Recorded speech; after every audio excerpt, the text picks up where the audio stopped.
Okay. Okay, now I should be back on. Hooray! Okay, so we went through the chat and looked at all of your entries, and between me and our moderator D, we both agree that the winner is Danny Hurt 1. So congratulations! Yay! As I mentioned in the chat, I will DM you to get you your prize. So hooray! D&D Beyond Player Bundle. Okay, so now we are going to pass it over to our DM Rachel, who is going to take us through the next adventure this evening.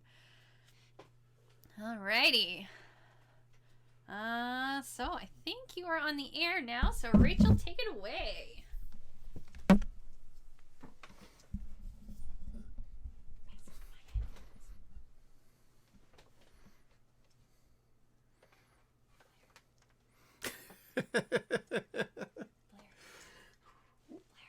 We're gonna have to nail the voices, because if we don't, I mean, our lack of costumes.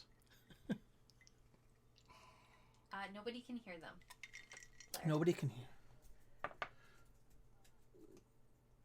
Nope. Sound from Rachel. There we go. Now we can hear them. Okay. Oh. Should be able to now. Sorry, I missed one of the buttons. Oh, same old things. I'm saying things. Can you hear the things that I'm saying? I hear some things. I hear things. First Lots of things. Well, if you guys could hear me, I guess that's the important part, right? So, we'll crack on.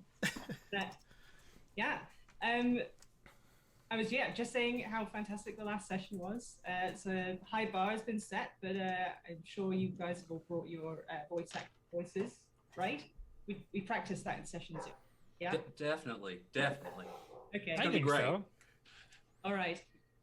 Well, before we start, I do, if my cat will move off my notes, have a territorial acknowledgement that I would like to read. So I'd like to start our session by acknowledging that I'm speaking from the unceded and traditional lands of the Squamish, Musqueam, and Tsleil-Waututh First Nations.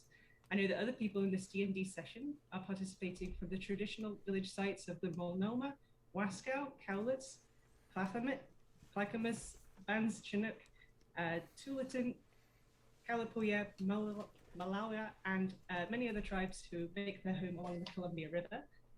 So excellent. I'm really glad that we're able to acknowledge that today before we start playing. And next thing to do is to introduce our players. So we'll start in my top left with Steve. Hi, Steve. Hello. How's everyone?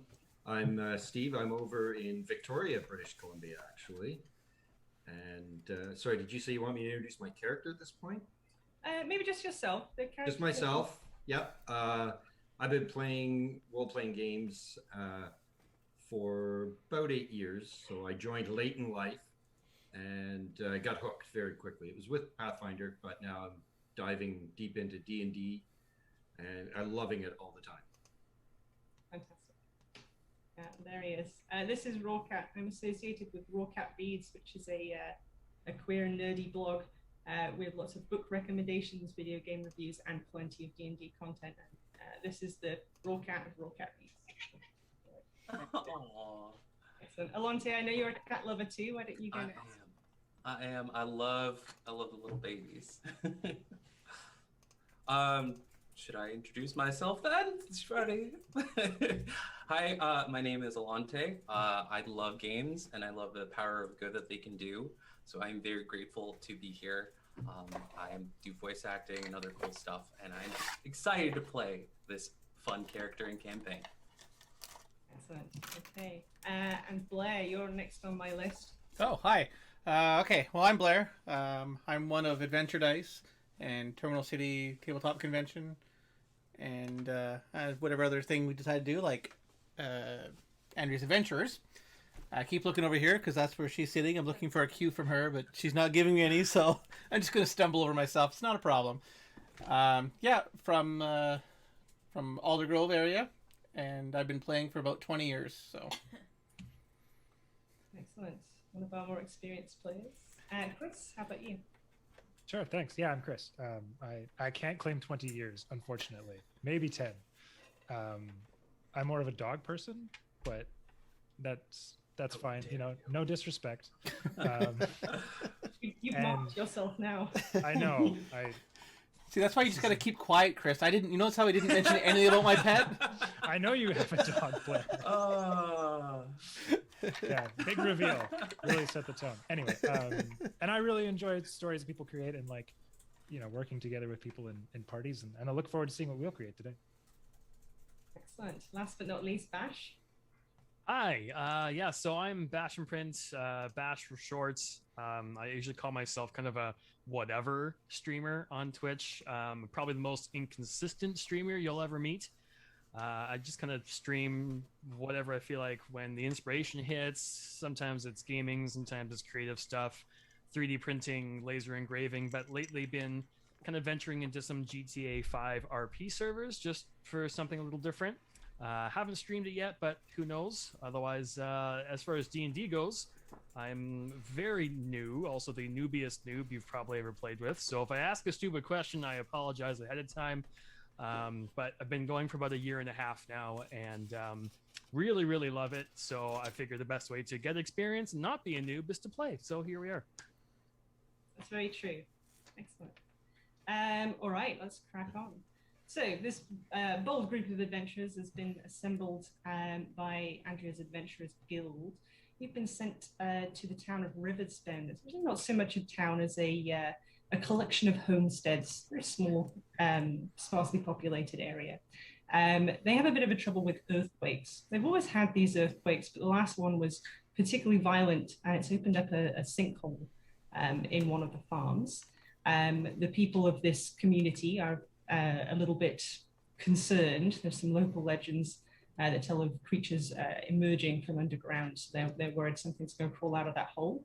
And that's why they've sent a message to Andrea's Adventurers Guild to solicit your help in putting their minds to rest. So we will join you in the cart on your way to the community area of Riversbend. And I know we have some character. I think we'll start with Blair. If you'd like to introduce your character and your companion that I believe is help pulling the cart. Yes. Hello. I am Auckland Fleetfoot, infamous, cousin to the infamous Ikorio and Oklo. I am a Goliath. If you look to my tribe, they'll tell you that I'm trouble, but really I'm not. I'm just a sorcerer that came upon it accidentally, as most sorcerers do. So they banished me, and I've been wandering the lands ever since. I met my trusty pack animal. His name is... I should have had this handy. This is my fault.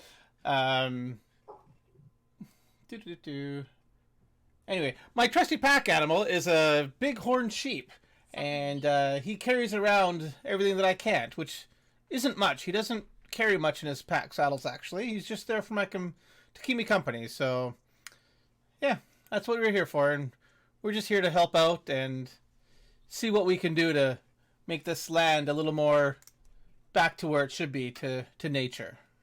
Excellent. All right, and maybe we'll pick up a name for your sheep along the way. I have it. I just didn't want to stall while I looked it up. Excellent. We'll go on to Alonte next. Please introduce yourself. Hi, I'm Firin Brond. I am a battlesmith artificer. I'm kind of just looking for some fun and adventure, trying to stretch my legs a little bit and see what Leo's got. Leo is my amazing little tiger bot, and he's helping pulling the cart, keep things in order, kind of acting like a sheepdog a little bit right now. I don't know if I like that very much, but he's gonna do what he's gonna do. I'm a fire genasi with long ashen hair, and I'm just excited to go on an adventure. Excellent. Well, hopefully you'll find something adventure-y. Steve, how about you next? All right, I'm Omax Torval. He's a half-orc druid, and he's always loved things of nature, man. He's always been there, and when he was young, he just was drawn to it. But his mother, this human gladiator, she's like, no way, not having that. But my dad, man, he took me to some druids and left me there, and they taught me stuff for the past few years, man. And I love the earth and everything in nature. So, but they taught me everything they could, and they said, right, you need to go start adulting there and go out in the world and learn some more stuff. So that's what I'm doing, and share the word of just being chill, man. Being chill and learning stuff. I love it. Yeah. Excellent. Bash, who are you playing this evening? Well, I am playing Vorlam Thunderclaw Warsinger. I am a Goliath barbarian, and if you're curious to know where the nickname came from, comes from my early 30s during a rainy thunderstorm attack on my home village. I vanquished many, many vermin who attacked. The last one I stood over, and as I was about to end him, he started laughing at me. And that just sent me into a rage. So I summoned my claws, ended him, but literally at the moment that I struck, a clap of thunder sounded at the exact same time. And all the people who were left alive watching thought, wow, this guy ended his adversary with thunder. Even though I knew that wasn't true, I just kind of rolled with it. That's my little story. Excellent. It's like a folk hero kind of background. You let the people know you. That's right. A little bit, yeah. And Chris, who are you playing this evening? I am Wallen Panson, and I am the champion of Vinstern. I'm a rock gnome paladin, and I am certainly the shortest member of the party at about 3.5 feet, but I am far from the least mighty. I am representing Vinstern in the world at large and righting its wrongs. The people of the world need the Vinsternian help. Okay, so you guys are traveling along in this cart. Whereabouts are you all placed? I'll ask this question to Auckland and Farron first, seeing as you have the two animals that are pulling the cart. Well, I'm in the front. I'm actually doing some literal cat wrangling right now. He's gotten out of the harness. The enlargement spell kind of dissipated a little bit. I got to fix that drive. Yeah. Excellent. And who do you think your strongest ally is amongst your companions? Oh, my strongest ally? Wait, hold on. Let me think. Oh, it's definitely Sir Panson. You see, what had happened was one time I was working on this prototype, right? I was thinking about merging a clock and a bomb, a clock bomb. And, I screwed up the little thing too tight, and all of a sudden it was ticking and accelerating. Next thing I know, Sir Panson's running out of the woodlands, grabbed the thing out of me, covered his whole body around it, and said, "Hey, I got this." Boom! It just ended some armor. I forgot to put enough powder in it, but, that's a brave soul. That was certainly very brave. Wallen, that was very brave of you. It was nothing. Anyone would have done the same, I'm sure. No. Byron is my closest ally. Always inventing things. I originally thought that he was casting fireballs at me, but it turned out to be someone else. TBD. Excellent. And who among the group do you think is most important to you, Wallen? I definitely think it would be Vorlam. He hides his strength sometimes, but he is a mighty ally in time of need. Many times he has saved my back. And Vorlam, who among the group most reminds you of home? I would have to say probably, that's a tough call. There's a lot of people here that I seem to click with, but probably Auckland. He reminds me a lot of home because of a lot of, obviously, my people are large and in charge like he seems to be. So probably him. Excellent. And Auckland, who do you think most sees your potential amongst this group? Well, clearly it's Vorlam, because he just said it, so I can't argue with him. Us people, we people, our people, we got to be strong together. we're not always the brightest. We often fumble on our words, but he sees it. He sees what's really in our heart. The strength. The courage to go on. Also that druid guy. He likes nature. He's pretty good too, I guess. Yeah. Maybe. Probably. I don't know. Yeah, Omar's a he's a pretty relaxed guy. Omar, who do you think is the most outrageous of all of your companions? You know that tinkerer over there is a little crazy.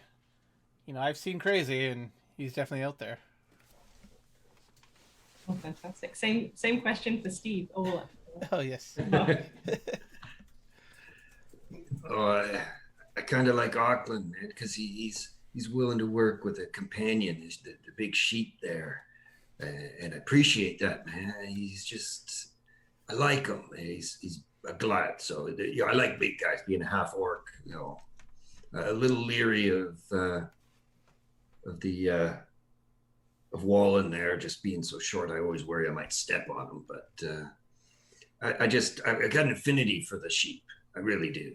So I'm going to stick with Auckland. Excellent. I mean, I think if you stepped on Wallen, he could probably take it. Yeah. Oh, I think so. Yeah. Yeah. Excellent. Fyron, who almost has as much flair as you. You know what? I gotta say for sure, Auckland. It's just that, we do that thing where we throw fireballs at each other, like brothers. And you know what? He knows how to have a good time. And I have to admit, I envy his ability to do the wild magic stuff. Like, it makes no mathematical sense. Yeah, that's legit. Excellent. So you guys are traveling along in the car. You've been going for since the morning. It's around about midday now. The sun's pretty high. It's kind of hot. It's a summer's day. The surrounding area has turned from forest that you were traveling through initially. It's now opened up into these big grassy kind of plains. You can see that there are fences sort of parceling off pieces of land. You get the idea that you're definitely coming into an area that is farmland. There's pastures for various different types of grazing animals, and some crops growing in the fields. And as you get a little bit further along the road, you can see a homestead up on one of the hills. And as you get a little bit closer to that homestead, there is a man that's working on a fence right by the road. As you get a little bit closer, he looks up, sees the five of you and your two very strange animals, and he says, "Good day. How can I help you, strange people in our land?" Hi. We're just kind of passing through. We got a destination we gotta go to, an investigation thing, normal stuff. Oh, you must be the adventurers. Oh, yeah. We sent off to the guild for some adventures for our sinkhole problem. Yeah. Oh, I mean, I should have been able to tell. There's no one else around here like you. I will take that as a compliment. Me too. Yeah. Yeah, it's not often we get such a mix of fine people as you in this very simple farming town. Do you know where you're going? Does anybody know where we're actually going? I didn't bring the map. I thought the animals knew. They're the ones leading, or don't they know where we're going? I thought Leo was just chasing your ram. We're going to the sinkhole. I was hoping it would be right by the road. That I agree. We should also go to the sinkhole. Yeah. Well said, Thunderclaw. Farmer leans on his fence and says, "Oh, I see. They've sent the good ones." That's right. Fantastic. Fantastic. Well, my name is Steve Everman. And I can point you in the right direction for sure. Yeah, terrible, terrible tremors, awful violent they were. It's up at the old Barleybush farm. Can't miss it. You carry up along the road. You see all this beautiful farmland. Well, that'll stop, and there'll be this horrible waste. All the crops withered and died several years ago. Family had to move. Couldn't grow nothing on that land. Turned sour, it did. No good rhyme or reason. Just one day. Just hope that affliction don't spread. That's awful. Yeah. Yeah. To see good farmland go bad. This place reminds me of home a little bit, but that part sounds not like home at all. That sounds awful. Sounds real bad. We would definitely like to help you, good sir. That's fantastic. That would be absolutely wonderful. I would very much appreciate anything you could do. I mean, I don't think you could really fix the land because, you know, who can really do that? But if you could take a look at that sinkhole that opened up, that would be great. You do know about the legend, right? They told you about it. You know it from your nana. That's how I learned it. Why don't you tell us so we make sure that we know and you know the same thing? Yeah. All right. Okay. Well, it's the old chestnut. Stop me if you've heard it before. So, a long time ago, back when the earth were young, it was ruled by fire. There were great beasts of molten rock that roamed the surface, tearing apart anything that tried to coalesce in the great fiery plague. Do you know it yet? Ringing a bell? Are you talking about my home? Everyone's home, I think. It weren't really specific. No. Yes, but go on. All right. Anyway, great fiery plague. The beasts, they grew in number and they began to fight among themselves. Their battle pushed great mounds of earth up into the sky, but the beasts were too busy with their war to tear them down. The mounds grew taller and taller, hardening as they were pushed further from the fiery battle below. Eventually, one mound of earth grew so tall it touched the heavens and was blessed by the sky. The sky breathed life into the earthen mound and gave it a name, Mountain. That's how we get mountains. And the sky bid Mountain to return to where it had come from and subdue a destructive fire beast. How long ago did you say this was? I don't remember any of this. I mean, it didn't have a time. My nana were pretty old, but I think it was even older than her. Oh, I just heard it was the god Shanto that just disrupted things, and maybe I'm worried that for the sinkhole she's upset. Oh, well, yeah. Gods have got lots of different names, didn't they? Yeah. Important one here is Ignis. That's one of them big fire beasts. He was the biggest and meanest one. And you mean my cousin? Your cousin is Ignis? No, what? I don't think so. Oh, all right. Sorry. Go on. All right. So, Ignis. He was the biggest, meanest one of them fire beasts, right? A Mountain laid a trap for him. Mountain, he was sneaky, right? He had lots of time, so he spread out his fingers slowly across the land, and then when Ignis when he went to sleep, Mountain grabbed him and just held him there because he's Mountain, right? Big old ain't moving nowhere. And Ignis is all like, "No, get off me! I hate it."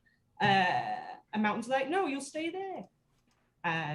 And then Sky, wait, hold on. Yeah, no, then the sky rained on the mountain and there was rivers that spread. Oh, yeah, the big cloak. Spread this big cloak over Ignis and made him fall asleep. And then sky breathed life over the earth.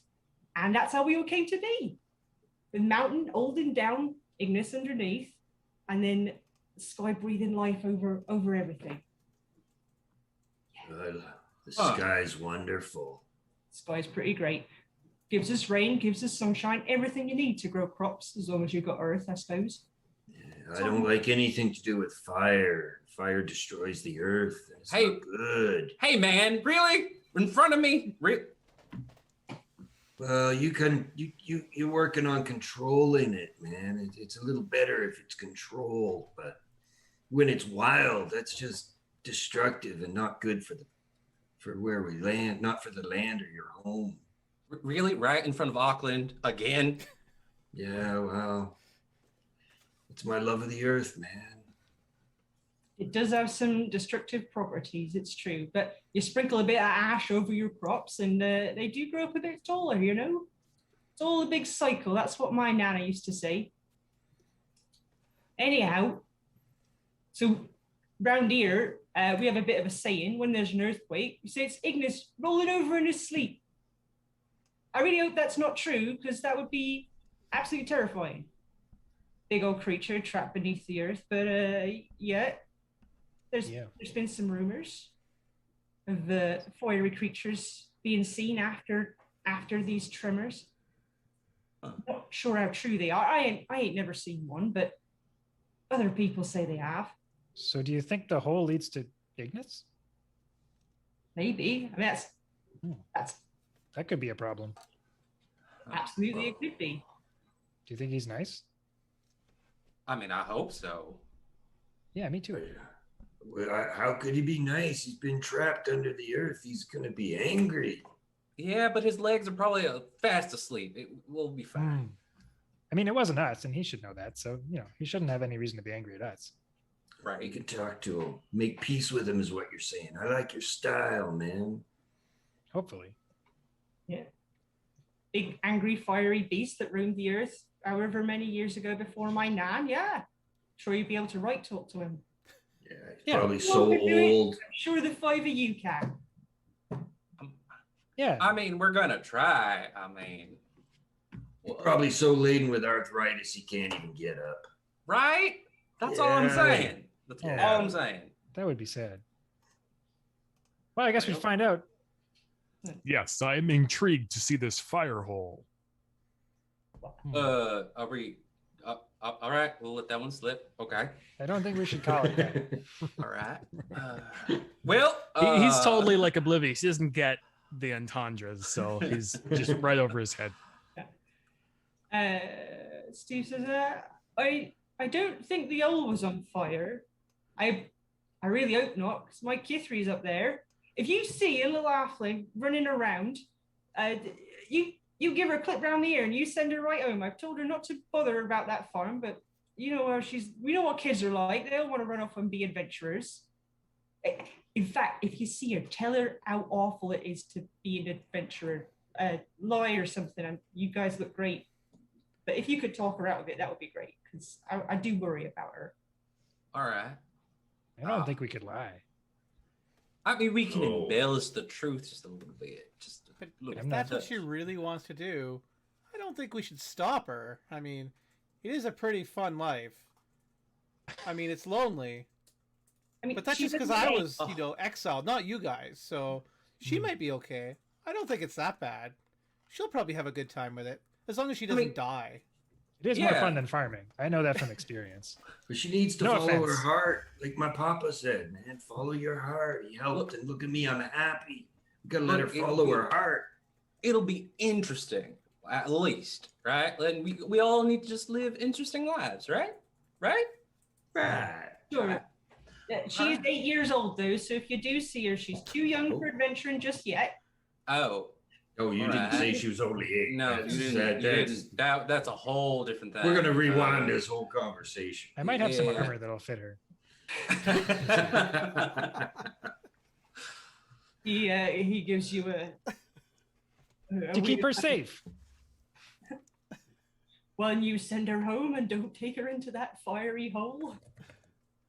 I don't think any of us would dare dream to do that. I think you'll be safe. It'll be fine. When was the last time there was an earthquake? Like, about how long ago was that? It was about a week ago. A week ago. Yeah, and we send word to the Adventurers Guild. Right. How long was the one before that, though? Oh, took the words out of my mouth. You and I are thinking alike. Right? We're connecting, man. Yeah. They happen every year or so. It's not not too often, but this last one, it was a doozy. Rocked all the crockery in the house. Matilda was like, oh my God, Steve, help me. It's all breaking. And I was like, Matilda, calm down. It'll be over soon. And it worked. Crockery was off the worst, but you know. Sorry to hear about your crockery. It's all right, isn't it? At least you can make more because it's crockery. Yeah. Well, It's true. Say, you got any crockery in that van? That cart? I mean, we got a lot of things. We got motor oil, olive oil, snake oil, booze oil. I don't think we got crockery. I think I mixed those up at dinner last night. Sorry. Oh, I think it was fine for you, but it was a bad time for me. is that why it tasted so good? Oh, okay. All my pans are cast iron. Well, And they're natural. Well, I don't know about y'all, but I'm itching to do some research to see some things. I know Leo's just Leo. All right, he's taking a nap. I don't know how y'all feeling. I'm itching to go. Let's go. Let's check this out. I need some adventure. This long ride has made me itch to just get out and smash something. If this fiery hole burns off my supply of wool for this season, I'm not going to be happy. Yeah. Well, it is an absolute pleasure to have met you. We are going to be on our way if nobody has any other things. But yes, we will look out for your young one and scold them for being an awful, evil adventurer. That doesn't sound right. No. But good luck with your fence.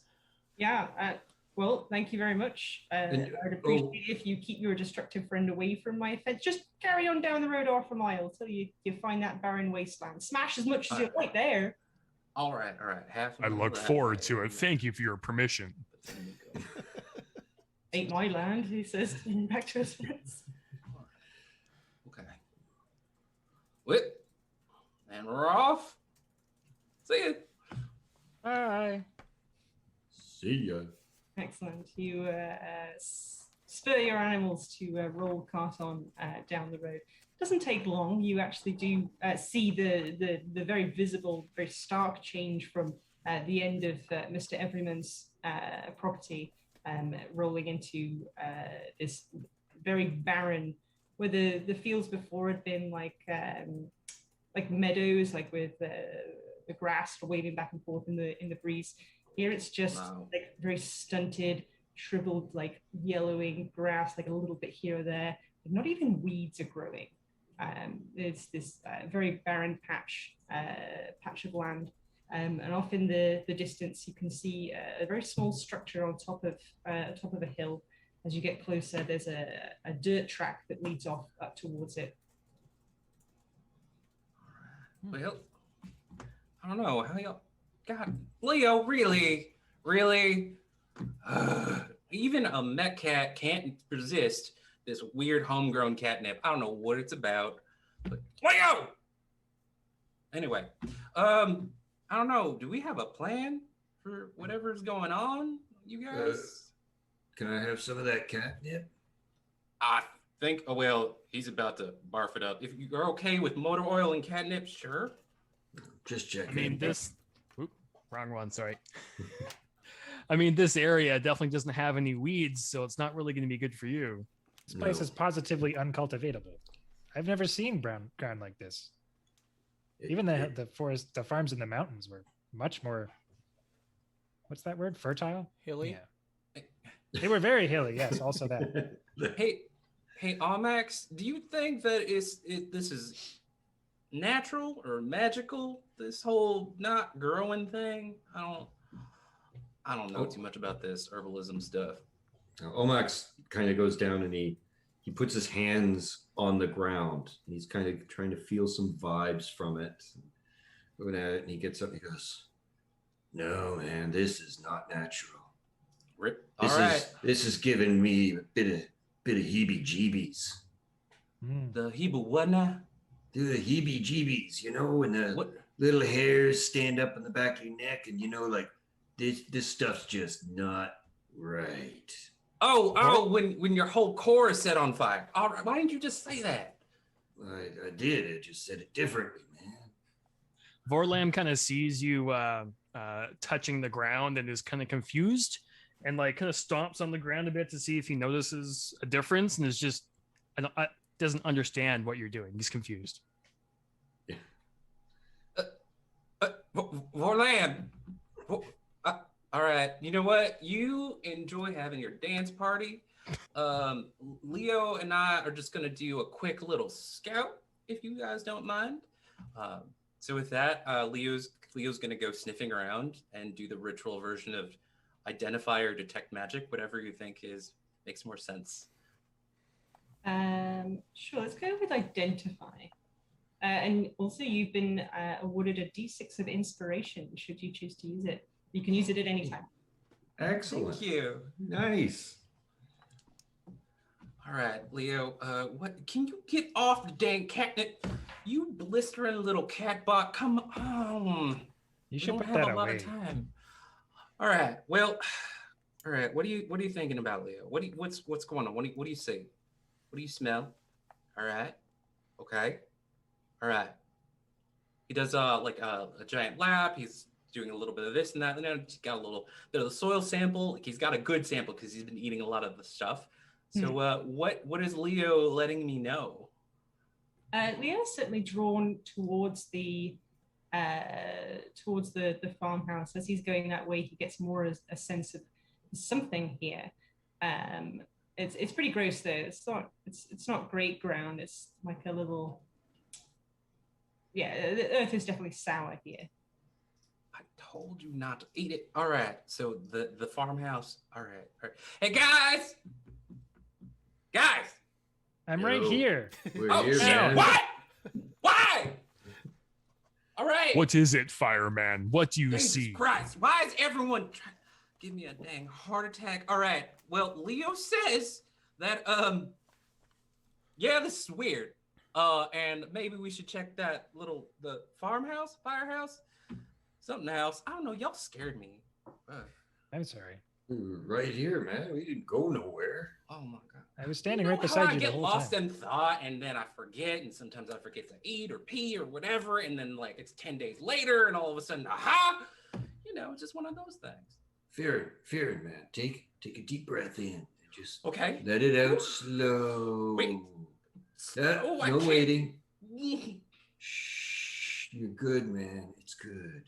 Let's go check the place out quietly, man. Do you feel better? Do you need a hug? No.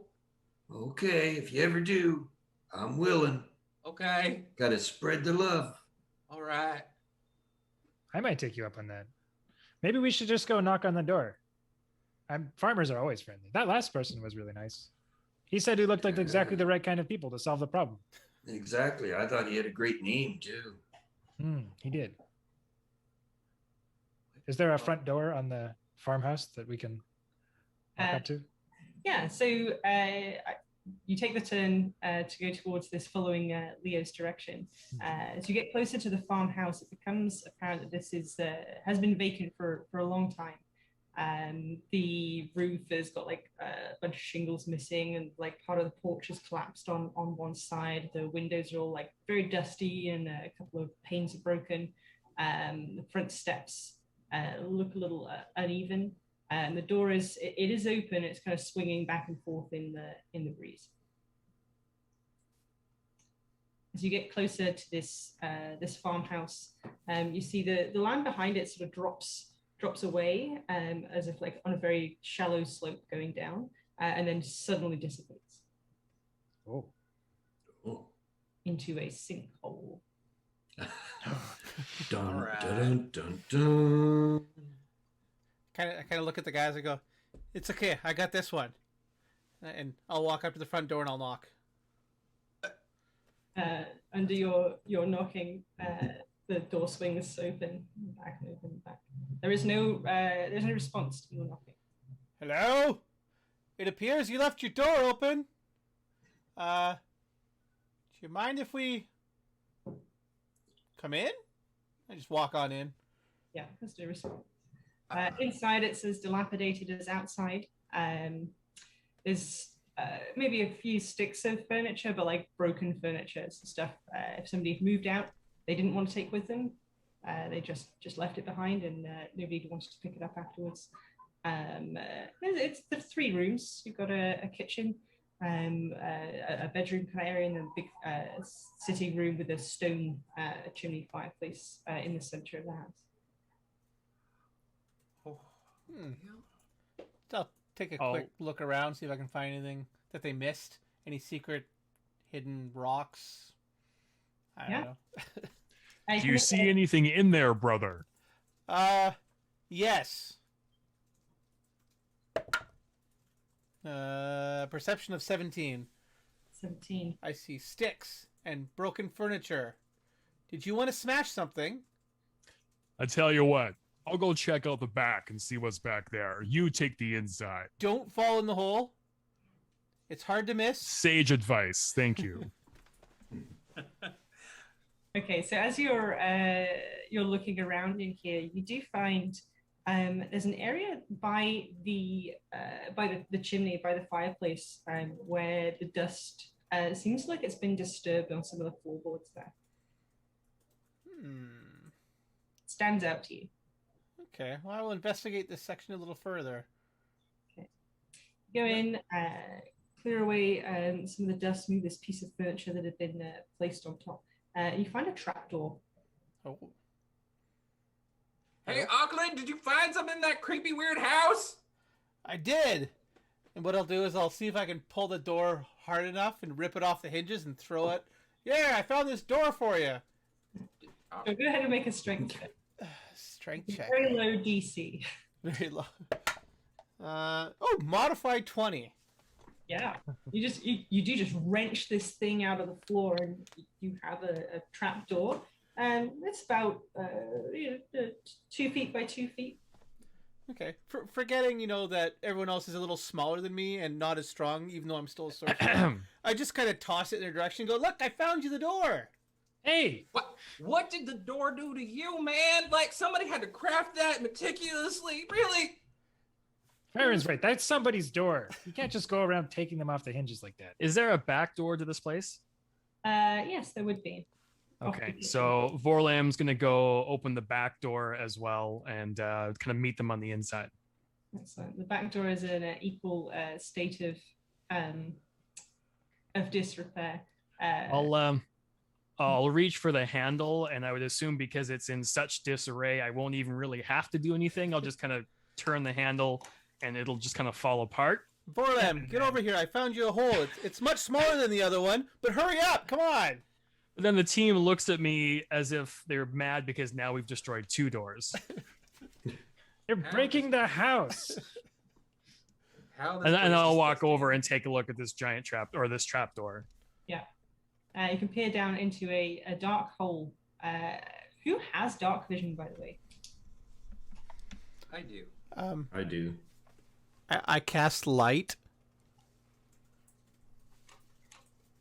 Now everyone who's been looking with dark vision is blind. I have dark vision too, actually. Oh, man. Yeah. I'll grab like a copper piece out and I'll cast light on it and I'll just drop it. Okay. It doesn't go very far. It only goes down maybe 4 feet or so. Perfect. Into, a dugout earthen part beneath the house. It looks like a small enclosed space. That's a whole person height. Wallen, I found your bedroom.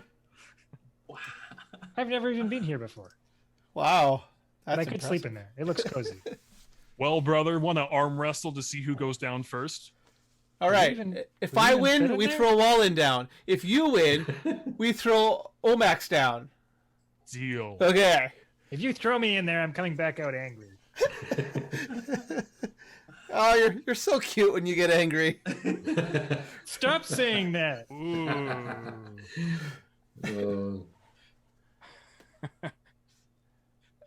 If we were rolling opposing strength checks, that'd be a tough one. All right. Let's see if I can. Oh yeah, you guys totally can. That's, oh well. Mine was only a 16. All right. Oh wait, no, it'd so, be athletics. It's athletics. It'd be a what's 19. athletics? +6 for me, so that would be 25. Oh. Oh no! Oh. I've also got a +6. We're usually pretty evenly matched. Yeah. Play with him a little bit. Do you like, Clunk. And then we destroy the table that we just like arm wrestled. Stop it! This is why I can't take them anywhere, y'all. So we said we'd throw Omax if I won, right? Yeah, I think that was the deal. Yeah. We can each grab like an arm and just kind of like pick them up and walk them and then drop them if you're game. Dude, what's going on? Oh my god. We found something for you, man. You're going in a weird dark hole, apparently. I'm going back home? for the rest of You the said group, I'm going back home? Yeah, Wait. we're going back home. Oh. I mean, for the rest of the group, while this arm wrestle has happened, you probably had time to investigate the hole yourself. So Yeah. I'll give you things to do that before you were forced into the hole. Yes. I assume that I've already given the signal to Leo to kind of, be curious, and then he's doing that thing that cats do where they treat you like a cat tower scratching post when they find something or want attention, and it's just like on my scale mail. What, Leo, what's up? Ah! Well, you had shiny armor at one point. Yeah, well, it'll buff out. It's fine. All right, Covered buddy. in cat hair. Well, all right. You should try my special grease. It'll help.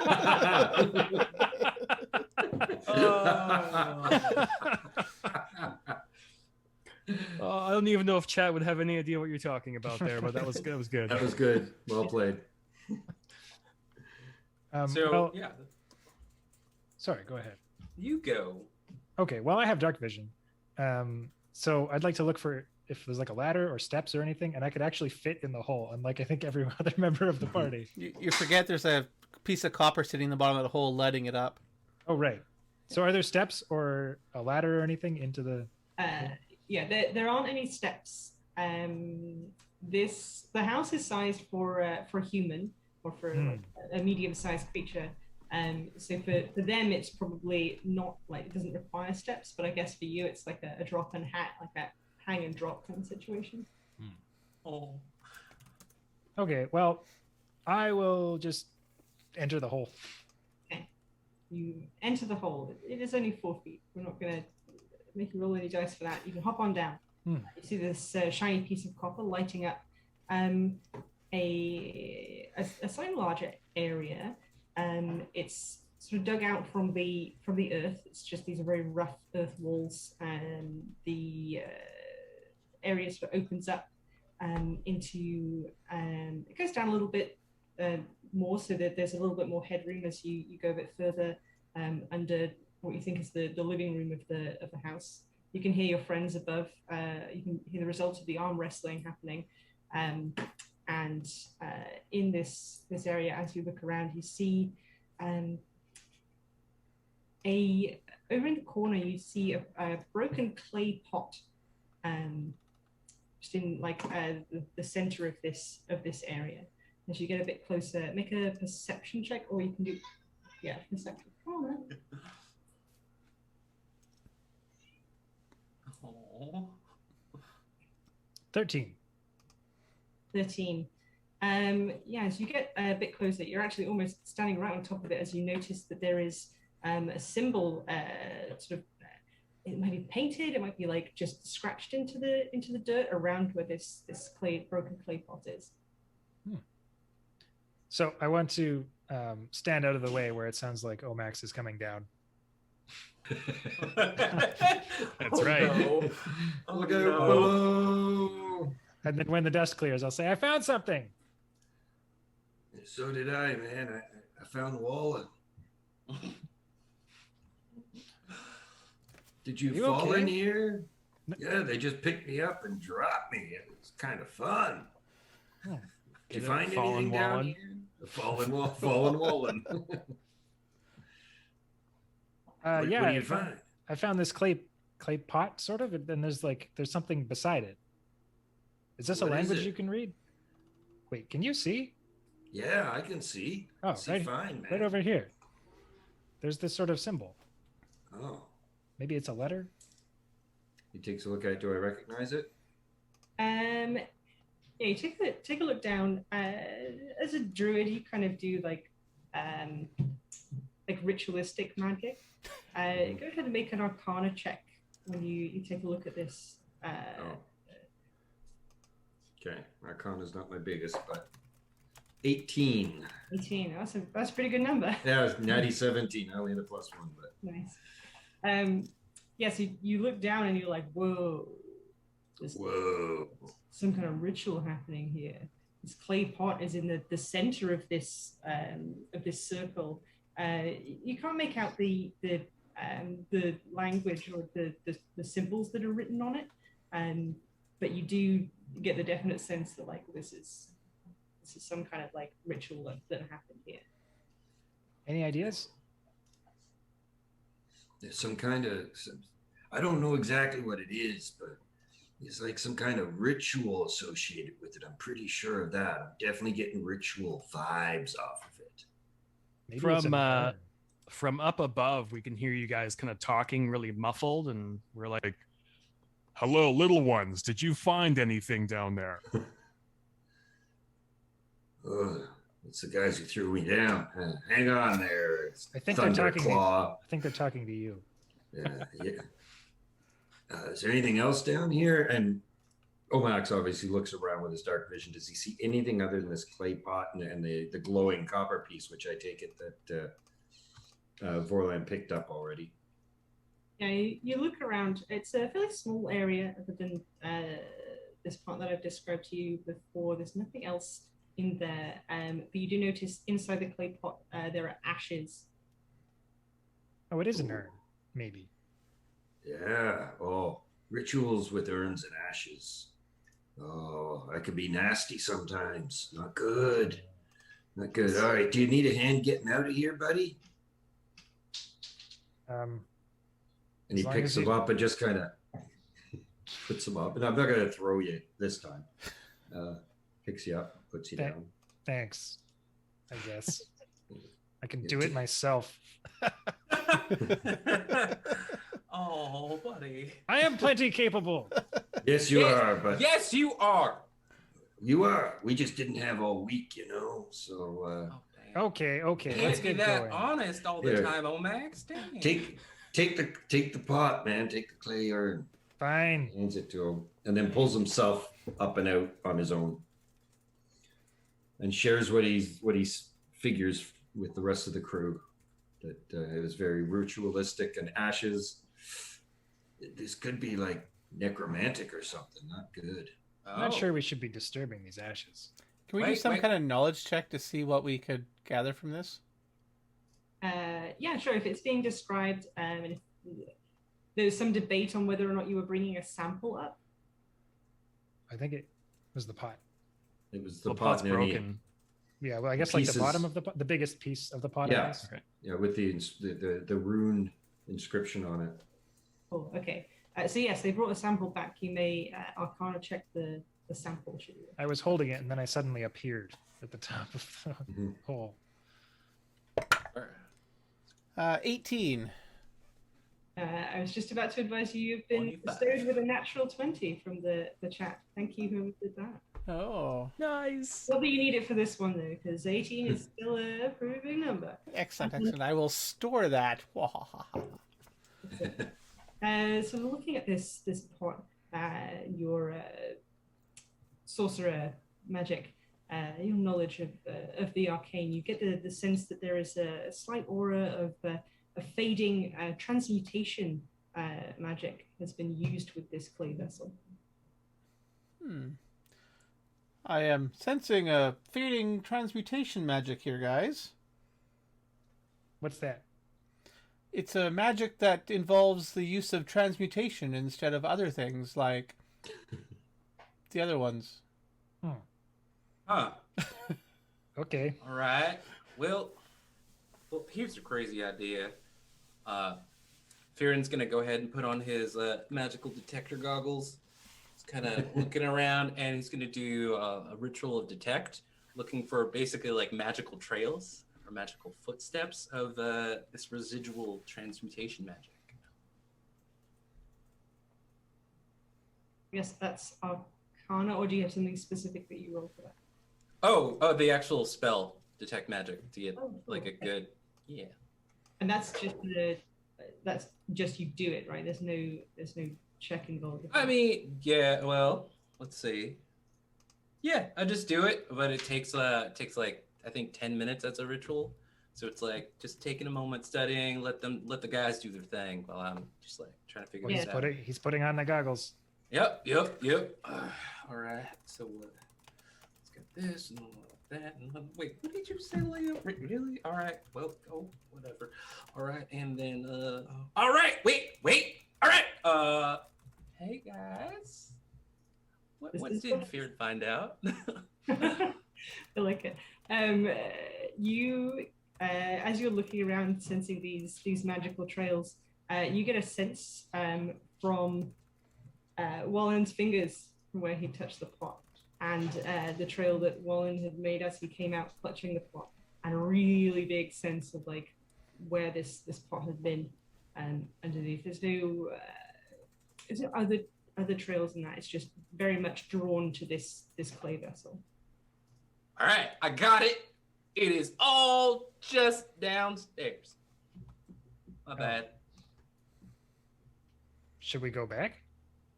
I mean, well, I haven't taken a look. Maybe I'll just do a little bit of a scouting around. Just y'all stay up here, do more of the arm wrestling thing. Anyway, No, don't do that. No, we gotta find something else to do. What are we gonna wait to this time? We have to stop breaking the house. Oh, stay breaking. Breaking's bad, man.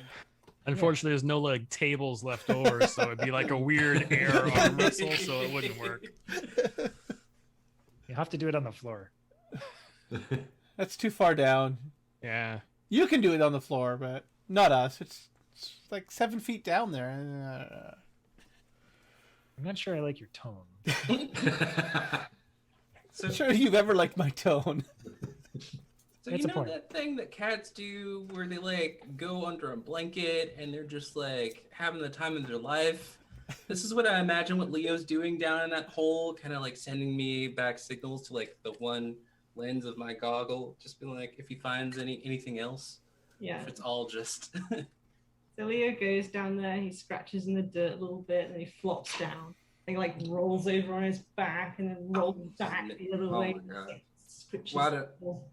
Oh, he definitely gets the feeling of where that clay pot had been found, that transmutation feeling of the magic, the little trails that you can see seem to go seep down into the earth. all right. I'm just gonna take a minute to. Why all this spinning? All right. What? Hey guys. It seems like whatever happened is seeping into whatever's going on down here. I don't know if it's causing all this nature stuff or whatever, but y'all think we gotta dig or something?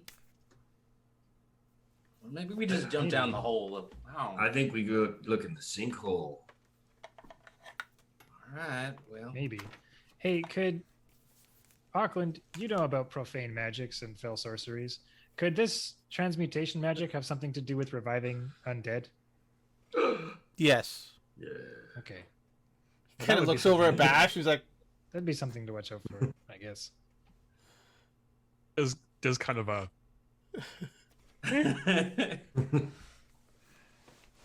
I'll just take them at their word. and their shrug.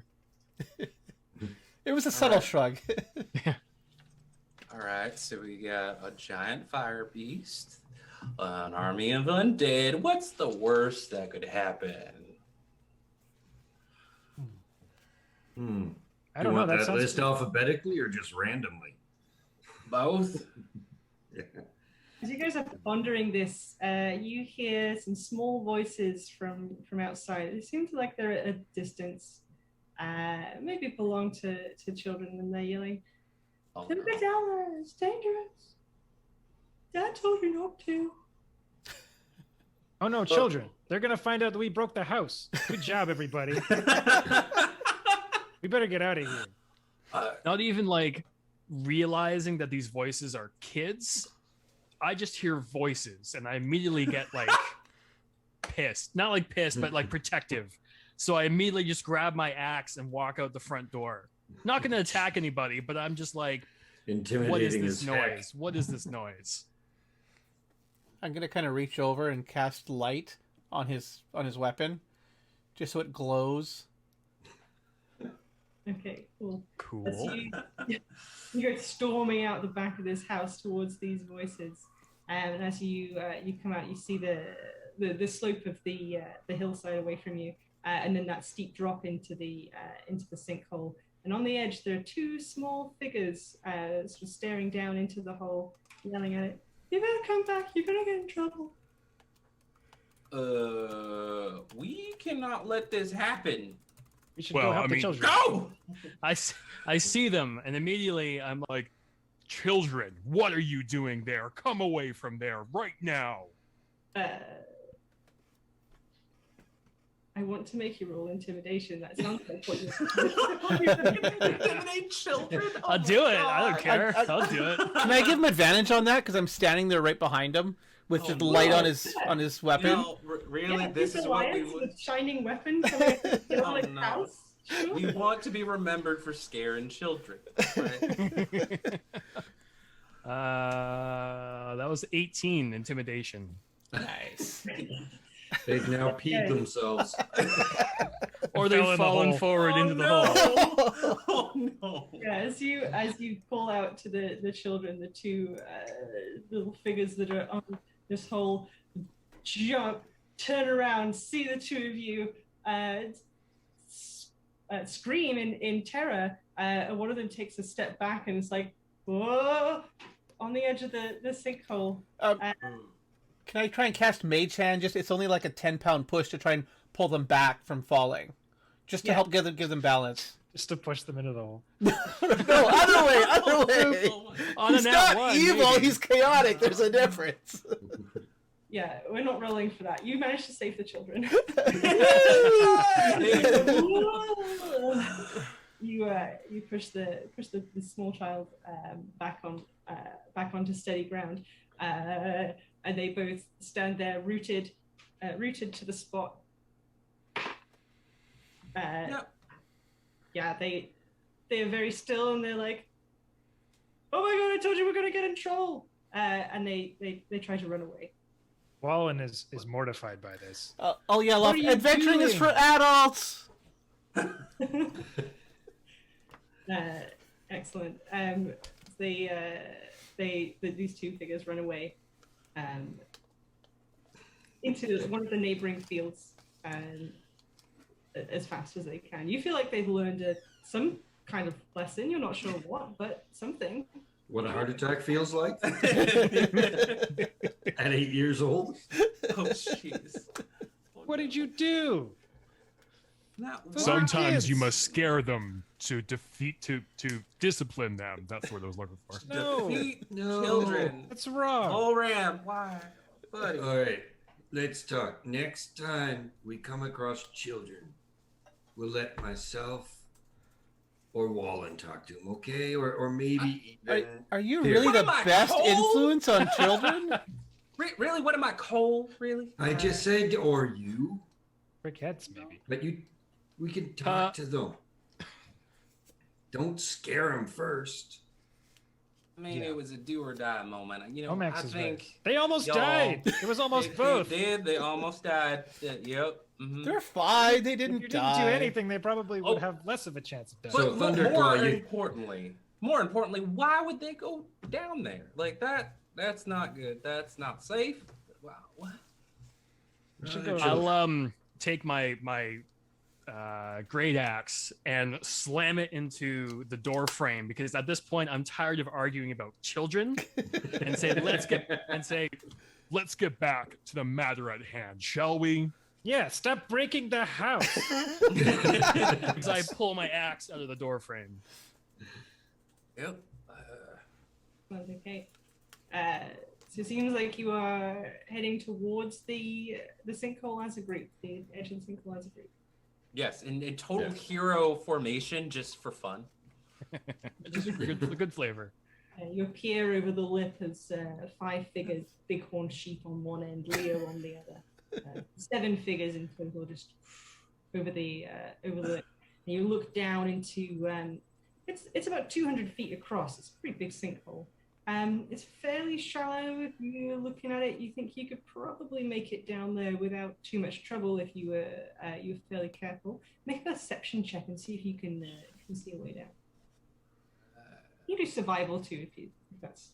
No, perception. That is a 12 for me. Ooh, that's a dirty 20. That's a Very 14 nice. for Omux. 21, a natural 20. Nice. Okay. So anyone 15 and below, you guys, you can kind of make out a way down. Anybody above 15, as you're looking down, you actually see 2 very small figures making their way partially down into the sinkhole.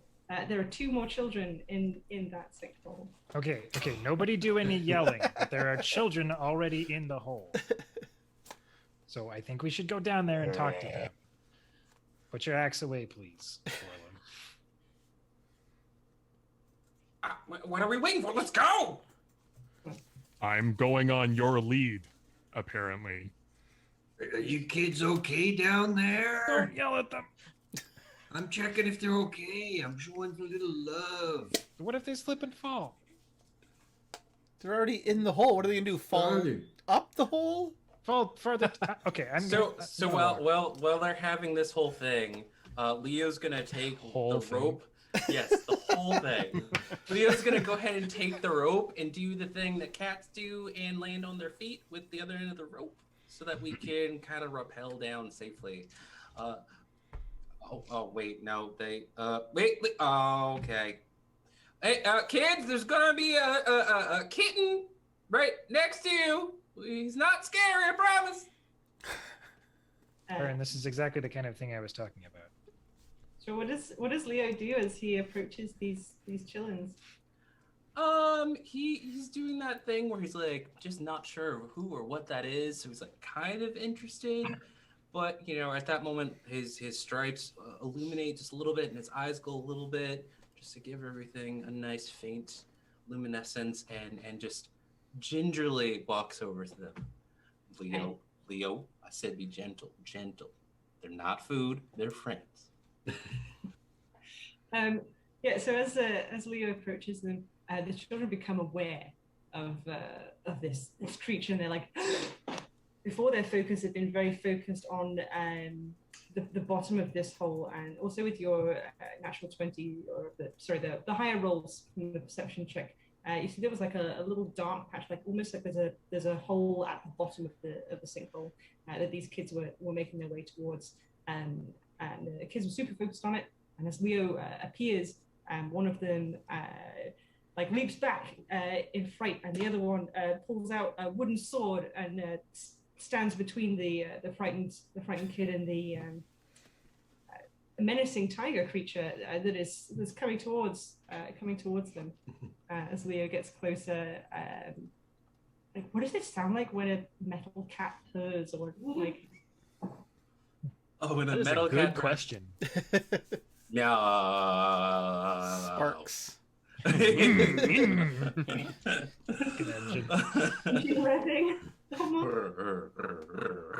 Nice. Yeah.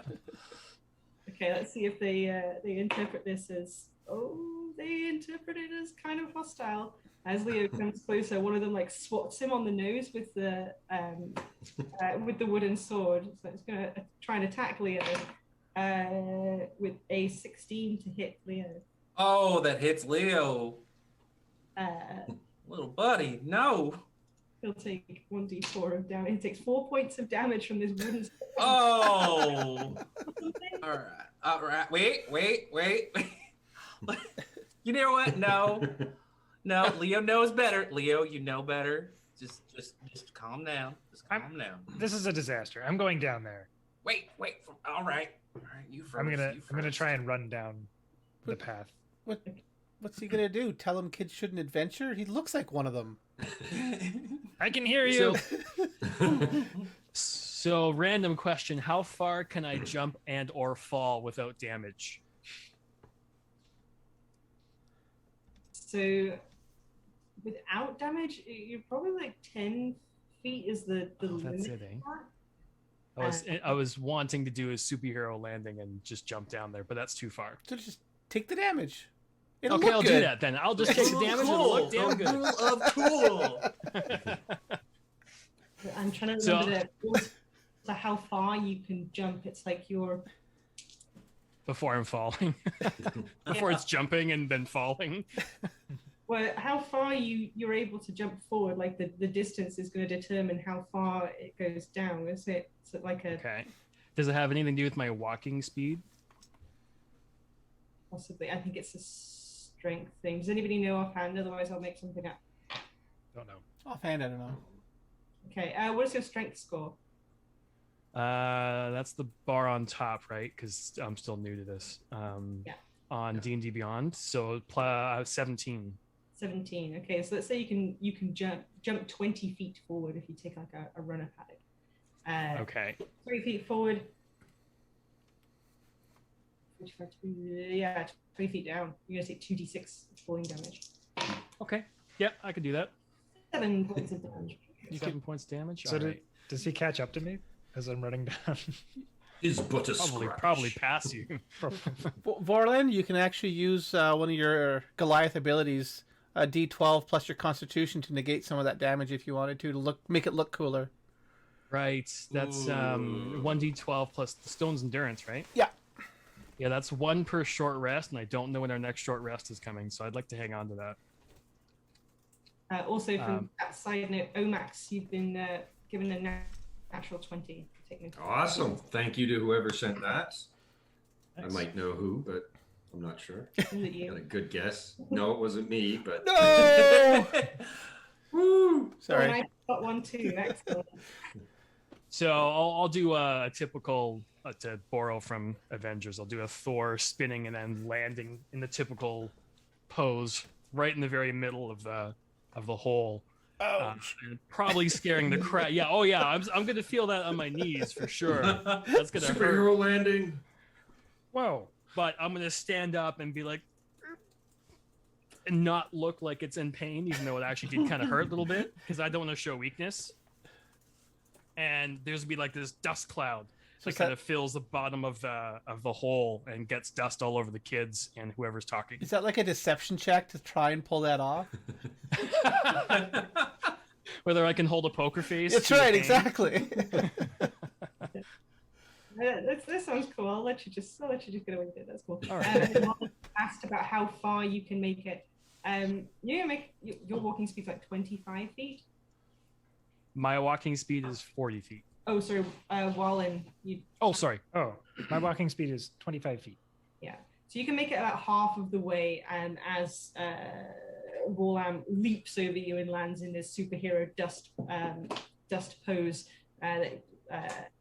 this cloud of dust envelops the children as they're looking the other way at Leo, who is advancing on the purring, but it does sound terrifying. This is just getting worse. Why do y'all gotta be all extra? Come on, hurry up with the rope! Someone needs to How- comfort them. How much does fear and weigh? How much do I weigh? Like, normal, Genasi weight, which is probably like 180. I don't know. Okay, well then to continue the superhero lifestyle, I'll be like, Farron, run! But- I will catch you. I don't know if I want to do that. All right, here we go. Woo!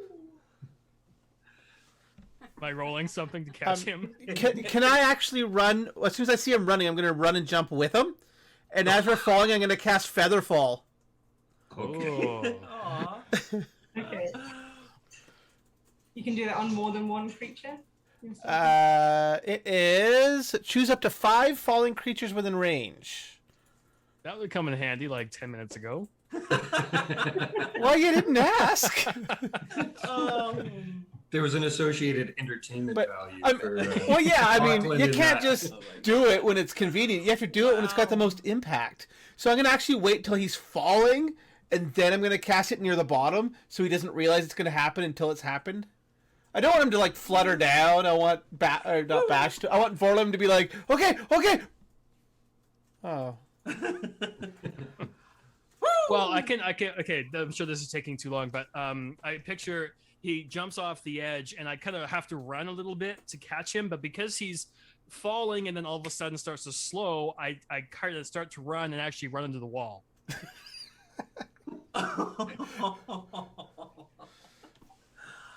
Sure, we can go with that. You already took damage from jumping down there, so you can just bestow that on this. Shake it off. So you're all in the hole now, I believe, unless maybe Omax. No, I'm just gonna try and climb down. Oh yeah. I'm watching this shenanigans. He's just like, just gotta It's not take even it. it's not even a check. You take your time and you just saunter on down. I do. Just sauntering down. All right. And the DM's had enough. The kids have fainted. That's fine. But yeah, no, we're all good. Okay, so the children, like we said, this cloud of dust with the cat coming at it. Wallen, you I think you had intended to get in here and do something. Is that? Yeah. Hey, it's okay. I know the cat, and the other guy. He's fine. Okay. Don't worry about the Goliath falling from the sky. Cool. Let's go with a persuasion, I guess. There's not a talking down kind of thing, like a defusing check. So persuasion it is. That was a natural 1. Oh no! Oh. Wallen, you know the sorcerer's Oh. charismatic. Oh, You should always at least wait for him to help you. All right. I had a +2. I rolled a 3 total. Oh. Okay, so as you say this, one of the children says, "The other, Kithri, I'm scared." And was the right, Bree. It's okay, just get behind me, draw your sword. It's a stick, Kithri, it's a stick. It's not even a sword. We're gonna die. Ah! I'll try and once I finally land, I'll try and talk them down. I know that big giant Goliath doesn't make it easier, but I'll sit there. I've got a decent charisma and a good persuasion, so I'll try and talk them down out of it. Okay. Yeah, roll that. Uh-oh. Mhm. All right. An 8 plus 7 is 15. 15. Okay. Oh. Yeah, you walk through this cloud of dust and your presence seems soothing in some way. If you would like to describe it, do so now. I'd have to say that Auckland is way more charismatic than me, so I walk out and I'm like, kids, it's all right. They don't know what's going on. They're just as confused as you. We're here to help. It's okay. You're gonna be okay. Your best thing is just go home and wait till you're adults before you start adventuring. You're a lot more durable then. Actually, no, you're not. Kids bounce. Maybe you are more durable now. Hey, Wallen, you got that extra armor you can send them home with? They're gonna need it later. Auckland, just send them home. Fine. Okay, don't mind him. He's a little mad because, he came over here and bit his tongue. So it's okay. But you guys go on home now. We'll take care of this. You'll be okay. Have a gold coin. I don't know.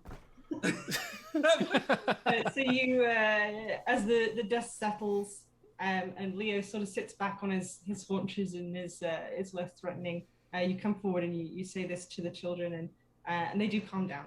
And the one with the sword is still holding it, still a little wary, and then sort of looks around as the rest of you gather around, and she's like, "Whoa, you guys are adventurers! That's so cool! I was so scared. If I was a monster, I'd be dead right now. You guys were awesome." The other one is just like, She hasn't got over it yet. We just do what we can, and this is Leo. He's a nice little cat bot. And you know what? Here. He goes. Fearon goes through all of his stuff. He's a battlesmith. He's made all kinds of things. So he gives the kid like something better than a wooden stick, but not quite a sword. A good just like a good rubber training weapon as a good gesture of good faith. Like, does it squeak when you hit it? Maybe. No. Well, Leo likes to eat anything that squeaks, so probably not. But hey, you know what? I think you got what it takes to be a good adventurer someday. Just wait a couple years, come find me. I will make you the best things possible. I mean, I'm gonna make Volram a giant flying axe that shoots heat rays and trims his nose hairs. So, Say what now? Yeah, you ask me last week. Anyway. Hey, Leo, would you mind taking the kids back up, pretty please, for me? Come on. All right, you'll get extra treats, I promise. All right. Excellent. The kids take your little gadget that you give them, and the one is particularly doesn't really want to leave. She wants to ask you like 1,000 questions about being an adventurer. But the other one, Bree, sort of tugs on her sleeve and says, "Come on, please, can we just go home? Like, can I ask some questions later? Like, if they even ever come back. It's super dangerous down here. I was afraid." Kitty's like, "You're always afraid. I'm going to be an adventurer, and I'm fine. I'll go home, leave you guys to it, but I want to hear everything when you guys get back. Do you know my dad? Do you know Steve Everyman? Oh yeah, he met him. Yeah. If you could like come back on the way and tell me everything, and like tell my dad about how I wasn't afraid at all, and that I should definitely be an adventurer. That would be. Yeah, but you have to promise to be good, and you have to promise to wait till you're older. Then we'll agree. How about that? Does that sound fair to everyone? Is everyone good with that makes sense to me. Didn't Steve say we had to cuff him in the head, though? That's no. Yeah, I think you're misremembering. Oh no. I'm pretty sure he did, but I don't think we should. Don't do it.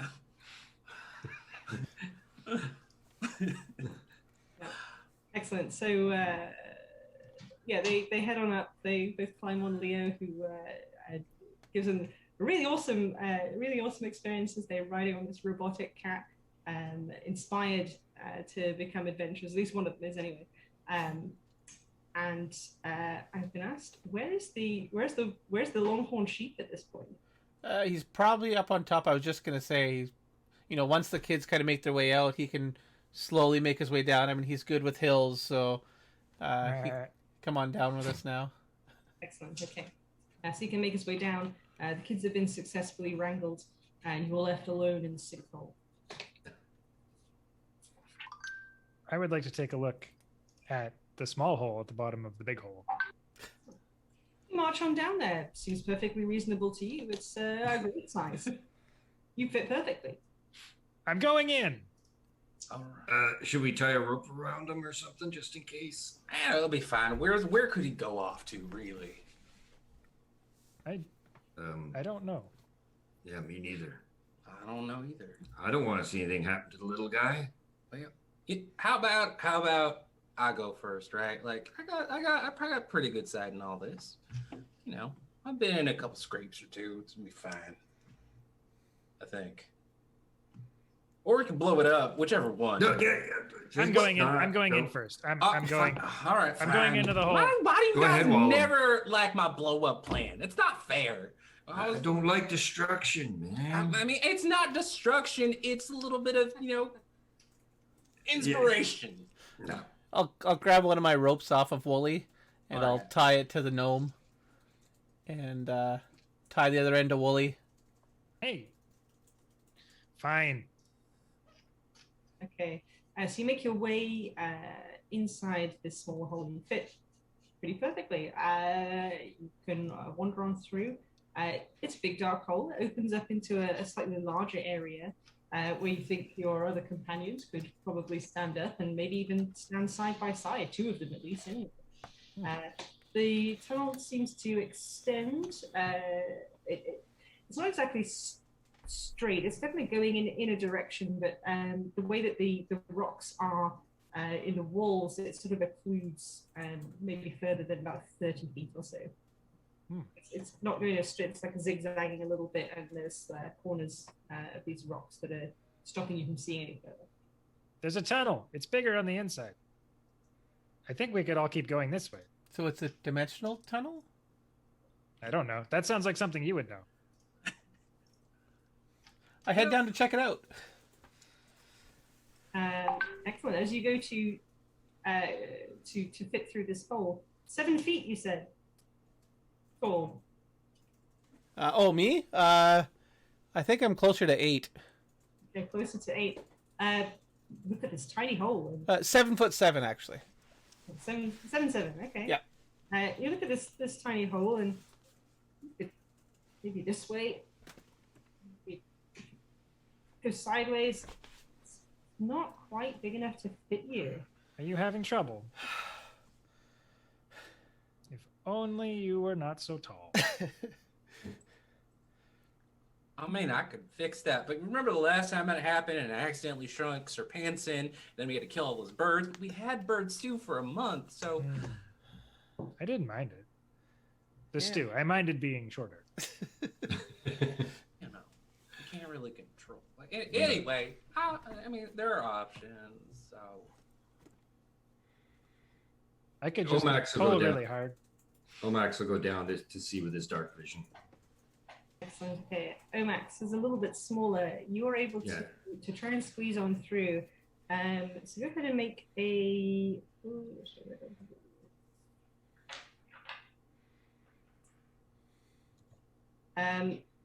athletics or survival to try and squeeze through this hole.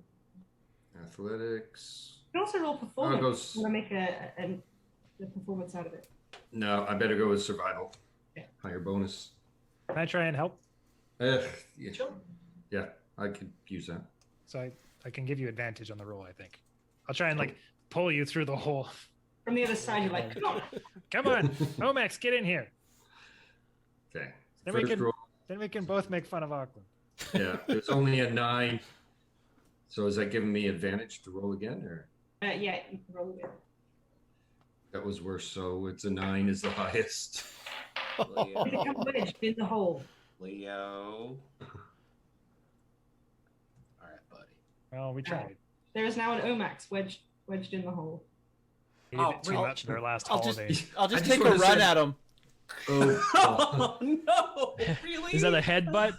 More of a shoulder, just shoulder? But Yeah. Headbutt. shove him in there. You I'll want just you want like, an oh, athletics check bother. for that? Yeah, roll God. athletics. The higher, the more perfectly you do this. Omax is going through that hole regardless. How bad this roll is. Okay, I let's got see a how bad well I feeling do. about this. Oh, that could have been much worse. Let's see. Athletics plus 6. That makes it a 22. oh. Me too. wow. Yeah, you just pop through this thing. It's like, yeah, exactly. You're on the inside of the hole. You see anything? Give me a minute, man. Just slow down. So I dare take a look around. I'll give you a perception roll. Oh, nice. That's a 24 on the perception. Yeah, you can go a little bit further down into this tunnel. You can see it extends a good long way. 24, you said. Yep. A little bit further on, it opens up even wider. The bottom of the floor is kind of a bit sandy and a bit rocky here, and you can see that there's cracks in the floor of the tunnel ahead of you. We can all fit in if you can get through that tunnel piece. We're all good here, man. Hey, Vorlan, come over here, Vorlan. I'm going to try what we did with Omax and see if we can get you through it. I don't think. Omax, I Chicken think we should stand over here. Now, I wish I had popcorn or something. This is All right. This is interesting. What is your plan, brother? Okay, you try to crawl through, and then wait when you get stuck. Okay. Okay. And I back up a little farther this time. Okay. A little more of a start, and I just kind I of... think I'm stuck. Is this your plan?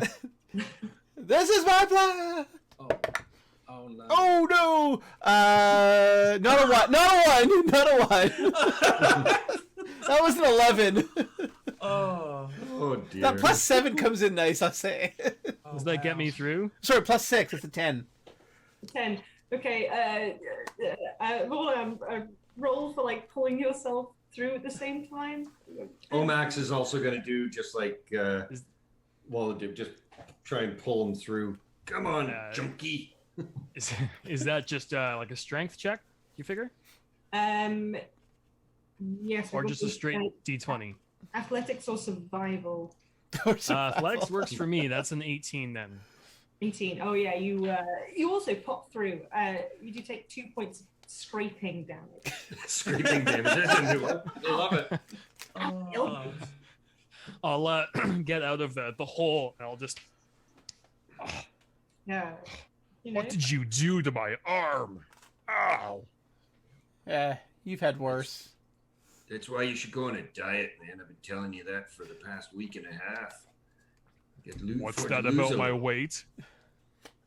It's getting a little there, buddy. Oh, Max.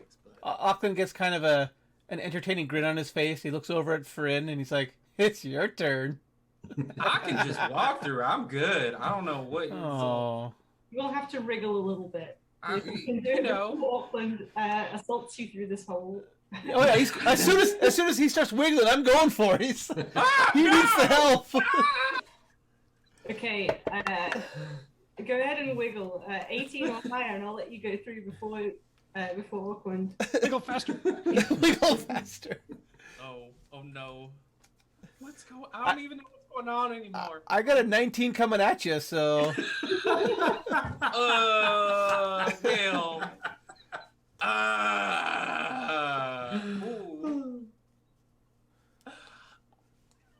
Yes, little Leo. What? My real life Leo meowing at me. I kind of want to know what happens if I cast shield. Like, do I just start like bouncing around like a pinball going forward now? I've got a thing in mind if you do that. Okay. You know what? Yes, I want to be a Genasi pinball. I'm a ball of light, and it's just like a ball of light, just all the way through. Well, we did not see that coming. I was thinking if he 20 changed points of classes, he psychic could be a pinball wizard. You know what? This needs to stop.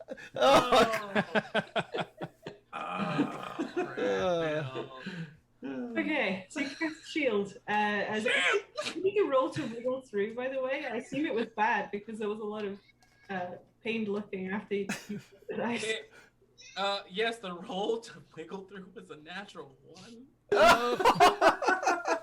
That's why I'm glad I did a shield, because I don't know what's gonna happen. Okay, so you try to wriggle through this hole with your natural 1, and it's like as soon as you get in there, you're like, oh, I did not think about this right, and then you hear the thundering footsteps of Auckland before you even like really think about it. You're like, shield! And Auckland hits your shield as like cattail, hits your shield, bounces back on the outside of the hole, but it poops you through just perfectly, like, and you're just on your feet on the other side. Like, that wasn't so bad at all. Perfect descriptive words there. Yeah, you bounce off the shield.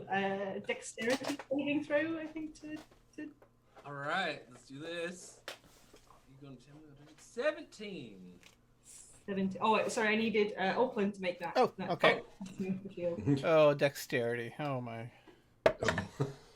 Oh, a natural 15 plus 0 is 15. So Or you, I can add my acrobatics, so plus 0, so 15. so you bounce off this shield and you take a couple steps back on the loose stones, and it almost feels like you're about to twist an ankle, but you save it just in time. And There's no one out here to even notice. So you're Now, Wooly's there. so can we maybe say that because the shield probably has to be bigger than me, that maybe it scraped the wall so that it's easier for him to get through now?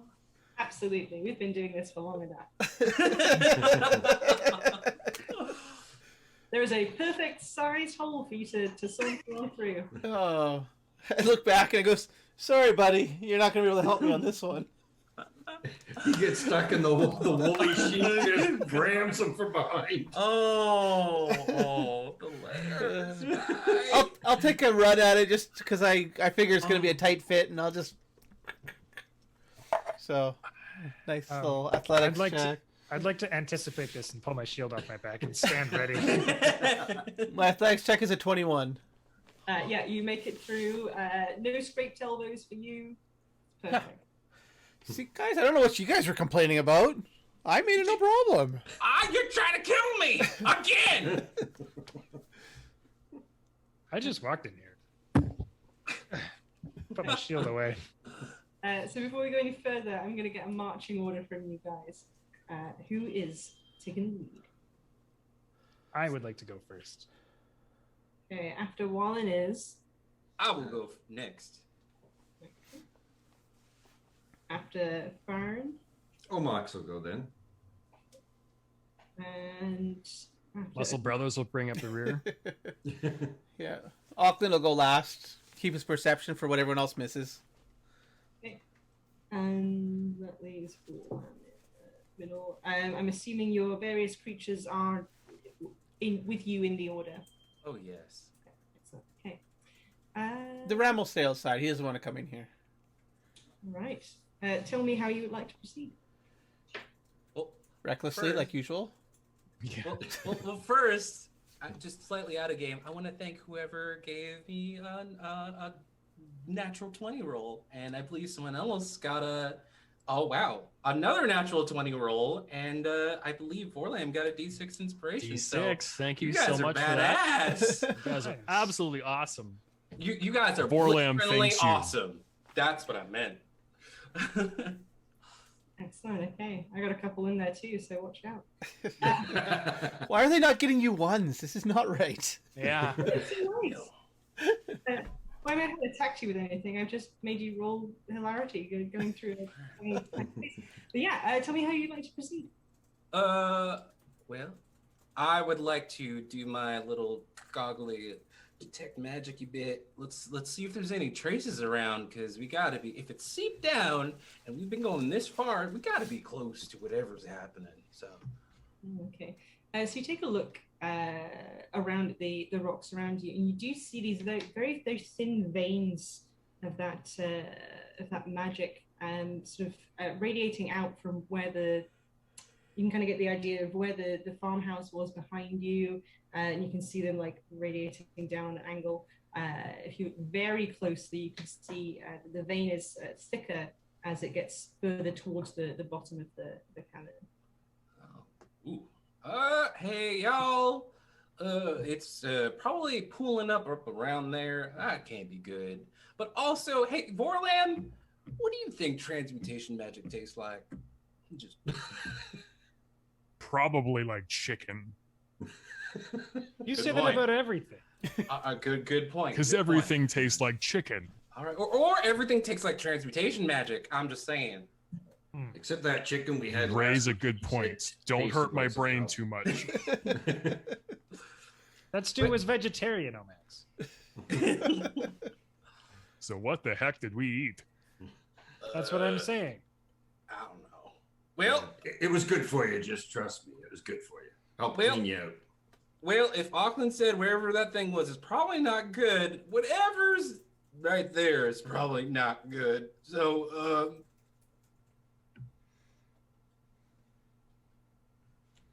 Okay. Well, I'm not afraid. of course. I don't even not. Here we go understand. again. Let's venture forth. I will keep walking. Excellent. Leave it to the littlest one to have the most bravery. Okay, so you're walking forward through this cabin. tell me about like what you're doing. What I'm trying to get from here is like how observant you're being, like what you're looking for, like if anything at all. I mean, I just put words in your mouth. Tell me. So Wallen is assuming that everything is fine and that whatever is going to happen at the end of the tunnel. So he's just strolling along and whistling a gnomish farming song. I'm gonna have you make a dexterity saving throw. Oh. This could be it. You got this. 4. No, he You doesn't. got this. He don't got this. As you are marching along this tunnel, you don't see the slight lip of the crack and like this rock that catches your foot, and you're like, oh! Ooh. Straight on your face. And as you sort of pick yourself up out of the dust, you look down and you see that there is a crack right in front of you, and it smells like sulfur. And as you smell that, there is a slight tremor. All of you feel this slight tremor in the cavern, and that crack opens up, and another crack that's by Omax opens up, and even by Auckland, cracks are opening up in the bottom of the cavern, and this sulfurous gas is seeping in. I'm sorry, Someone I don't know didn't- what I did, but it all smells like farts. Oh, blistering sounds. Ow! Someone didn't call before they dug. Oh no. Excellent. I'm gonna need everybody to make a Constitution saving. Oh boy. Constitution saving throw. Everybody? All right. +5. Plus 2. Ah! 17. 12. 4. 4. So that's, Oh no. that's a 10 in Oh. total. Oh no. A 7. Okay, who was below 10? I believe Fyron was below 10. I was below 10. And so was Omax. Max. You are all poisoned by the few. All of us? All of you are poisoned. The 3 who failed to save. Okay. The 3 of the 12. So Auckland and Wallen, you like. Wallen, maybe you see this happening. You're like, hold your breath, and Auckland, you two manage to hold your breath just in time, but the rest of you breathe in this poisonous sulfurous gas. The gas is still seeping into this area. Oh, We gotta go. blistering. Nobody strike a match, whatever you do. Use a bomb? No. No. All right. Well, You know better than that. You're just pulling our leg. well, I do it. Anyway. Oh no. Let's see. I did bring an antitoxin. You standing in this gas while you're. Oh no! Oh no! We gotta get out of this gas first. So, like, where is there any inkling of an exit, or like where the gas is, so we can seal it up, or is it literally coming from everywhere? Maybe ahead of us. I'd like to look ahead of us. You see a clear space ahead of you. Auckland at the back, you also notice that behind you, you don't see where this gas ends. It seems like the most sensible way to go is forward. We can go this way. This way. And forward. Don't have to Lead tell the me way, twice. little man. I'm going. So, Follow the gnome. You just see this like fireball of a person just running.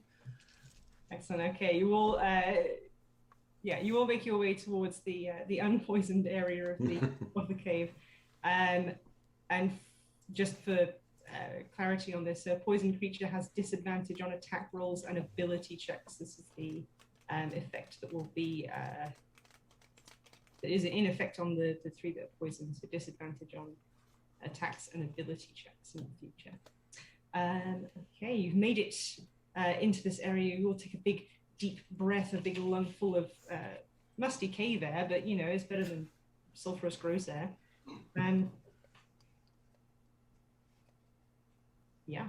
Tell me what you'd like to do. Is everybody okay? I will No. feel better in just a moment.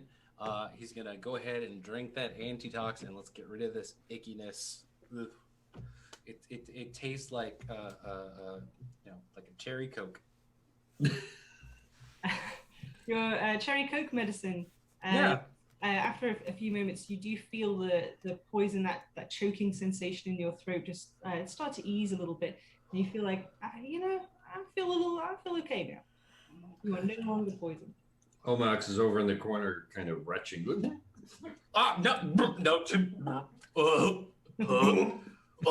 Here, Don't Omac, not you. Don't. Omac, I'm Every gonna time one cast- retches, I'm gonna walk over to Omax while he's retching and place my hand on his back and say, "It's okay," and I will cast Lesser Restoration on him to cure him of poison. Aww. The whole time you could. Lesser restoration on On Omax. Omax. Omax. Yeah, Omax, you are Oh. good now. No longer Oh, retching ceases. little Wallet, man, you're the best. You're my new best friend, man. Oh, thank you, dude. Oh, Who was your best friend before? oh, you were. Now you're like my best friend of best friends. Oh, okay. Yeah, man. Oh man, Leo's gonna be so sad now, man. He thought you two were tight. Hey, everyone's my friend. I just, as long as you stop blowing stuff up, man. I haven't blown up anything today. All right, it's I been know. almost You- 24 hours, and I'm itching. You getting up the ladder, man. These two busting up the whole place in that farmhouse. Don't remind me. I know. There was some quality old furniture in there, man. Yeah. It was vintage. And now it's distressed. It has more value. It's a bundle Yep. of sticks now. Oh, Now it's called kindling. oh. I think they call it upcycling. Hey, there we go. There we go.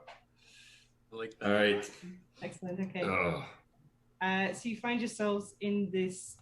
It's actually getting a little bit wider here. You're all able to sit and stand perfectly well in this slightly larger cabin. You can see that it does continue on a little bit further if you wanted to go that way while you're taking this time to recover. Go ahead and roll perception. Anybody who feels like they would be looking around it.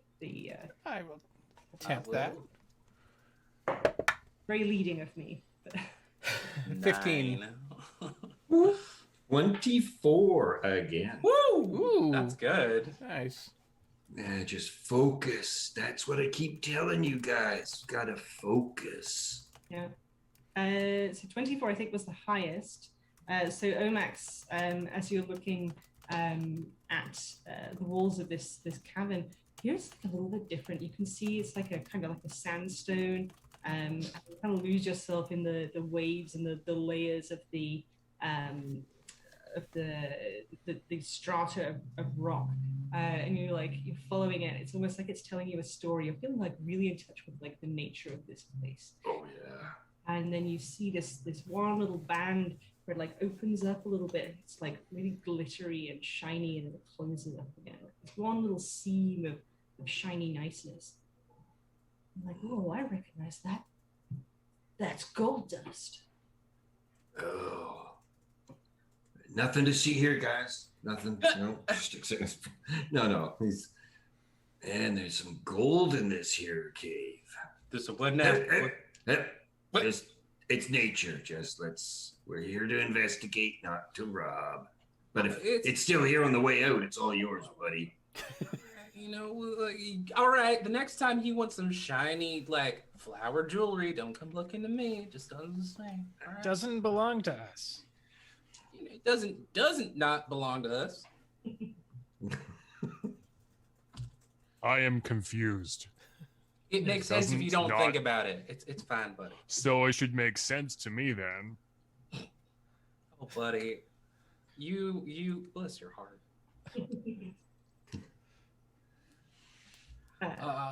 So, there shouldn't be, or would there be gold here? Is this some kind of, trying to think of how it relates to everything on all this evil that's coming down with the transmutation magic? How gold's in there.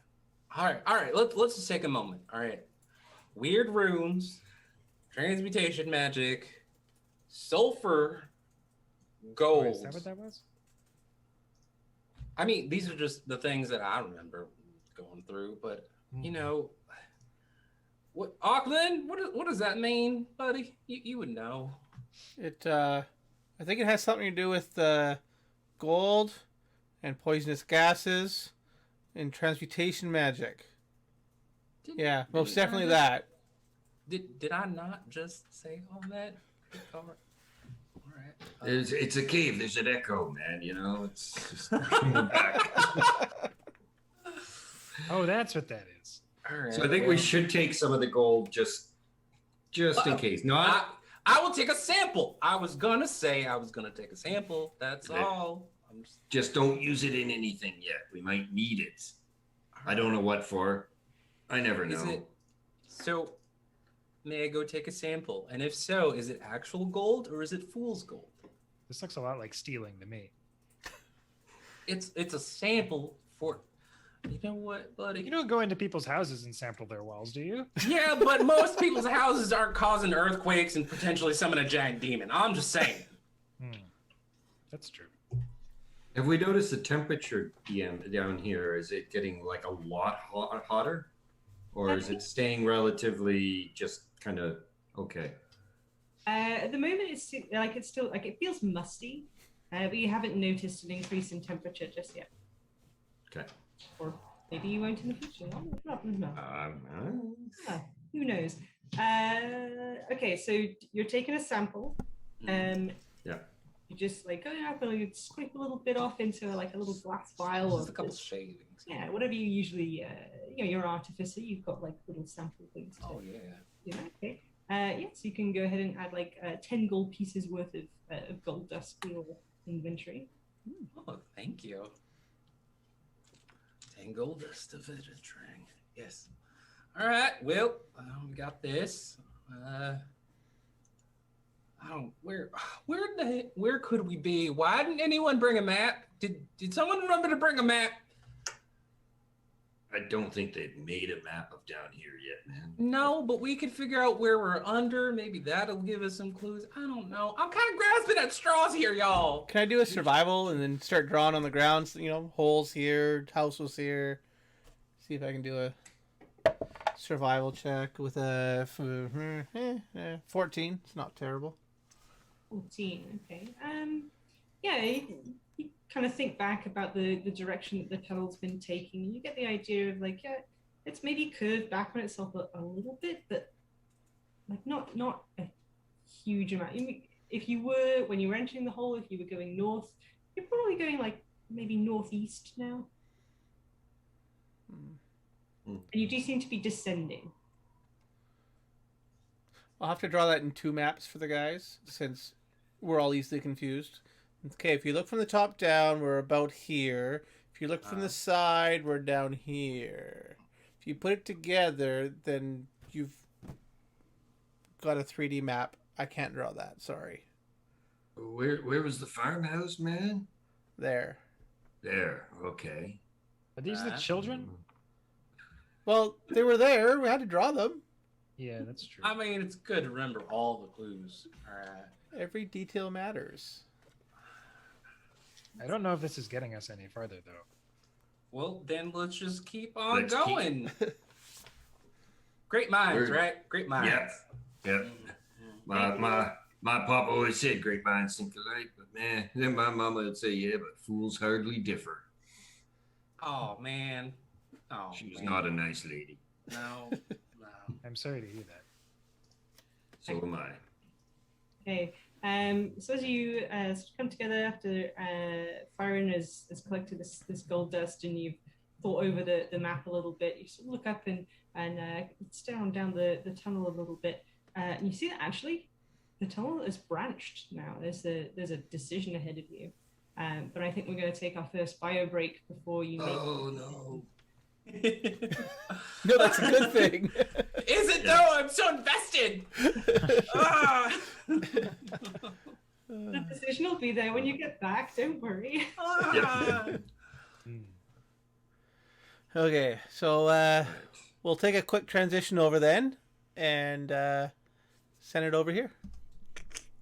All right. Okay, you're on. We're just moving the microphone over so you can actually hear me. There you go. How's everyone doing? Going down into the hole there. You don't need the microphone. You don't need the headphones because there's nothing to hear.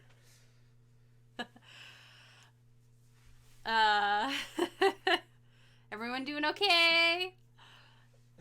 Oh, Run past quick. There you go. Okay. We're a little anxious. We're down in a big deep hole. Down in a big hole. It's scary. Dealing with noxious farts and going down a big hole and all the puns. I clipped a couple segments. What does I thought for sure they were gonna blame the Goliaths because both Goliaths were fine. And what does transmutation magic taste like? What does it taste like? It's definitely been keeping me interested and laughing quietly so I don't wake others up. Aw, thank you. So glad you're having fun. Pumping up a bit of money into some dice. Oh, thank you. Yay. Dice for a good cause. And thank you everybody for who's made all the donations so far this evening, giving everyone the perks. I love kind of being the little donation fairy who gets to tell everybody when they get a perk, and then you just see them smile a few seconds later when they realize it. It's just like, it's so much fun. So much fun. Anyone else sleepy tired? Me? I'm surprised we have as many views as we do. It's past my bedtime.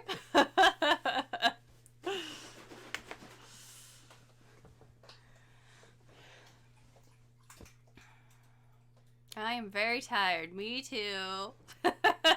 Me too. I was very excited, anxious in the last few days leading up to this, so I didn't sleep well the last couple nights because my brain was just like, okay, I gotta remember to do this, and I gotta remember to say that, and we gotta do this before we go live, and you know how if you have anxiety. But I was excited too, so you know. By Sunday night, I am going to be very tired. I'm glad I'm in the last game on Sunday, and I'm playing a barbarian, so my tiredness going into raging is gonna be like interesting. Sleep, what's that? Yes, what is sleep? So much love to you all. Oh, thank you. Many mecha kitten purrs too. Yes, all the kitten purrs. We could pick it up. We could hear it on the headphones a little bit, so it was very good. That's my bedtime, but I feel like I can't leave now. It's too interesting. Oh, thanks. I'm glad we were able to group you and put on an interesting show. There is a couple more hours left, but if you need to go to bed, we are recording the session, and it'll be up on YouTube at some point in the future, so you can watch it later. Oh, I'm staying until this is done. Okay, we can't be held responsible for, like, sleeping through your alarm clock in the morning, which I'm hoping I don't do. A little background. Back in mid-April, I did have some preventative surgery for my cancer, and I'm still kind of in the recovery phase. I'm dealing with my own fatigue, so to come to 8:30 tomorrow morning when we go live again, I might be a bit of a zombie, so we'll see how it goes. Might be. Blair's laughing at me. I will be a bit of a zombie. The fatigue has been hard for me to overcome. I'm in it for the long haul. Oh, yeah. I'm going to try and stay up as late as I can, but yeah. We'll see. Like I say, fatigue. I have to deal with this surgery fatigue. Okay, go fast. Go fast. No one will see me. I'll just crawl underneath. Okay, well, you know. So far, I've written like 8 pages in one of the Green Dragon journals. Oh, awesome, Oh, Jesse! Yay! We're so excited Who's for using that. Dragon journals? Jesse is. Oh, nice. I don't have any here nearby. We had like up till about 10 minutes before we went live, this whole table that's in front of me was just piled with all of our Kickstarter dice boxes and all the perks and stuff. And Blair was frantically trying to clear the table so it didn't look like a big big mess before we went These live. aren't available on the website yet, are they? They are not yet, but once we've finished distributing our Kickstarter rewards, Sure. they will be on the website in this lovely little pack. You can see the black dragon on one side and the red dragon. There's 5 wicked journals in the little pack featuring artwork by the lovely local artist Haley Boros, who has some items up in our charity silent auction if you would like to support. Yeah, these will be up probably in the next 4 weeks maybe. As we, like I said, we have to finish fulfilling our Kickstarter first, and then we will make these available. But they are very pretty. And the giant stickers will also become available. The giant stickers. The small ones currently are. Yeah. As an add-on. Oh, Bash says he's using his right now too. Excellent. I have my. Oh, you can't see my dice tray. Oh, look at that! He's got the red one. Not that they can see it, but you know. Oh, Blair's showing off one of the trays. So. This is the prototype Fang Dragon that I claimed as my own because it's the prototype. The prototype ones are a little shorter, and a little slightly different. But yeah, I made the actual production ones a little bigger, so they fit better with dice and stuff in them. So this one will still close with dice, which is good. But okay, it looks like all of our players have returned. Blair's getting his headphones on. He's going to take the mic back in a second. So, players, can you give me a thumbs up that you're ready to go? Thumbs up all around. Excellent. Okay, I am going to pass it back to you all. I'm going to take it. But... Well, Blair's going to take it for the rest of the game. So, enjoy, everybody. Okay, transition, and we are... Oh, hold on. I got to turn on the other people's audio, too. Hold on. I always forget to do that part. Okay. We good? Good go. Check, check. Jack. Check. Perfect. Wow. Yeah, I can hear them. Perfect. I can hear them. No, you can't now. They stopped talking. But... Okay, you can hear me now. I'm talking. Yeah, no, we're good. We're good to go. We're good to go. How about now? Now? Now? Not now. Still. Do you want to pick me up? Do you want to pick me up? Pick me up? Excellent. In the break, Volem, you've also now got a natural 20. We're just Yay! piling them. We're racking Thank them my up. wife for that one. I'm just waiting for Giving you somebody guys to some checks to use some of these. Yeah. Now I'm use trying them up. to whittle them away before we. We're not gonna fight anything, right? We don't do that in D&D. No, never. Just use these natural 20s now. No reason. Uh-huh. Excellent. Okay, so I left it where you guys had a choice, left or right, in the in this tunnel. We've got a couple of people with dark vision, and I actually hadn't addressed this before. We do have 2 without. How are you guys finding your way in the darkness? I cast light on my fellow Goliath's weapon again.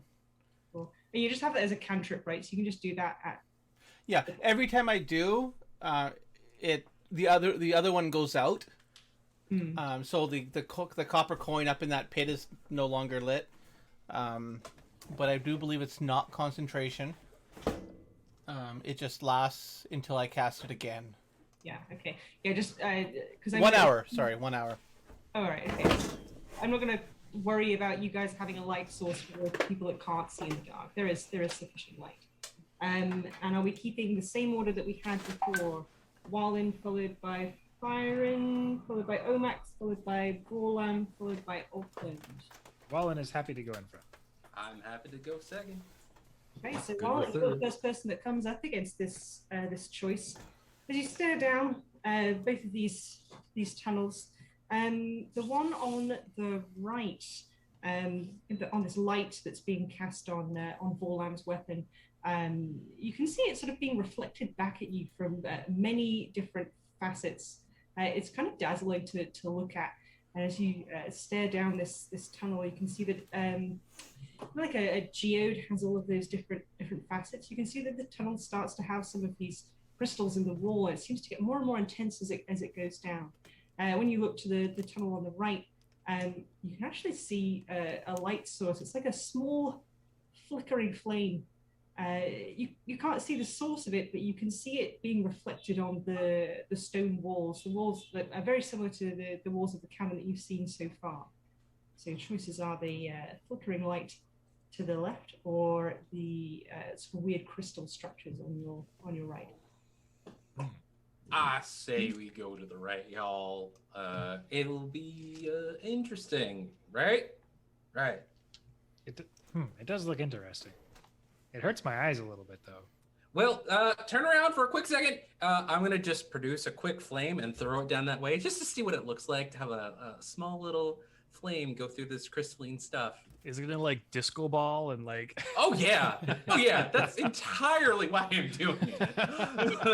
It is fabulous. Like this light is reflected in every direction. You don't see where the fireball ends up because the light's just coming at you from every different way. It looks fabulous. As this fireball lights up these crystals as well, you can see they're kind of pinky purple. They've got these cool like veins going through them. It's pretty fascinating. It's pretty dazzling. Wow, that was great. I agree. We should go this way. Oh, thank you. I never ask y'all for anything. I just really need to go this way. And you just see him doing this like weird like shuffle dance, like really excited about whatever the hell's that over there. Excellent. I have one condition though. You have to hold on to this rope that's tied around me. All right, fine. It's pretty shiny in there, and I think we might get separated otherwise, or lost, or something. Is that the rope that's still tied to you? Yes. The other end, I don't know what it's tied to anymore, because it was tied to the sheep. I'm sure it's been disconnected a long time ago, because he's way back there. Oh, no. But it's just kind of dragging behind us now. I thought there was a bit of resistance. It kind of makes sense. If the sheep is at one end with Auckland, and the front of the rope is with Waylon, like you just have this guide rope that you guys can hold on to. Perfect. Everybody should hold on to the rope. That's right. It was not a bad idea at all. Oh. Second damage. Cut that sheep right out. Oh. Come on, Blair. You asked for the dad joke. I did. I did. I mean, I named him Wooly. Come on. You got this. Wooly. You got it. Will Wheaton's character on Star Trek. I can't. Wooly Crusher. That's it. Oh. Wooly Crusher. There you go. I was asking for puns. It's late. I'm not. Brain's not working. That just makes it every even better. Come on. I even named him too. I came up with a stupid name. Well, just hold on to the rope. That'll make it better. All right. Makes me feel better.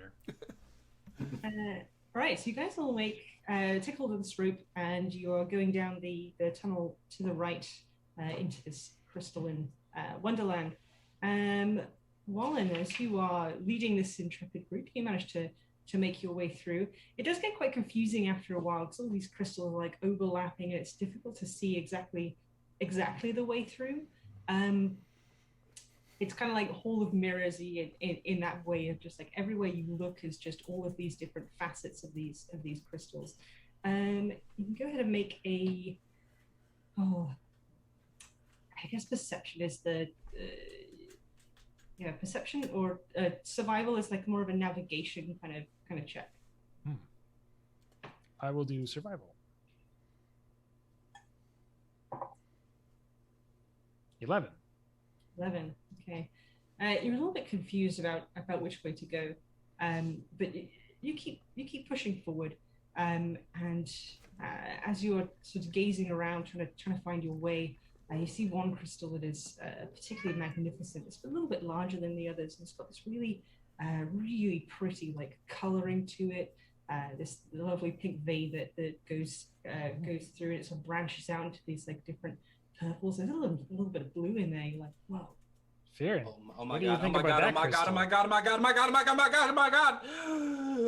thought I'd actually find a luminescent rainbow quartz. I never thought in all my years I would ever find a luminescent rainbow quartz. Oh my god! This is amazing. Is it special?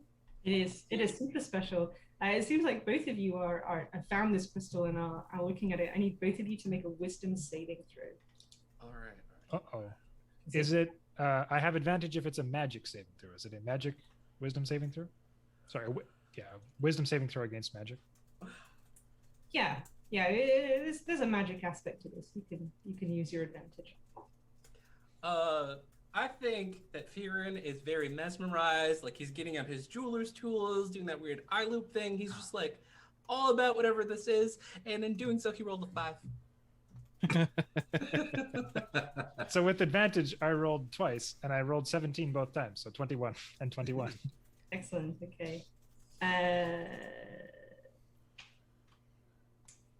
We'll do Wallen first. As you're staring into this crystal, you see something. And which one is your strongest statistic? It is my constitution. Constitution. Cool.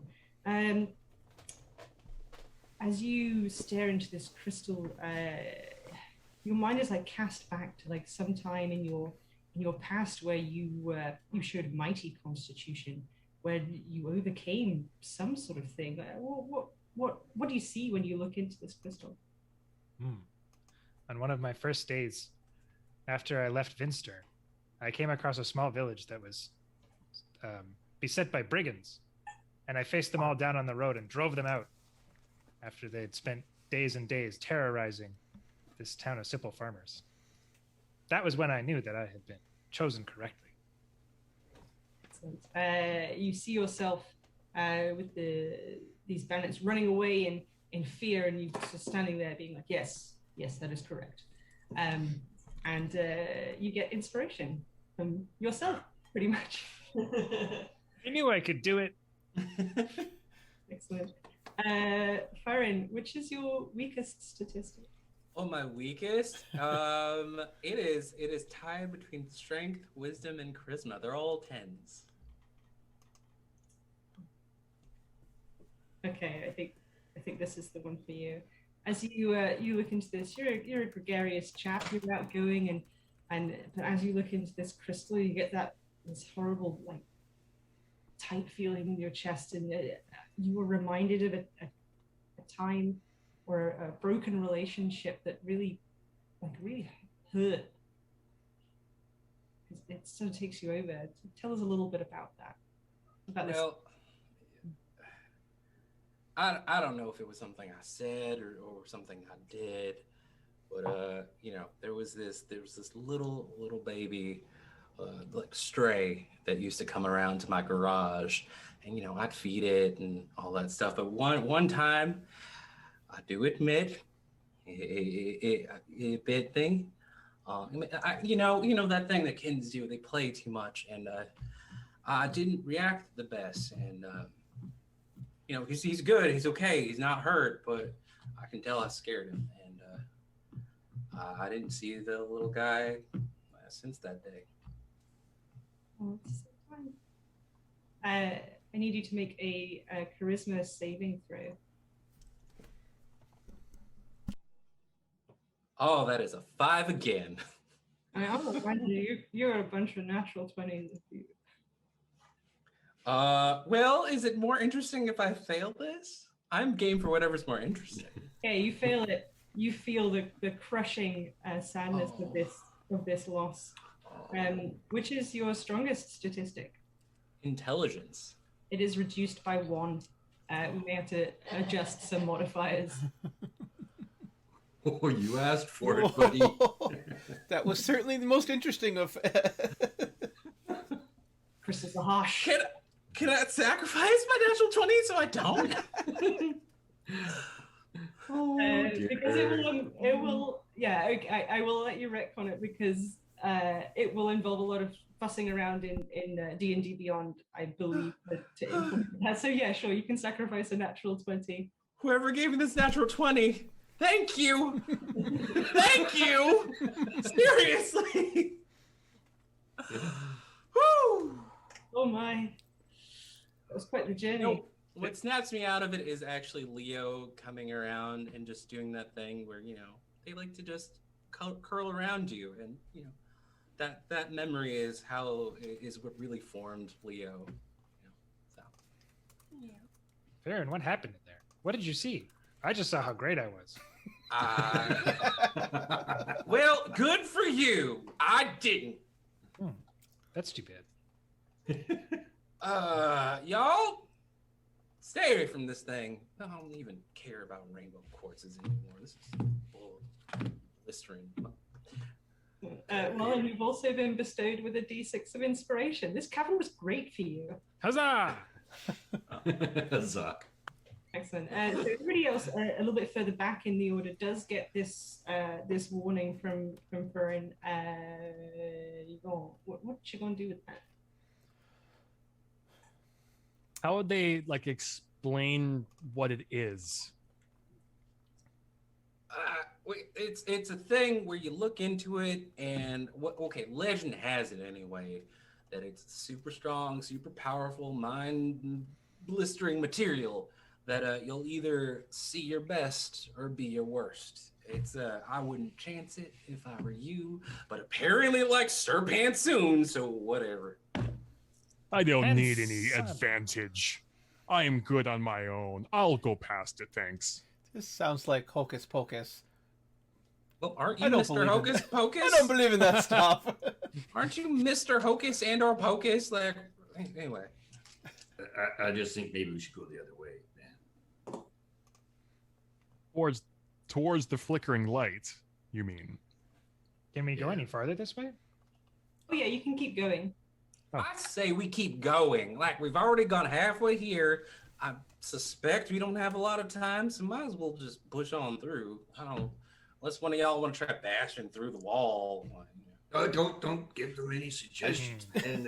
Those two, they're gonna arm wrestle. Who could do it or something? I never get to have any fun, but whatever. I would have said blow it up, but we're underground, and I'm not high in intelligence. But I think you almost lost yours. We know it's not good, man. That's so brutal. Oh, wow, guys. The worst part is you can't argue it. I really can't. I say we press on. I agree.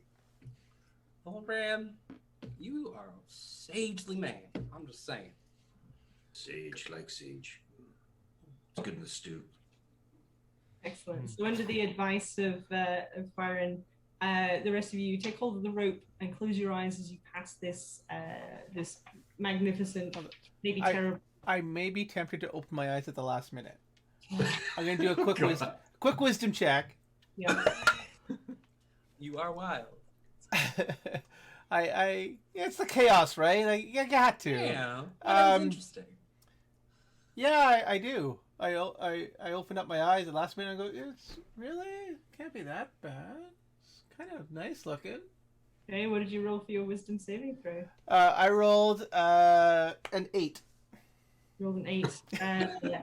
As you open your eyes and you behold this, so you're like, oh yeah, it's real pretty. There's something in there. As you are drawn towards it, which is your weakest statistic. Intelligence. Okay, let's go.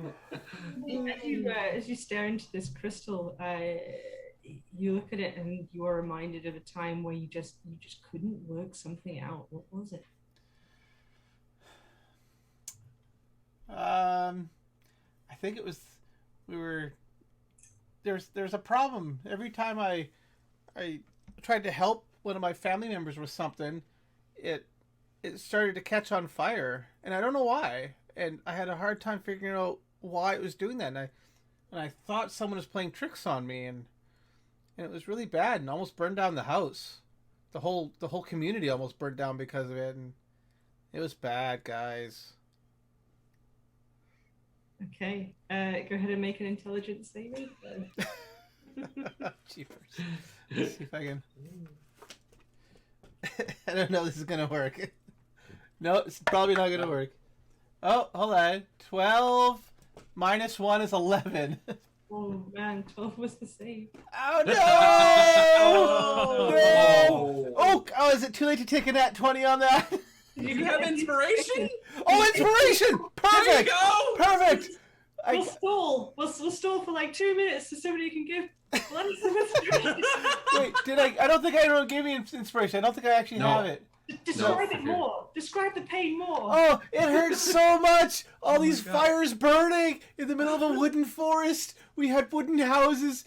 It was so treacherous. Well, I couldn't bear it. I can kind of hear the thing, like it's echoing across the wall, so I go over and, I do that thing that we do with each other, where we throw fire at each other's faces. And in that, can I gift him my inspiration? Yeah. It's a brotherly thing. It's a fun brotherly jest that we do. Occasionally something else gets caught on fire. It's fine. Oh, hold on. Someone might have it. Hold up, I got you. You're looking for that? I'm watching. Oh, okay.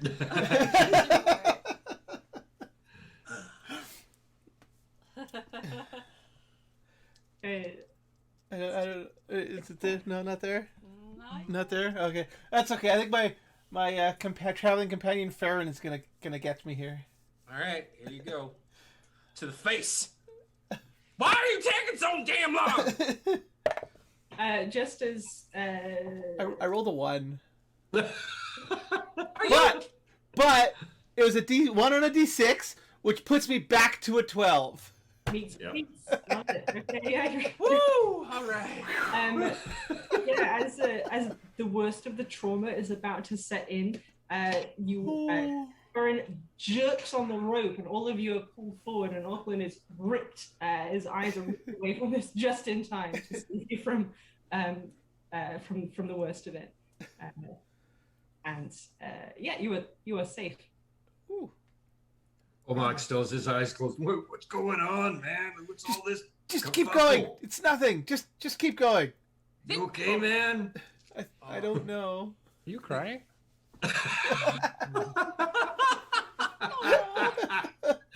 What did you see in there? Fire. Didn't we all agree don't look at the dang things? I mean, I don't didn't cry. I didn't look. It's fine. All right. I never looked. You're just overcome. I guess none of you have the fortitude for this. It's a good thing I'm here. Yeah. I end up saying that a lot. Tell people in your fragile minds. Excellent. Okay, so while in at the front of the group, the crystals, as you continue to move forward, the crystals get smaller, and the rocky walls of the cavern return. They sort of peter out a little bit as you continue, and you feel like, oh, yeah, we're back in a regular rocky tunnel. Nothing more. Oh, good. My eyes. Oh. It's nice to see some regular rocks again. Can I open my eyes yet, man? Oh, No! yeah. What? Oh. Oh, man. You could have opened your eyes like 5 minutes ago. Trying to ruin my prank again. Sorry, Farron. I didn't know. Not this time, Farron. No way, man. Oh, come on. It was anyway. Well. Excellent. Okay, so It's- no. It's Bashon. No offense, Bashon. None taken. Let's do this. What is Oh, my cat is attacking my notes. That's so cute. The cat's taking out the big bad for us. Yes. it? Natural 20 given to the cat. He's going after my pen, after my hand. He's just riled up. Well, it's late at night. It's the cat's time to play. It really is. Settle down, little cat. He sat right on it. Okay, great. Yeah. Excellent. So as you continue on down this tunnel, crystals peter out, but the tunnel does seem to get narrower, and you feel like the air down here is now getting a little bit hotter. It feels good. Yeah, a little cozy. And as this tunnel narrows, it narrows to a point where you would have to turn almost like sideways to try and like shimmy through. There's still a way forward, but it is getting quite narrow, and you're going to have to take your time to move through. Make a Okay, you don't need a perception check to see that these rocks, they're glowing slightly, and you can kind of see this like heat haze rising off them as you look down this tunnel. I've never seen 23 that before. Sorry, what check are we making? perception. Perception. Ah. Ooh. Adjusted 20.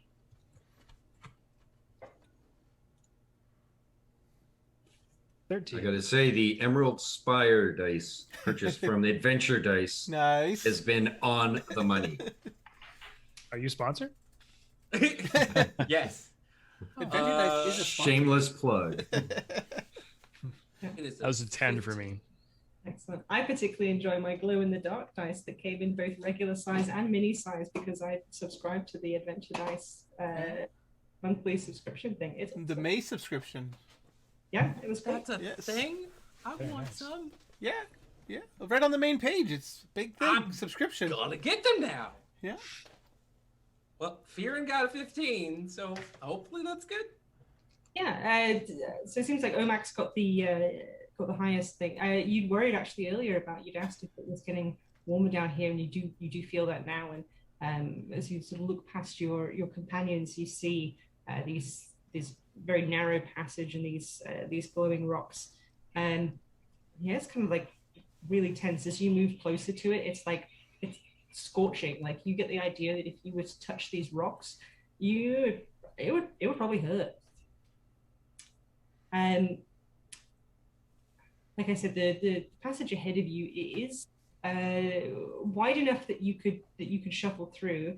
If you were to move recklessly, you might be able to go through before the heat overwhelmed you. If you took your time, probably still be okay, but you might be a little bit worse for wear. Ew. I mean, honestly, I feel like we're the reckless type. Should we do the battering ram routine again? I think- like getting branded. I don't know if all y'all are into that. It's not good, man. Remember what the story was about the fire beast, the fire thing, and it's getting really hot down here. In fact, I bet if you touch those rocks, you're gonna be singed and burnt. So we gotta be careful, guys. I swear to all the blistering suns, she was talking about my cousin. I just everything they said, that my cousin thrice removed, whatever. He did all those things. So Really? Is he nice? no, Oh. he's a jerk. That's When was why the it's last time you thrice saw him? removed. I don't know, maybe like a couple of years ago. I don't know. We don't get together as nearly often as we should. We need a good cookout. But that's not either here nor there. Let's go. Should we just squeeze through? You know what? Let me show y'all how it's done. All right. Okay. Fearon's gonna Go go ahead. ahead and make his way through. I'm gonna say recklessly because the fire feels good being a fire. So Okay. So athletics or acrobatics to try and either athlete your way through or to take a little bit more of a delicate bridge. When oh, Auckland, let's. when Auckland sees him heading that way, he's gearing up to start taking a run at him. Don't you dare! Don't you even! I'm just here to help, man. I'm just here to help. Well, okay, so you know that thing that you see in some spy movies where like the person's doing the weird contortion thing through the lasers? It's gonna be kind of like that. So let's do some acrobatics. Okay. Oh, please don't mess up. Oh, yes, 14. 14. Yeah, you managed to your way through. There's this one that like comes out at your head, and you're like, woo! Just past it, and you managed to get through unscathed. See y'all. It ain't nothing but a thing. Let's go. Who is next? I will try. Hey, Volam, are you recklessly charging through this thing, or are you going to take your time? He's going to take his time, and what I'm thinking that he would like to do on his great axe, on the not sharp side of his great axe, are a bunch of like ornate carvings and stuff like that. So what he wants to do is he's gonna go slow, but he's gonna hold his axe in front of him in such a way that hopefully the axe kind of stops the heat at least on one side, if that makes any sense, so that he'll sneak through because he's big. He's not a fast guy.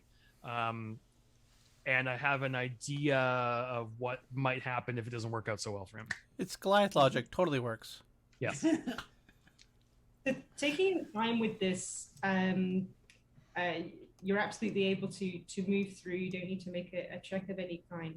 This thing that you've done with the axe is kind of interesting, kind of cool. So let's do a Constitution saving throw with advantage. Okay. Got this. Oh, that's better. Okay, so that's a 25 with advantage. Yeah, you move on through this area, and you shield yourself from the worst heat with your great axe. You're feeling that if it wasn't there, you'd be pretty exhausted on the other side. And I feel like it was really hot. I don't know, I just had this idea. It was really hot, and the axe did get a little bit warm. And the way I was holding it, the round part of the axe was against this arm, and the round part of the axe was against this arm. So as it got hotter, it almost burned like the ornate display into his arms on both sides. So now he's got not only his blue tattoo, but he's got this funky, like almost ornate scar on his arms.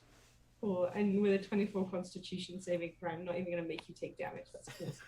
Cool. I love that. That's cool. But who's next? Omax will give it a crack in. He sees Goliath go through it. He's like, man, if he can do it, so can I, man. Reckless or playing it safe? Playing it safe, though. Okay. Constitution saving throw. All right. Oof, 11. 11. It's no good. You'll take 1 level of exhaustion on the other side. You make it through without taking any damage, but oh, man, that was tough. Yep. Okay, and that leaves Auckland and Wayland still to go through. Come on, After Wayland. you. Let me help you, Wayland. I don't want to be pushed. Thank you. You can go first. But then all the rope will be on this side because it's tied to you and Wooly. So Don't worry. I'll make sure he gets through okay. all right, I'm holding you to that. When have I ever lied to you? I don't know, but I'm sure you have. All right. You have a very suspicious nature. Cautious. It's called cautious. All right.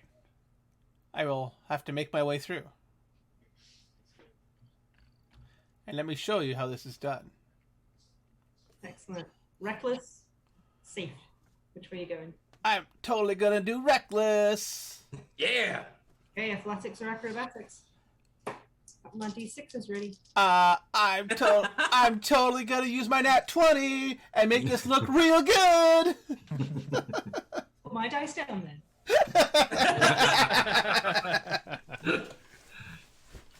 Excellent. Would you like to describe how you move through this? Oh yeah. He kind of looks at Waylon. He's like, "Come on, man! I don't know what you're so scared of." And he starts going, and he's just trucking through, and he's just like, boom, boom, bouncing off the walls, and he's just pushing his way through, going, "Woo! That one was close."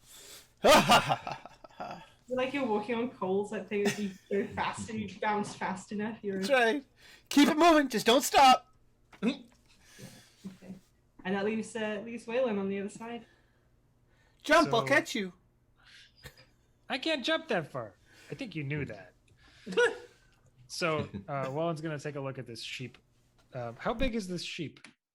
This ram? He's a full-size bighorn ram. So it's probably like as tall as Wallen is. Probably taller than Wallen, yeah. And like 3 times his weight, at least. Hey, Auckland, do you think I can ride this sheep? Do it. Do it. You won't. You know you want to. You could try. He's got a mind of its own, that guy. He may not like it. I hope you got away with animals. Well, It's worth a try. So while I would like to attempt to mount the sheep and urge it forward, but also, while also like holding his shield kind of out in front to like deflect any heat from directly in front, so that at least we can sort of charge straight through, sort of like a battering ram. Okay. Yeah. So like one hand like desperately clutching sort of the nape of the neck of the sheep, and the other hand holding the shield out. Let's go, sheepy! Wooly. You can totally get up there. I feel like the sheep is used to carrying loads and being loaded and unloaded, so you getting on is no problem. But animal handling to urge the sheep forward into this very dangerous thing. The sheep is covered in flammable material. It doesn't want to go willingly. I rolled a 19. Oh, but it's So good. 20. Yeah, you jab your heels into the side of this sheep, which I don't know, remembers a previous life where it was a horse and that worked. It charges forward through this through this tunnel. Who would like to roll? It's going reckless, so it's athletics or acrobatics for this sheep. I guess you've got the stat sheet for it, so I don't, but I'll just roll a die and see what happens. okay, no modifier there. That's going to be A 7. So maybe a +1 or Constitution, maybe a +2. They're pretty tough. yeah. I mean, even so, you're at 9. Even if we stretched it to a +3, it's still not even a 12. So. Does anybody would like me to talk me up to a +6? That's going to take a lot. Oh, I finally got. Oh no! Hey. Oh yay! Yay! I don't know how to feel about this. Lucky for me, this doesn't require me to roll. Or does it? Hold on. Okay, yeah. We got sheep charging down this thing. You've 19'd on the animal handling. The sheep has rolled a 7, 9, something bad to maneuver its way through the rocks. It charges in, sort of catches itself, and Are you feeling inspired, Wallen? You wanna inspire this sheep? Can I add my D6 of inspiration to the sheep roll for navigating the fiery quarters? Yeah, sure. I'm trying to be inspiring while writing it. Hey, So that's how do you write an inspiring speech for a sheep? Ba ba ba ba ba ba ba. Ba, ba, ba, ba, ba, ba, ba. You're singing it a lullaby. I rolled a 5. Yay! okay. Yeah. So as it hits this one wall and gets burned, and veers off the other way, and you expertly steer it with your animal handling and sheep inspiration to keep on going in the right direction, and it makes it through to the other sides. It will take like 3 points of searing damage. So you want to mark that on your sheep sheet. Probably smells a lot of burnt wool too. Oh, yes. Jeez. Everybody make a constitution no. I use my. Well, we know if we're hungry later, then we'll have some good lamb to eat. Or Oh, buddy, no! No! You Excellent. see, Auckland, he's fine. We did it together. Pat the sheep's head. it's did still very like well. sizzling. Oh! Ooh, not there. That part's hot. Excellent. Okay. So we'll re-establish the order because it got a little bit mixed up in that last encounter. How are you guys wanting to proceed? And I will say that there is another decision ahead of you. The cabin splits once again, left or right. I can go at the back this time. Okay, Wallen's going last. How How about, Almax or Volram to go first this time? Yeah, I'm thinking Omax with his dark vision. Okay, so Omax first, then Yep. Then I'll follow behind. I'm gonna follow him. You know, do we still have? I still have light on my axe, don't I? Yeah, the light is now constantly with us. Right. Yeah. Okay, so I've got Omax, Vorlam. Who's after Vorlam? I'll go third. Okay, firing. And that leaves Auckland second to last, which, okay, yeah, you've moved one up the order. Fantastic. Okay. Omax, before you Yes. make a decision, to the right, you see the tunnel, it goes on. It seems to get a little straighter. You can see actually quite a good distance down. It suddenly seems to like veer up, but it's pretty dark. You don't really see too much more beyond that. To the left, there is a faint trace of like a weird blue light. It's as you make a perception check actually, just to see what you can make of it. Okay. Oof. Another. Oh, this one's a 22. Oh man, you're so good at this. Natty 16 on the die. Yeah. As you stare down into this cavern, you see just little spots of this like blue-green light. They seem to get more concentrated as the cavern stretches out. It turns slightly to the left as you stare down the end of it.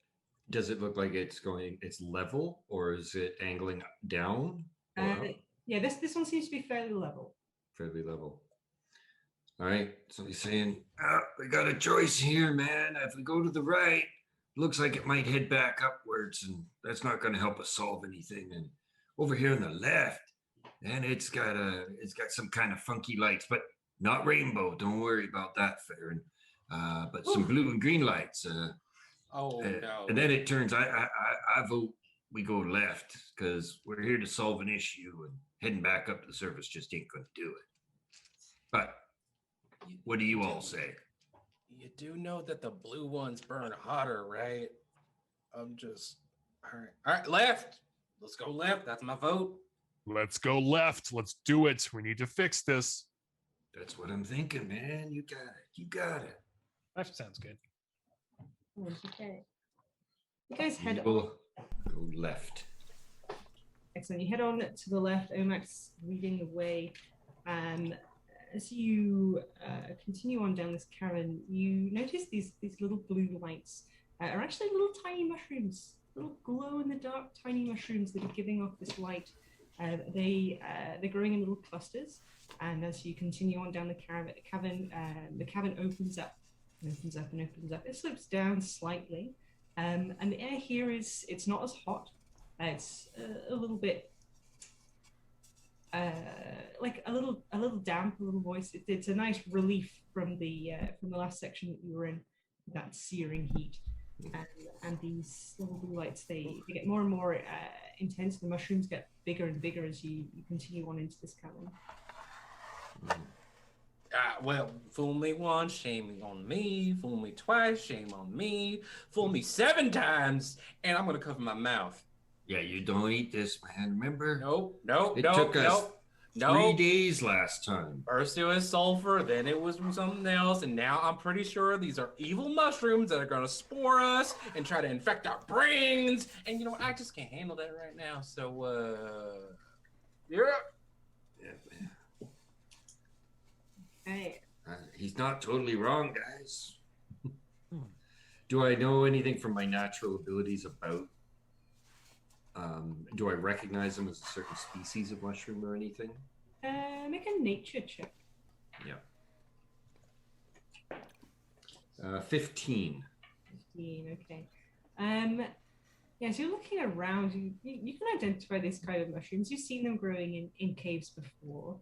And as you move a little further into this cavern, and you're looking around at these different mushrooms, you notice something. You see something it's much bigger than these little mushrooms. It's a much larger figure. It's still got all of the same shapes about its body. Of like it looks kind of humanoid, but it's got all of these like weird fungusy kind of shapes.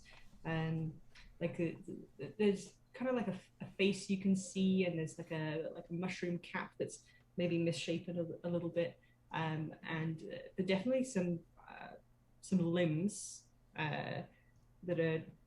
It sort of turns its face towards you slowly, and blinks in your direction, and you become aware that there is this creature, and then behind it, two or three more. And as you look into the cavern, it stretches maybe 20 more feet beyond this creature, and there's maybe 5 of them in total. And they all turn to look at you, and they take in your group. Do we all see this, or just Omax? Omax sees it first. If you'd like to draw the others' attention, or if you guys want to, he'll turn around and be like, and he'll look back and go, "Hey, mushroom dudes, like, we're not here to hurt. Don't worry. Are you guys okay? Are you in any danger?" Yeah, they look at you, and they look at each other, and then one of them extends a hand towards you slowly. Do it. Don't It's do good. it. He's doing it. He's Omax. doing it. It's nature, man. I love nature. Yeah, I but it love could be mushrooms. zombies. They could be zombies. I'm just saying that it could be zombies. Okay, so you're reaching your hand. You're reaching your hand. Yeah, I'm like, it's all good. I'm doing it very slowly, with a smile on my face. I mean, you might be able to tell it might be smiling back at you. It's kind of weird, It's got a mushroom for a face. Who knows? Yeah. Do you know these mushrooms? Not personally yet, but maybe we'll get to.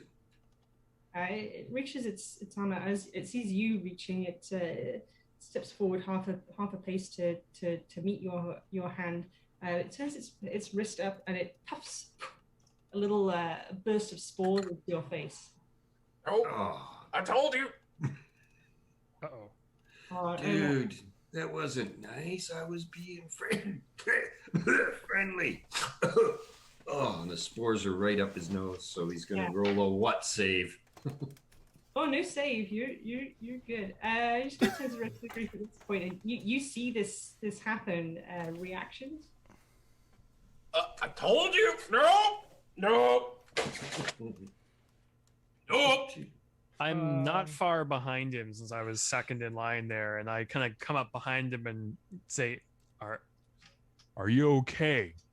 What? I don't know what that was, but you seem to not be breathing very well. Oh, just he shot some spores up me, man, and just give me a minute here. I use my axe, and I try to wave some of it away like a fan. All right. As you wave your weapon, these creatures take a hasty step back and look at you. And Omax, in your head, you hear them go, "Danger, danger, danger." None of the rest of you hear this, but Omax, as these spores lodge in your brain, it's kind of cool. Like you can hear what they're saying. Okay. Volan, Thunderclaw, just put the axe down, man. The spores were fine. They use it to communicate, man. I can hear them in my head, and they think your axe is all danger. We're not here to hurt them. They didn't cause a stink hole. Let's just wait. I'll very cautiously stop and then kind of lower my weapon. Yeah. And he looks back at the mushroom guys, and he thinks inside his head, he goes, he doesn't know if it's a two-way or not, but he's going to try. He's like, see, he doesn't mean danger. It's not, we are not for danger for you. He doesn't know if they catch that or not yet, but you can see them respond. Yeah, they as you give them the all clear, essentially, they're a little hesitant, but they agree, and they offer their big spory hand towards the rest of you.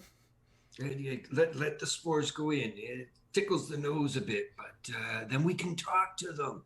Maybe they know what happened down here, and it'll really help us. Because I'm worried we're running out of time. I swear to all the suns, if I turn into a zombie because of this, I'm haunting you. I give you my word, man. Don't worry about it. It's all right. good. All right. Trust me. I trust. He puts his arm around Farron. He's like, "It's okay, man. It's okay." All right. Do you need a hug? Sure. Yeah. Oh, Right. big hug. It's Oh, okay, oh, man. Ooh, that cracked my back. That felt good. Yeah. All right. It is a pleasure to meet you, weird zombie mushroom thing. They're not zombies, man. Jeez. You don't know that. Excellent. You get a little puff of spores in your face. After a moment, you are connected to the mushroomy. Mushroom net. Woo! Well, all right. I'm not dead yet. All right, checking on my vitals. Oh, this is good. This is good. I'm not craving brains yet. What? Am I hearing anything as I'm like doing all these weird checks? That probably looks like a weird dance to them, actually. Yeah. So they do occasionally speak in words, but mostly it's a lot of just like flashes of ideas of like thoughts and things, and you get the idea that they're very curious about you, these creatures that have stumbled into their cabin. You also get a feeling that they're hiding us from something. They're maybe a little afraid, or they've maybe used to be more of them, and they've been suffering in some way. So they are a little curious about these people that have come into their space. The rest of you, the other three, are you accepting this spory gift, or are you turning back? I will accept. Okay. I will sit down on the ground and hold out my hand. Excellent. Similar for you. You get a big old spray of spores in the face, and suddenly become able to commune with these mushroom creatures. I want to try and ask them, so if I get a sense of how they sort of communicate in terms of ideas, I want to try and ask them, like, fire demon ? Oh, they definitely respond to that. Oh, see, I told you. Yeah, they. You get this feeling that, like, deeper down in the earth, there's something. They don't venture down that far. It's not conducive for mushrooms that far down. It's a little too hot for them, a little too dry. But there is something down there. And more recently, you get these flashes, these images of fiery creatures. Not the same like the big creature, but you get these like little dancing flame creatures. You go ahead and make history check. See if you could recognize these creatures. Perhaps you've come across them before. 6. Yeah, you have no idea. Omax and Firen, you get these same things. And Firen, being fire based, let's give you advantage on that check. Alrighty. Nature check, okay? Yeah, nature.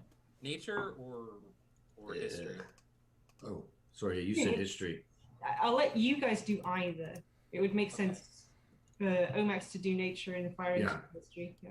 All right. Okay. I rolled a dirty 20 on history. Excellent. I got only a 12 on nature. Okay, so with the 12, you maybe get a little bit more of an idea of like, oh yeah, like kind of fire elemental creatures or something. But Firen, you have a very, very clear picture. You see these little dancing sprites that you would know as magnets. These little fire elemental creatures that are made out of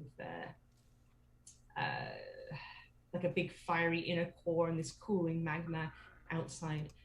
You also get this flash of a slithering shape that's moving through the rock, and it turns to you at the last moment. It's got this like big snaky face, and it's holding this metallic spear, and it looks at you and flicks out a fiery tongue, and you recognize salamanders. And the mushroom creatures say these are the creatures that have driven us out of our home. Oh, that's not good. No, man. All right.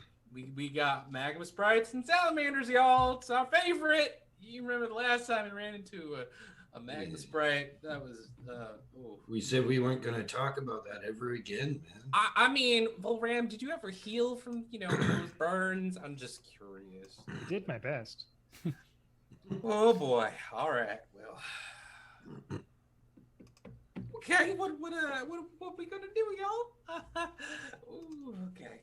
So Omax asks in his head to them, it's like, obviously, Omax doesn't want them to be driven out of their home. And it's obviously these Magnum sprites are kind of evil. Where are they now? Like, give us some direction. Maybe we can go. And he also asks, is there more? Is there a bigger bad guy kind of thing? Yeah, they respond that there is a deeper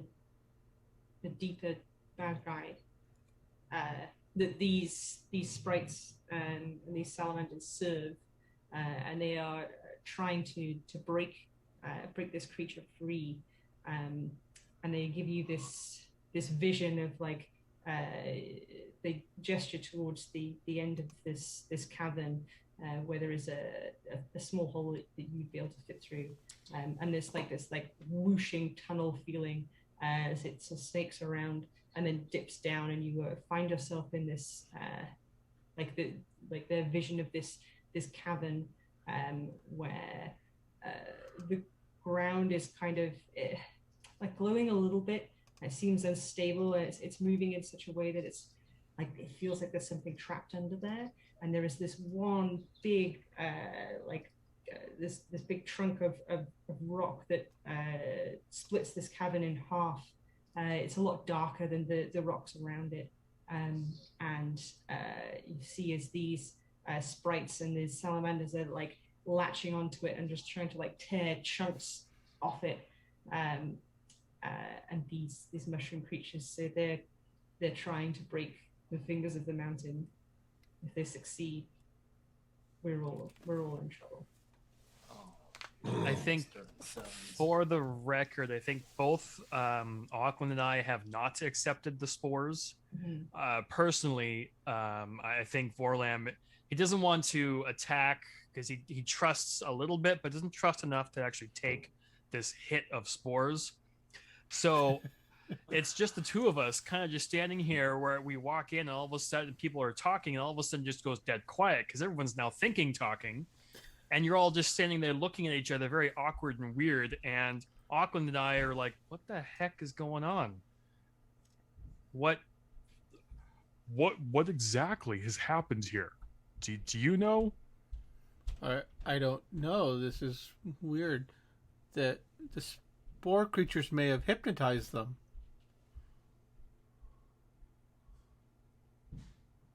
Hello? No, Party no, it's friends? fine. Huh? No, we were talking to them. They told us. What did they tell us? Okay.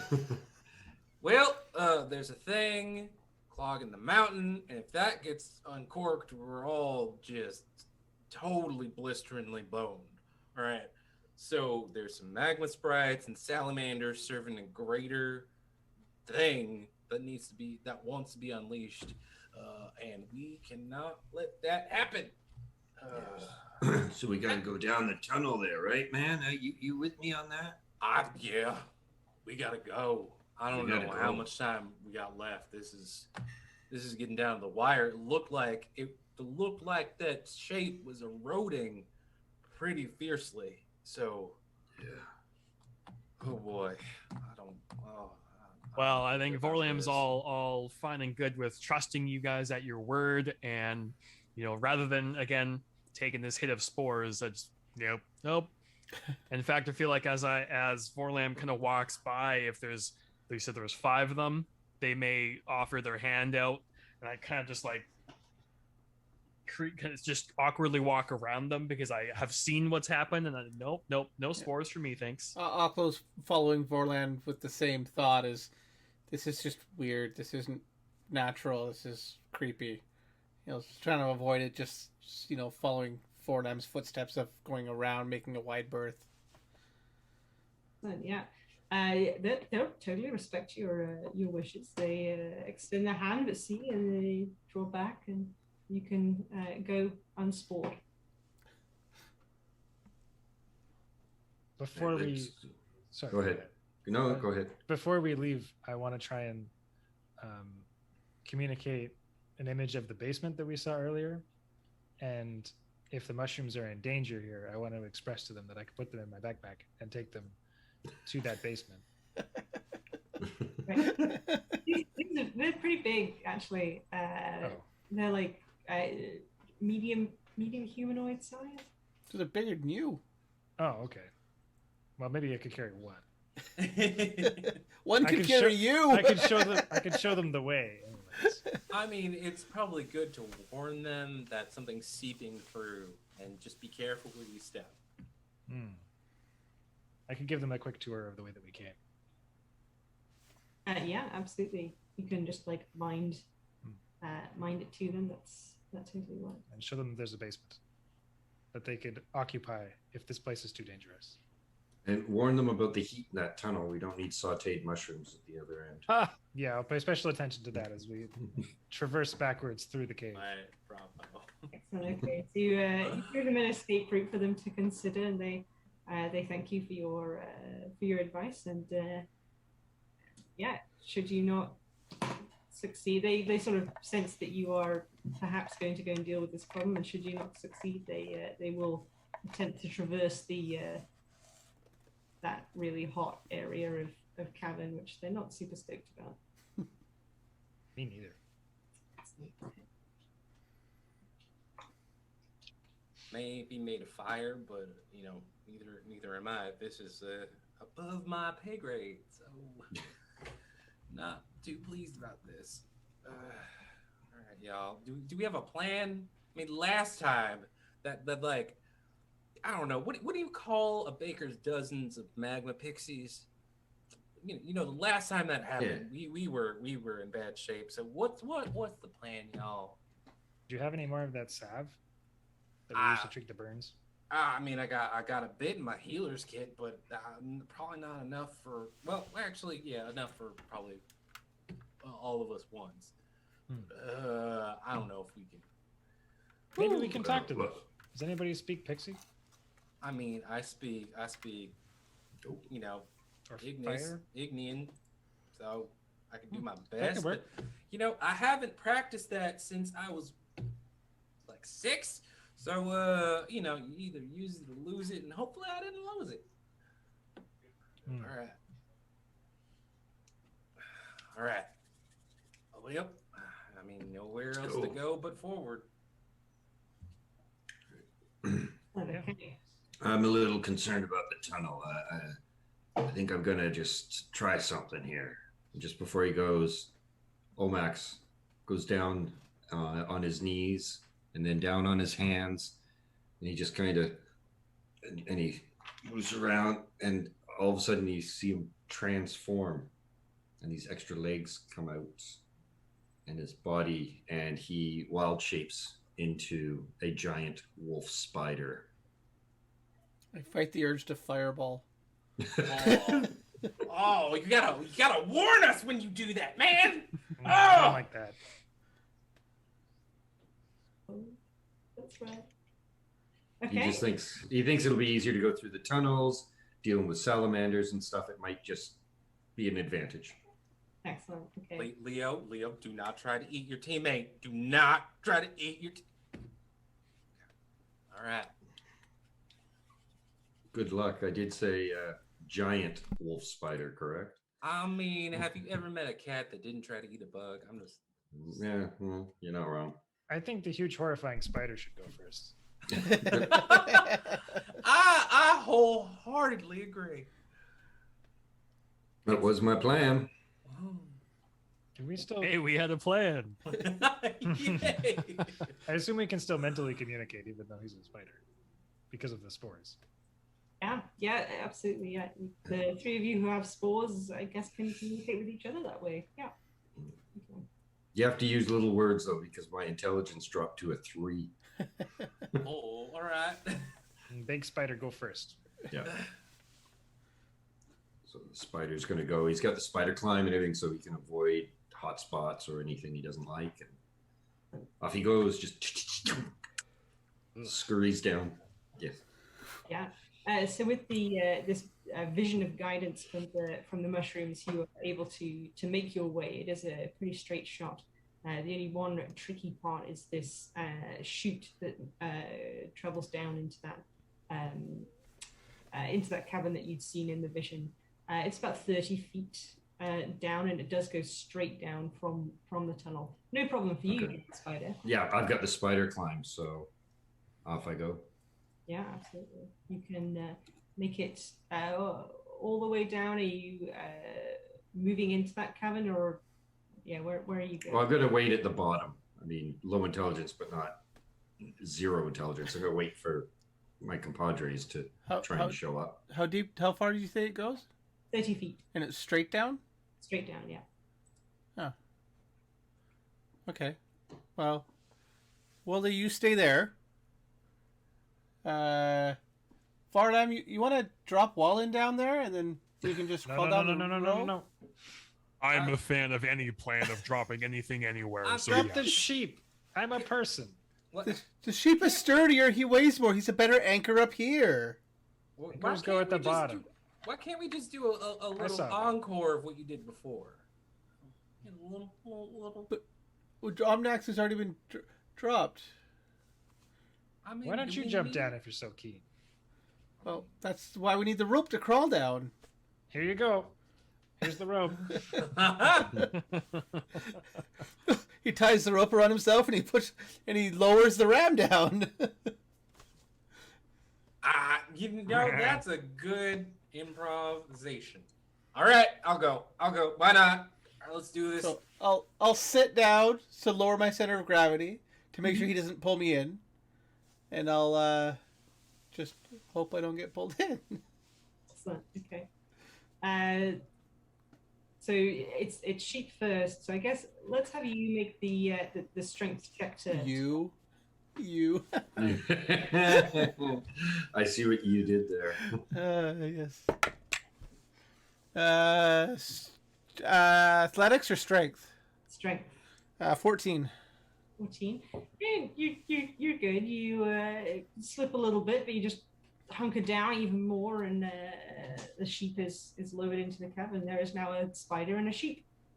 Don't eat the sheep. And thus represents our party. All right, I'm lowering myself down. I'm going slowly. I'm scared out of my mind. And then, of course, to my right, Leo has to show me up, just like gingerly going down the thing with his little claws. Man, why can't you just? All right. Excellent. Okay, so let's do dexterity checks for the both of you. So I'm imagining this rope is now in place, and you are climbing down that rope. All right. Wait. Shoot. Dexterity. That is a dirty 20. Yeah, you're good. You slide on down, and for Leo. Leo. Let me see what his dexterity is. Oh, it's pretty good. Pretty good. Let's roll this thing. Oh, nice. It is a 22. Showing me up Nice. again. Yeah, fantastic. You both make it down safely. Yeah, so you guys that are down in the cavern now, you do see this very big open space. It's maybe 100 feet fully across, and you see that vein of much darker rock in the middle of the cavern, about 50 feet away from you. Who is next on the rope? I'll try going down, but I don't trust the rope is strong enough because I'm over 300 pounds. So what's the diameter of this hole that we're going down? What would you say? Diameter is probably like 6 feet. Okay, so I can touch it side to side, probably. Yeah. Oh yeah, because you're pretty tall. Hey? So I don't know if you remember the scene in The Matrix when they're hiding in the walls and they push, and then you can see. That's what I'm going to do. So I'm going to jump down there and then push right against the side and slide down as far as possible. Okay, so I think that's strength to like hold your arms out in that way. So go ahead. And Which I'm okay with that. Strength. So like an athletics check then?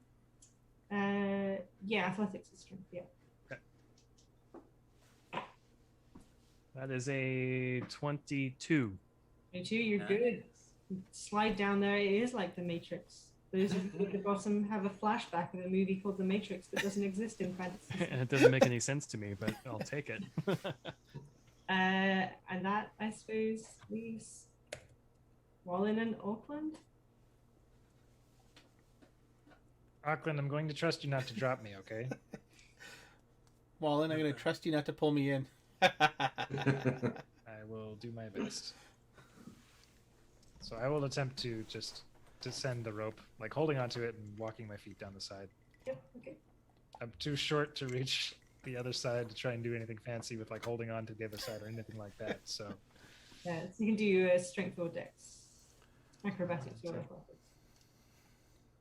oh, they're the same. I'll do acrobatics for the style. Do it. That's not good. I rolled a 6. Don't do it. Ooh, you rolled a 6. Okay. So 6 of the way down this 30 feet. You're gonna fall the remaining 20. Finally get to roll these d6s I've been holding forever. Oh, boxcars, I bet. You'll take 11 points of damage. Ow! Oh. Ouch. You were just waiting for it. Just a pile at the bottom. And the sound of you hitting the cave and maybe giving out a little oof. The sound of this. Those of you in the cabin, make a perception check. Does that include me, or am I staring at the floor? I think you're out of this one, unfortunately. That is a 16. 16. Perception? Even the spider can do it. Let's see. Oh, I guess I could roll It's for an Leo. 11. 11. For Leo, it's a 17. So Byron and Leo are suddenly aware your fiery like instincts are aflame. And as you look over, I see creatures on that big hunk of rock. You see the little tiny guys. You see maybe 4 of them that were just like just taking chunks of this rock and like ripping it out and spitting away. They look over in your direction, and this big slithery shape slithers over the top of the rock, and they see you. And the little guys, their eyes get super wide and they get super excited. And you know a little thing about these guys. They love it when they see a flammable thing and they're looking at that sheep covered in wool and then covered in clothes. Pull up the sheep! Pull up the sheep! So much better than this rock that they've been trying to destroy. And they are super excited to come and not be friends, but they're on their way over. Okay, you're up at the top of this tunnel. It's your turn to try and make it down, I suppose. Okay, so I don't see any of this happening, so I'm assuming I don't know about it. Nope. So what my plan is I'm going to set a piton or two and then thread the rope through it, because I'm going to use the sheep as a counterbalance to lift the sheep while I lower myself, and then when I get to the bottom, I can untie me and then lower the sheep back down. I'll lose the pitons, but I'll still have the sheep and the rope. Okay, so I am going to have the rest of the group roll initiative at this point. So I'm going to say you will setting pitons and lowering your way down the rope. It's going to be like 2 rounds of combat. Do you want to sacrifice that? I don't know what's happening, so yeah. This round I will set the pitons. I may or may not change my plans when I see what's happening, though, next round. All right, so let's get everybody to roll initiative, and then we'll go from there.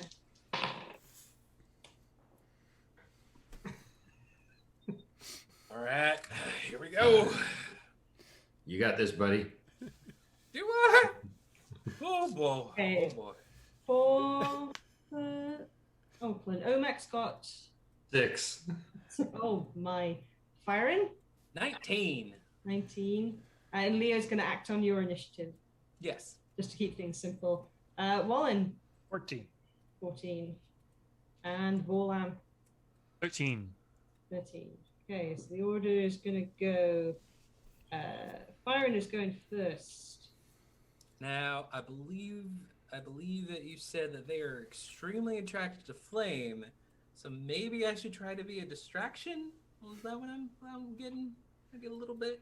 They're excited about burning things, Oh, okay. like All right. setting things on fire and consuming them. Oh, okay. Well, let's play a little Trident the Pixies. I'm gonna go ahead and throw that Trident, and let's do some damage, hopefully. Excellent. So you can see that there are 2 of these salamander creatures and 4 of these little pixie things. They are all roughly in the same place, so you can choose which one you would like to target. From my history knowledge, which one is more, I guess, corrosive in this environment? Or corrosive. The salamanders are definitely the more the bigger threat to you. All right, let's hit a salamander. Let's go for it. Okay. Does a whoopsie. Rolled the wrong thing.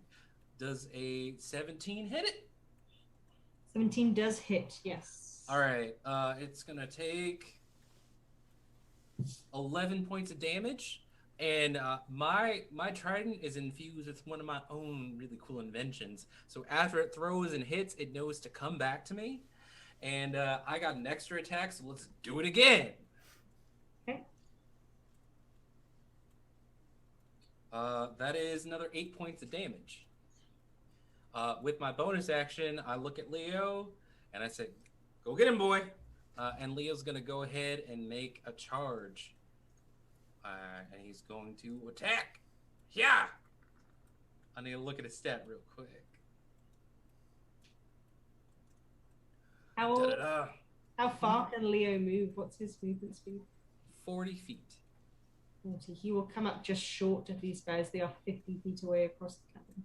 All right. Well, he's gonna be there and be very imposing, and he's gonna roar. Excellent. Okay. Next in the order is Wallen. Am I still laying down? Yes, you would be. It's going to take half your movement to get up from being prone. Okay, well, I will just use my movement to stand up. And so, like, relatively quickly, can I look around and see if I see that big, the big rock that we saw in the vision?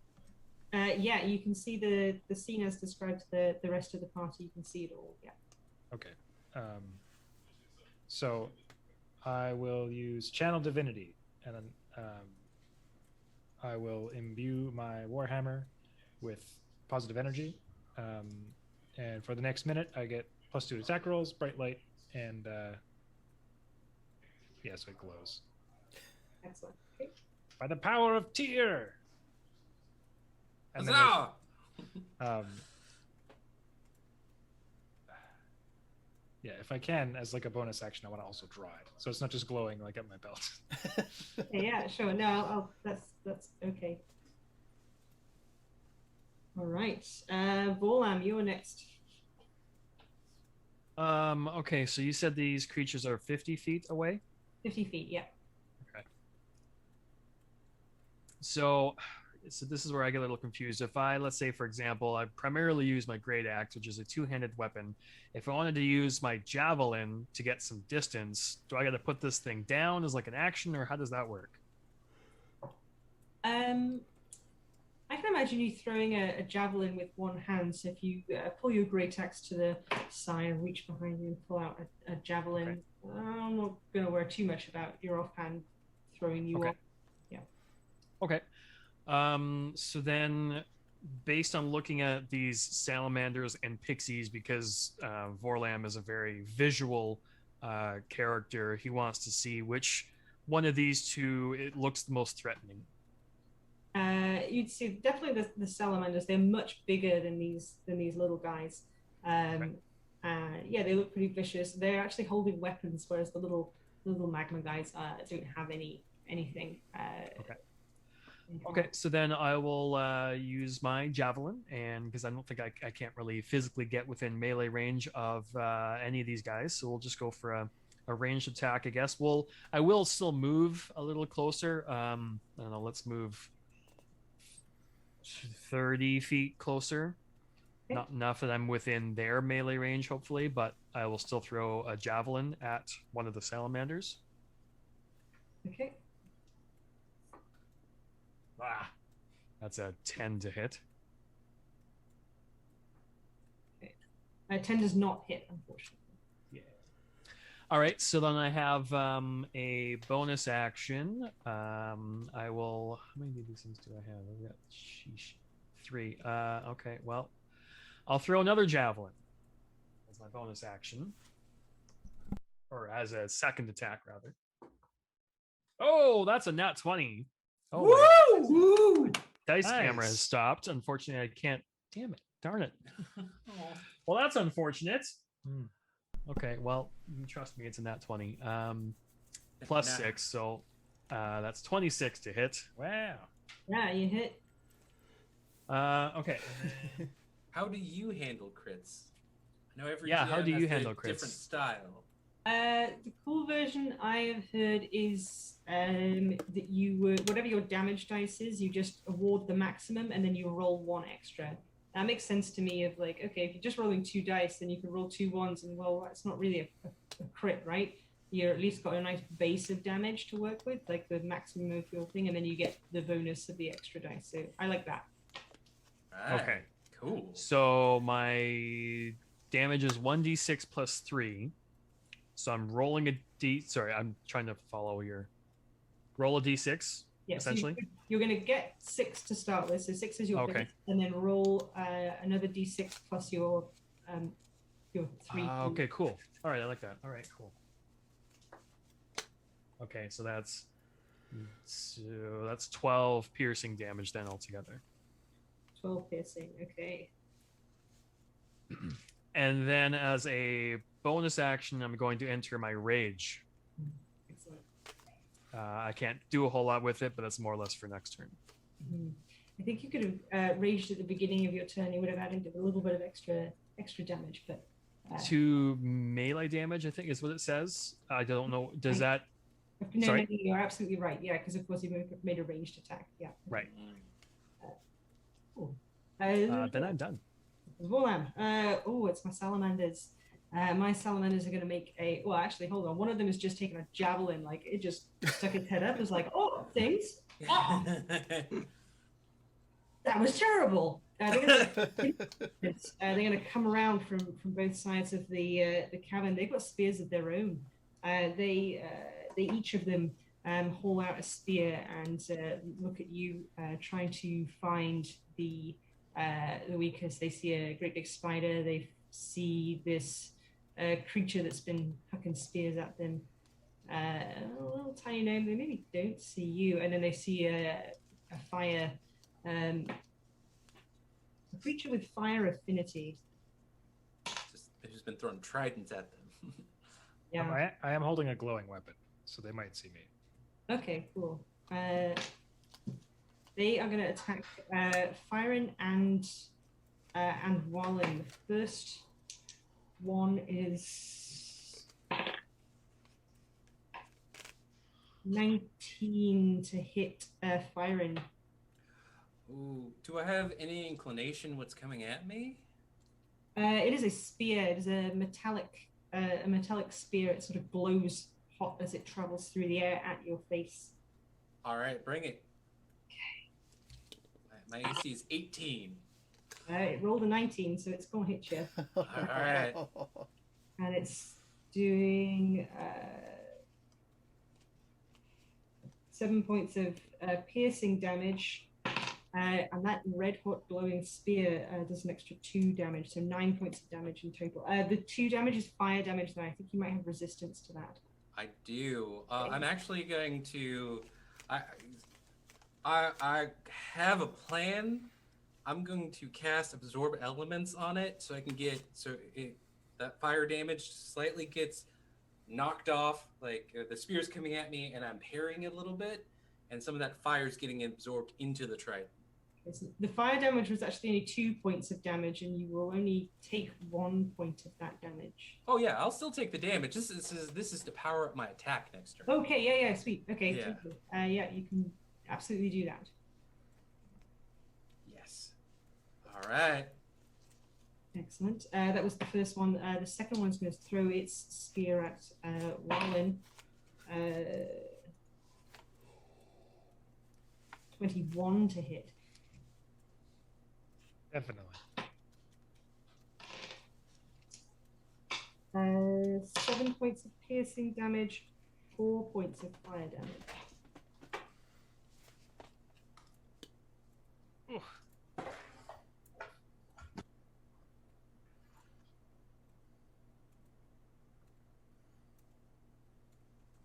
And that is my salamanders have done. They have moved their 30 feet on either side. They are now 20 feet away from the group.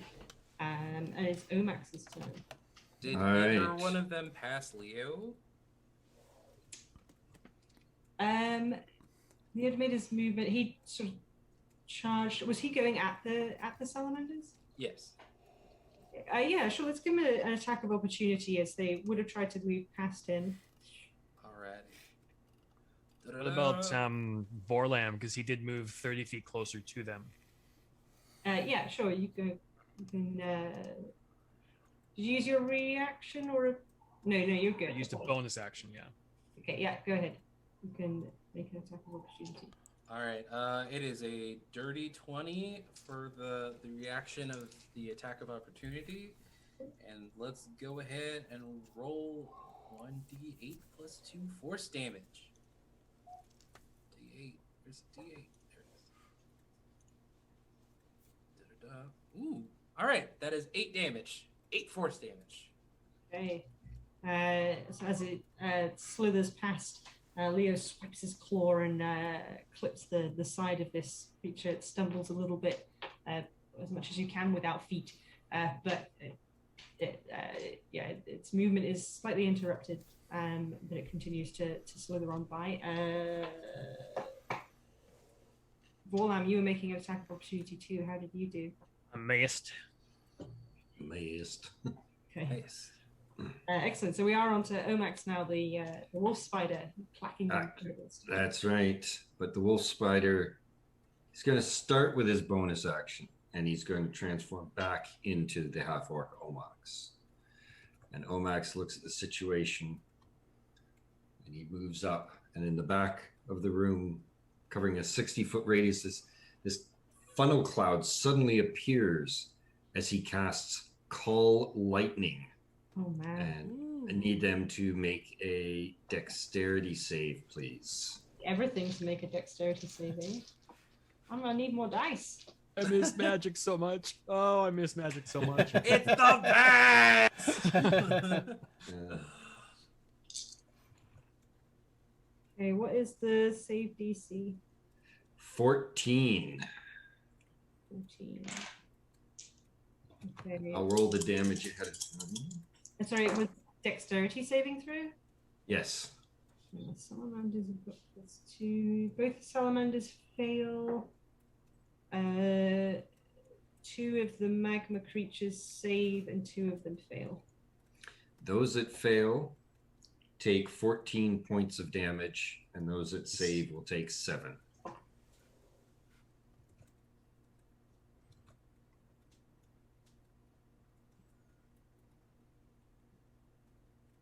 Okay. Excellent. All right. Okay. See what happens. These little spritey creatures, they're all excitedly running towards you and get stumble up a little bit, look at each other angrily and chatter to each other in Ignan. Byron, make a history check to see how well you remember. All right. Does a 13? that good? 13 is pretty good. This is the 13 thing. I can't repeat what they said, unfortunately. Oh, man. Tease. Brutal. That's brutal. How rude. But yeah, they're going to charge 30. Actually, no, they're going to go at the two creatures closest. Two of them are going to leap at Leo. Wait. Oh yeah. They don't have any weapons. They are the weapon. Two of them reach and grab at him with 15 and a 14 to clutch him. It's meet or beat, so only one hits. He's an AC of 15. He's gonna take 7 points of fire damage. Is Leo at all flammable? Does he have flammable parts to him? Oh no, he's your standard metal catbot tiger thing. Okay, he's fine. But he does take that 7 points of damage. He does take that 7 points. He does take it, yeah. For Warlam, one of them rolled a 1, so that's not going to work for me. I don't remember what the D20s. I'll save them up there. 19 plus what? So 23 is, I'm assuming, is going to hit you. Uh-huh. What kind of armor do you have? Don't really have any, to be honest. Just like regular clothes? Yeah. Well, usually he walks around without a shirt on. I mean, Just pants. we could also pants. just give our gracious DM a 1. This if is we so true. choose. Well, I guess we could. Can we wait and see how much damage it is before we make that decision? No, I think we have to. I think we have to decide technically before the roll is known. Okay. Well, I'm just saying it's an option either now or in the future, just to remind us. I mean, I'm pretty good for now. I'm a decent bullet sponge, so let's hang on until maybe we might need it for something. Okay. So you're going to take 6 points of damage from these little fiery hands that grab hold of you, and then your clothes do ignite, and you'll take another 4 points of fire damage, and you are now on fire. Oh. So now to add to my ornate scars, I've got like hand scar tattoos on my. Yeah, they're like 2 feet tall. They're not very big. The little teeny tiny hand scars on my arms now. Yeah, they're messing with your vibe. Yeah, it was cooler before. Okay, and yeah, they will attack those 2 creatures. They've all done something. Auckland, go back to you. I think this is the round that I was supposed to be knocking my pitons and setting it all up. If they're down the hall, I really haven't seen much other than people run off. You might have heard some yelling. Some yelling? Yeah, but no screaming yet, so nobody's in real danger. So... Well, you say that.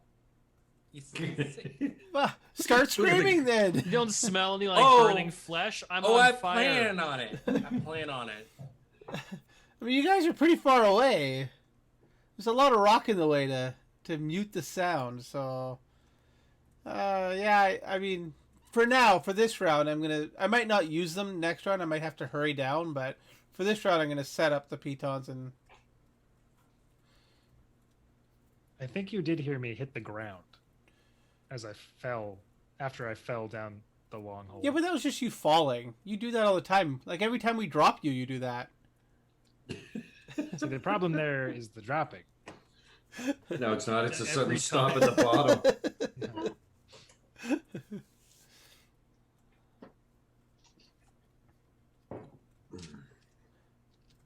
Okay, so you set your pitons, and you will.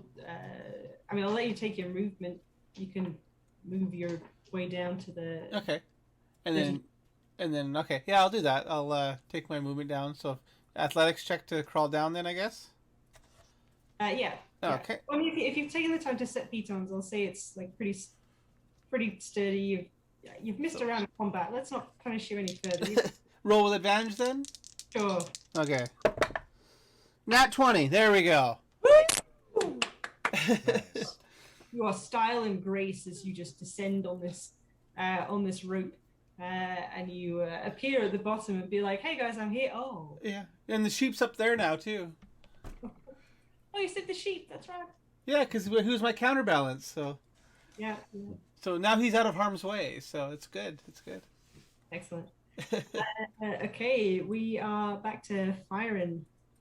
All right, here we go. I'm gonna just go ahead and use my last gifted natural 20, because hopefully this is epic. My intent is to not only do as much damage as possible, but display as much fiery dominance as possible, in so much as I'm also yelling and screaming at the top of my lungs in Ignan. Like, I know that they're serving like a greater fire thing, so I feel like if I'm doing that, that maybe they'll back off or, want to join my side. So I'm going to go ahead and start that charge up by casting Branding Smite as my bonus action, which is going to give me some damage. And I have that charged up fire in my trident. That's also some damage. I'm going to run to that salamander and go ahead and smite the blistering sun out of it with a booming blade. So, God, that's a lot of damage. So that's. Please tell me how crits work. I will just tell you the max roll. Okay, what is your damage dice that you roll? I'm rolling a lot of damage dice. That's the thing. So on base dice. for just my trident, it'll be a D6 plus 4. For the booming blade, if it moves, it'll take another D8. From the absorb elements, it'll be a D6. And from the branding smite, it'll be 2d6 radiant. Okay. So I think the base damage is the d6, and I think I only heard 6s in there. So you can start with 6 for the crit, and then just roll the other damage as you would do typically. Start with the 6 at the crit. I don't. Okay. So yes, as you're about to add your damage, just start with 6 and then roll it as if it was a regular attack. Okay. Oh, that was just a 1. All right, so does that come out to, oh my gosh, does that come out to 20, 30, does that come out to 30 damage, 29 damage? I don't know, what did you roll? Oh, is it just the max on the base? Or is it not Yeah. max for everything? Oh, No. All right, so that's 11 for that, and then let's go ahead and do the absorb elements. I do a lot, y'all. This is too much. That's a D6 from the absorb elements, and from 2d6 radiant, that is a 9. Okay, so what was the total on that? Oh no. 6. Maths So is 11, hard. 9, 20, 26. So I'm yelling at the top of my lungs and really just like trying to decimate this salamander. And I'm trying to lock eyes with each and every fiery creature so that they see what's going down. Yeah, well, that was certainly impressive. This creature is hurting, sure. Wallen, I think. Oh wait, and Leo is going to do a thing. He is being beset by these 2 magnins. He's just gonna be a good boy and take the dodge action since I've already used my bonus action. Great. Okay, so it's disadvantage when I try and attack him next turn, if that's what Yes. I decide to do. Wallen, we're up to you. Okay, so holding his glowing warhammer, Wallen's going to heft his shield as well. If I can do that as a bonus action. And then charge towards, I guess, the like sprite that's not just been like impaled by this trident. Okay. So you got the 2 sprites. There's 2 sprites on Leo, 2 sprites on Vorlam. Firing is engaged with 1 salamander, and there's another salamander 20 feet away, making its way towards you. Oh, well, I'll go straight towards that salamander. Okay. Have at you. Have at him. I will have at him. Huzzah. I will roll a Warhammer attack. I'll roll an 18 to hit. 18 will hit, yes. Nice. So I just got to make sure Channel Divinity does not do any additional damage. It's just +2 to hit. So I will do 1d8 plus 1, and I will. Sorry. Divine Smite. I will spend a first level spell slot to do an additional 2d8 damage. Okay. Radiant damage. So 3 plus 10, so 13. Okay. And I have a second attack. Mhm. So I will roll Warhammer again. That's 14. 14 does not hit, unfortunately. Excellent. Okay, Volam, you are on fire, and you are being beset by these two little critters. Okay. How does being on fire work? I assume at some point I'm taking some damage from fire. At the end of your turn, you will take damage from Okay. being on fire. Okay. Unless All right. you not be on fire. Sorry. Unless you do something to not be on fire, you can take your action to douse yourself, Stop, drop, and roll.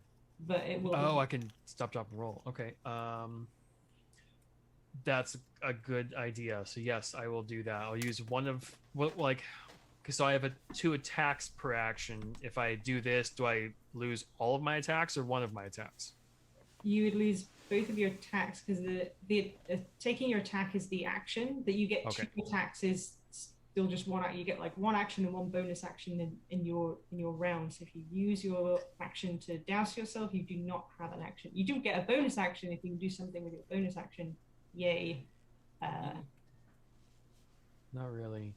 Not really. I should probably take care of the stupid fire though. So yeah, I'll just do the panicked rolling on the ground thing. I'll try to cover myself in dirt or something to, stop the fire.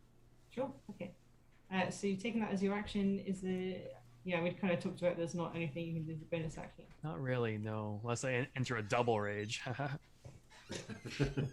Twice the rage. Yeah, I'm twice as red. Okay, but you're no longer on fire, so that's a good thing. Okay. Okay, it's my Sally's. Let's go, Sally's. What are we gonna do? Oh, you're both engaged. Great. Oh yeah. Okay, let's deal with firing first.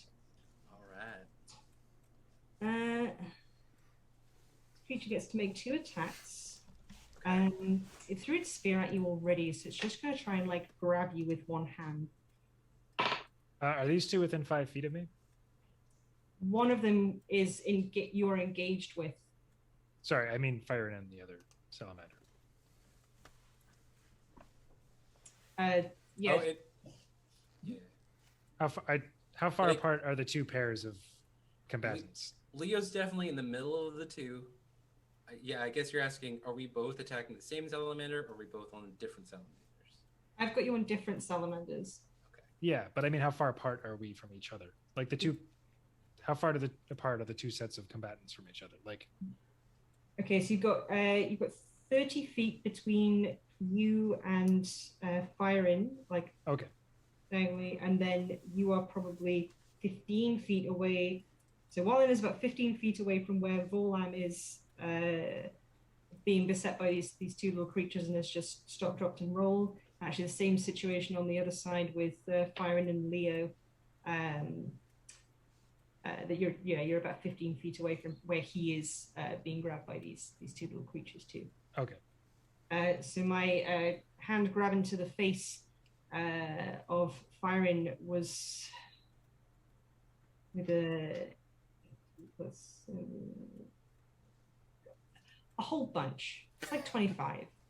So Oh, that's just above my shield. Oh wait. No, I won't say give it a 1. All right. Yep.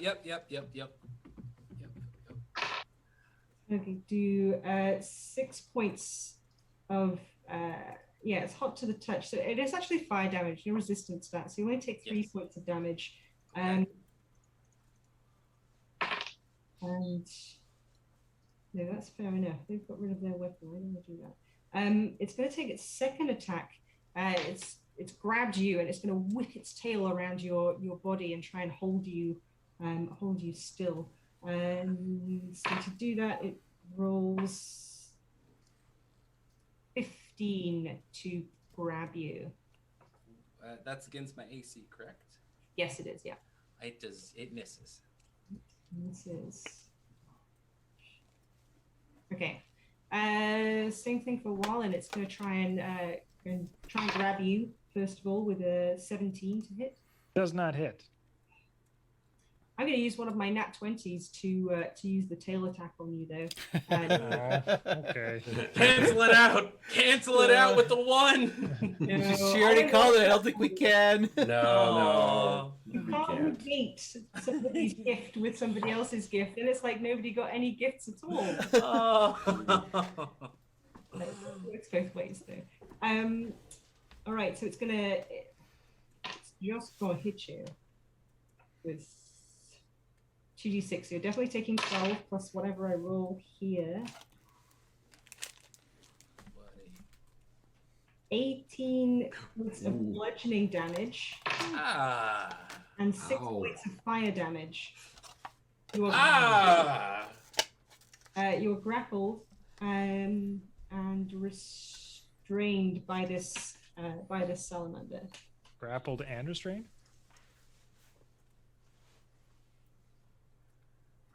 Yeah, so the target is grappled. Until this grapple ends, the target is restrained. The salamander can automatically hit with its tail while you are restrained, so it's probably a good idea to try and get out of that. Wallen is looking very unwell. Okay. Oh.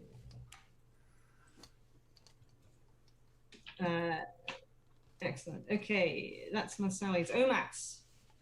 All right, so just to make sure, so Fearin is not on fire, he's just hurting.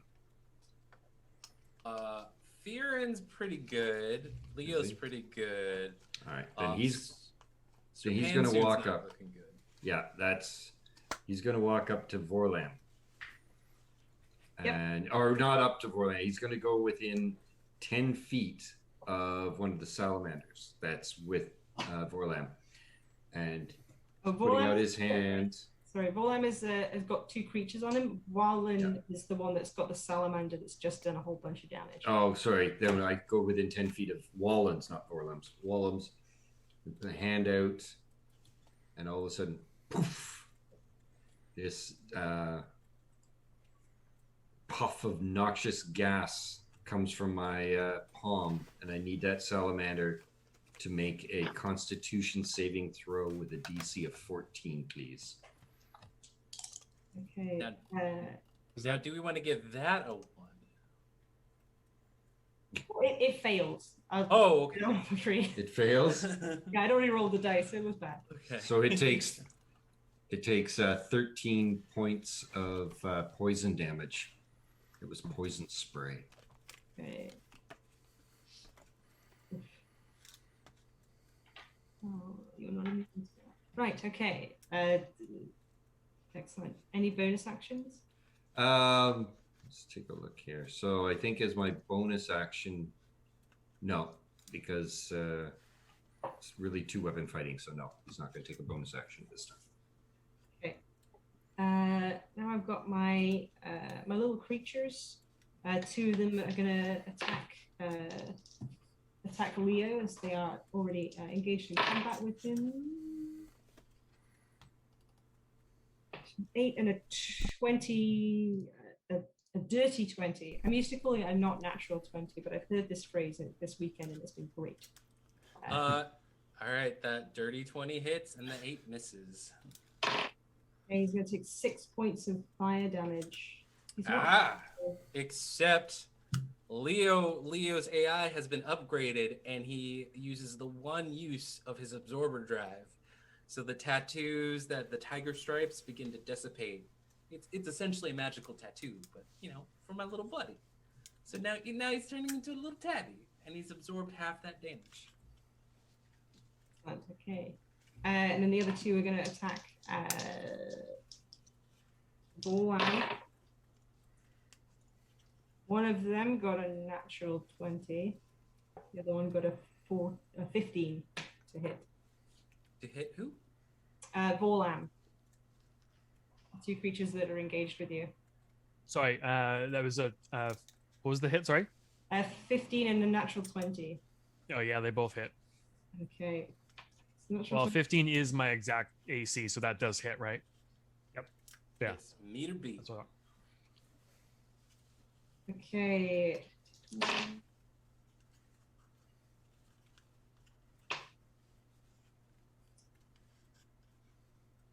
21 points of damage for one, the one that got the crit.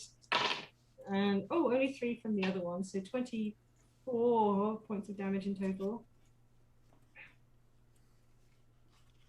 Okay. Okay. That was my little guys. Auckland, welcome to the fight. Okay. Well, yay! I see that Wallen is not doing so well over there, being grappled by one of these things.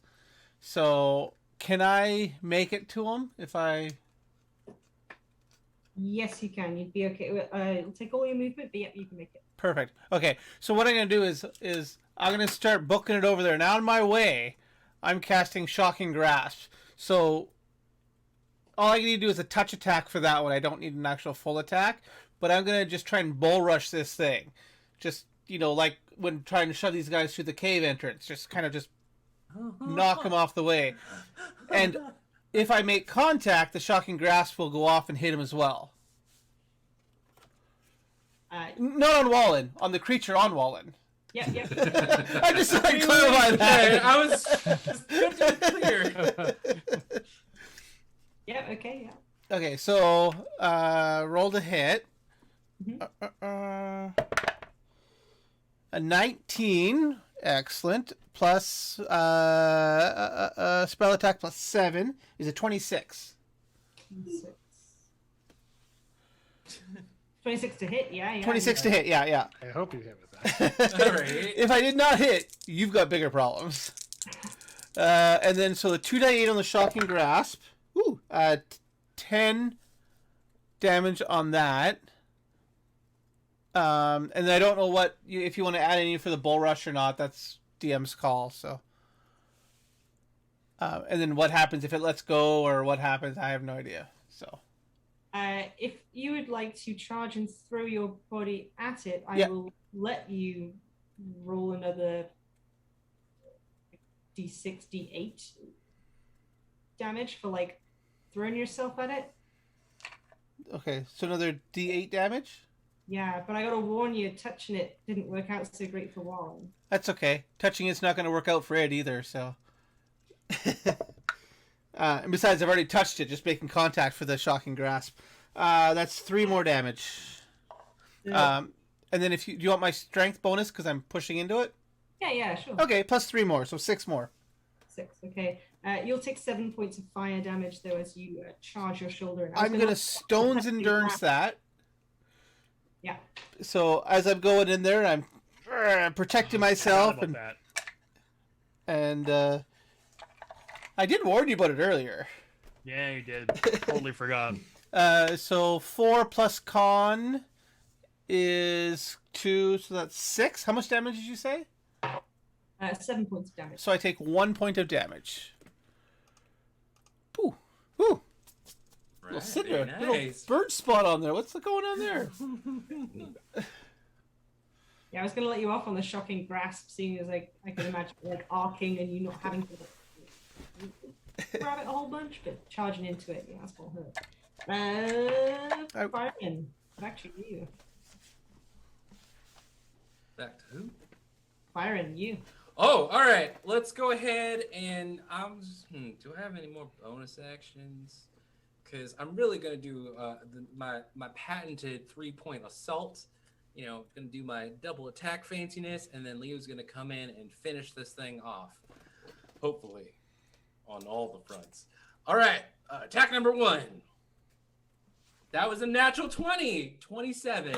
Nice. All right. Attack number 2.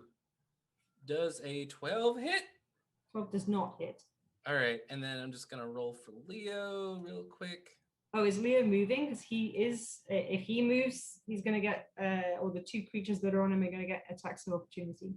Oh no, he's not. Isn't he kind of engaged with both? So we can just go over and chomp the other one. Oh, is he gonna? Yeah, we're all Oh, Leo yeah. and I are gonna attack the same one.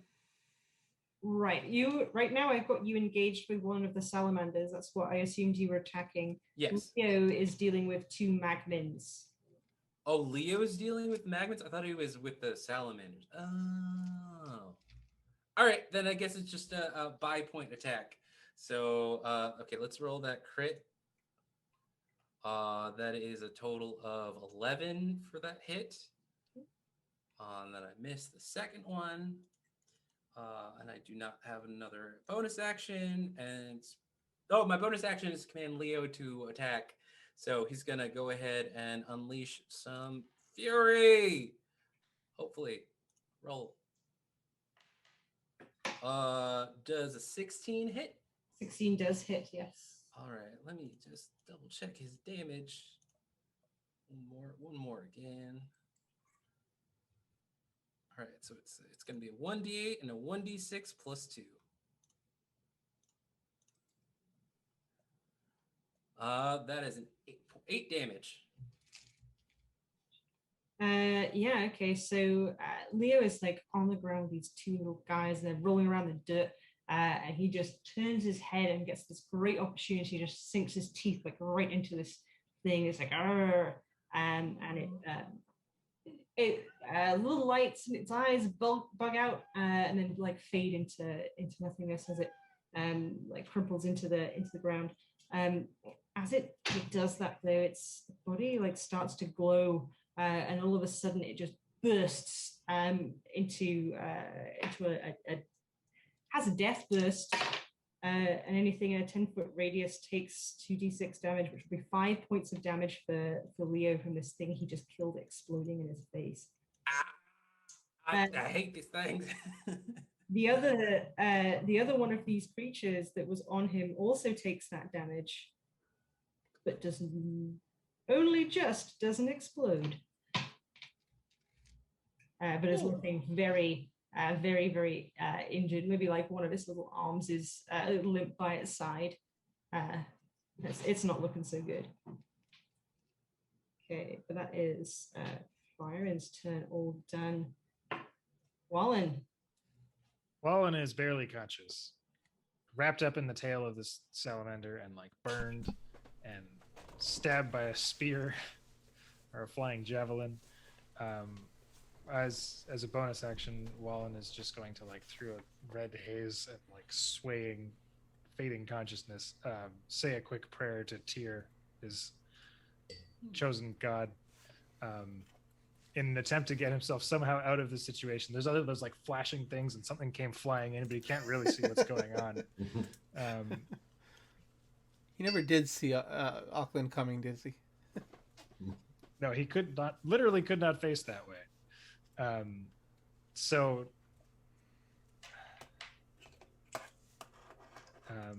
he's like bound up in the tail of this thing with his hands are still full with his shield and his mace, but he's gonna just try and like bring his body posture sort of together and lay hands on himself and spend all of his healing to get 25 points back.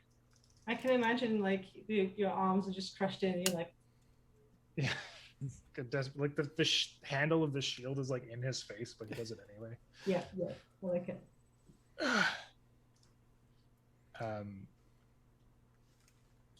And I don't know if he can. Oh, I guess I can make a strength check now to try and escape the grapple. Yes, you can. Yeah. Oh, 16. 16 is enough. You managed to Woo! lay on hands better, and you're like, no. You make you are free. You are ungrappled. Whew. belief. And I believe that's your turn complete, unless you have anything else. Okay, Volam. All right. So of the ones, I'm starting to lose track here. Of the ones who are there any engaged in battle with myself? There are two of these little magmin creatures, the ones that left handprints on you. They are still hanging around. Lovely. All right. Well, okay. So I will. I'm going to attack each one with one of my attacks. Since I'm thankfully not on fire anymore. So we'll go with the great axe attack on one. Okay, that's not going to hit. That's a 9, so that's not going to hit. And I'm going to swing at the other one. Hopefully, the other one will be easier to hit. Okay, that's better. So that's 23. That will hit. Yeah. The great axe is 1d12 plus 3. Finally get to use my d12. So that's 9 slashing damage.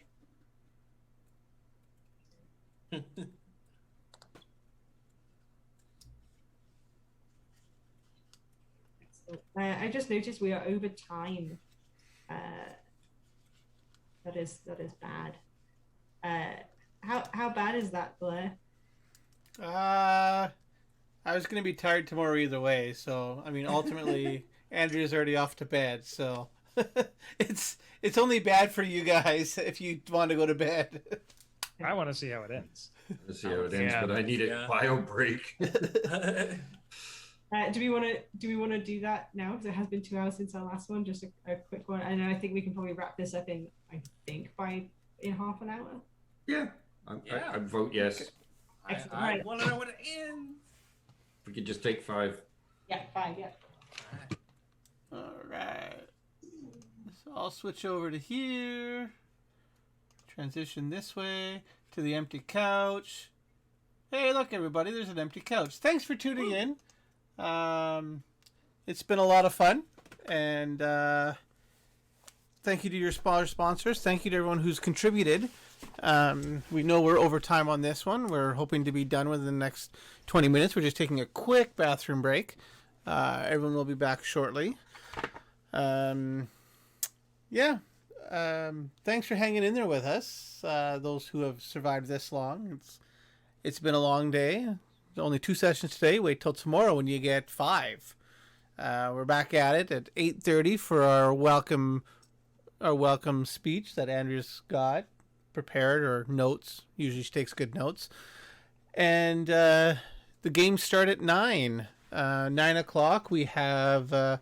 let's check the schedule. Go to Andrew's Adventurers if you want to see the schedule, or contribute, donate, bid, roll, watch. Take your pick. Follow us. Subscribe to us for more content. We are working on more. Always trying different things. And right now we're just testing stuff. You really have a schedule yet. We just kind of go live when we can. But yeah, Saturday morning. So tomorrow morning from 9 to 1, we have DM Christoph Sapinski. We have players Auris, Derek, Ian, Kimberly, and Jane, if I'm reading this correctly. After that, we have the next session from 1 to 5. DM Trisha. I don't want to mess up that last name because I'm terrible with last names. So players Andrea. Oh, Andrea's playing in that one. Arthur, Bonnie, Jaybird, and Jen. And then the next session, DM by Jesse Burrows from 5 to 9. Players, Cam, Talia, Valerie, and Xanthia. If I pronounce those right, please correct me if I'm wrong. And last session tomorrow is from 9 p.m. to 1 a.m. DM Matthew of the 5. Players, Alante, Ayla, me, Blair, Brienne, Danny Hurt One, and Kane Rail. So that is our schedule for tomorrow. Looking forward to it. It'll be a long day, but it'll be fun, raising some money for a great cause. If you can, please do what you can to help. You can donate. You can our silent auction. There's just tuning in, sharing out, hashtag Andrew's Adventurers. Tell your friends, tell anyone you know that might be interested in RPGs, and tuning in and helping out a little bit. The more word we get out there, the more awareness and the more help, the more good we can do. There is actually a tier where we will be donating a set of dice to Camp Good Times, which is a great cause. What they do is families that are affected by cancer, they put on events, D&D, for the children who are affected by this and their siblings. So I actually have a good friend of mine whose family was involved in this, and the daughter had a great time doing it. It's such a worthy cause, so we're excited to be donating some dice to them. Rain City Games also donated some of the decks of many that we're passing along to them as well, so it'll be exciting. Looking on, we've got almost everyone's back. We're still missing one more person, so I'm just gonna keep rambling here. No one minds, I hope. If you've got questions, comments, concerns, please put them in chat. We are still monitoring it, just not as diligently as when Andrea was here to help. So just be patient. We will get to you. But yeah. Oh, my beverage is almost gone. I don't get a bio break. I guess I didn't plan that very well, did I? Y'all some troopers. Well, thanks. We try. Right? We're doing this for a cause, so if I can't, push through the tiredness, then, I'm sure I've done a lot worse during our adventures, so it's what we're here for. And it's what all you guys are here for, to help. Oh, we're all back now. Okay, now I can stop rambling and actually get back to something interesting that's not just me rambling. Even though, I tend to ramble a lot. But that's irrelevant. Okay, let's transition back and turn on the music. Well, not music, but the sound. And here we go. Excellent. All right. Excellent. Sorry. Yes. I'm going to turn the speed on this up because, we're over time. And, We're having fun. Right? right? I think this is Flying actually the latest. This is the latest I've ever played until the early hours of the morning. That's two of us. Yeah. I thought I was going to fall asleep an hour ago. And just, yeah, it's done. Yeah, you guys win. Fine. We used to end up playing till 3 or 4 in the morning, and those were the long battles. It didn't happen every time, but sometimes we'd play to 3 with our regular group way back 20 years ago. Mm. That was, yeah. Those were early mornings the next morning, that's for sure. Good times. Indeed. All right, I've got myself in the order with my salamanders are gonna go. Let's start with the one that's attacking firing first. I'm gonna use my other natural 20 to grab you with its tail. Oh, Oh yeah, you gotta watch out for that. I can't even shield that. Oh. The tail is the worst part. Okay. All right. Okay, so it's going to grab you. It's going to do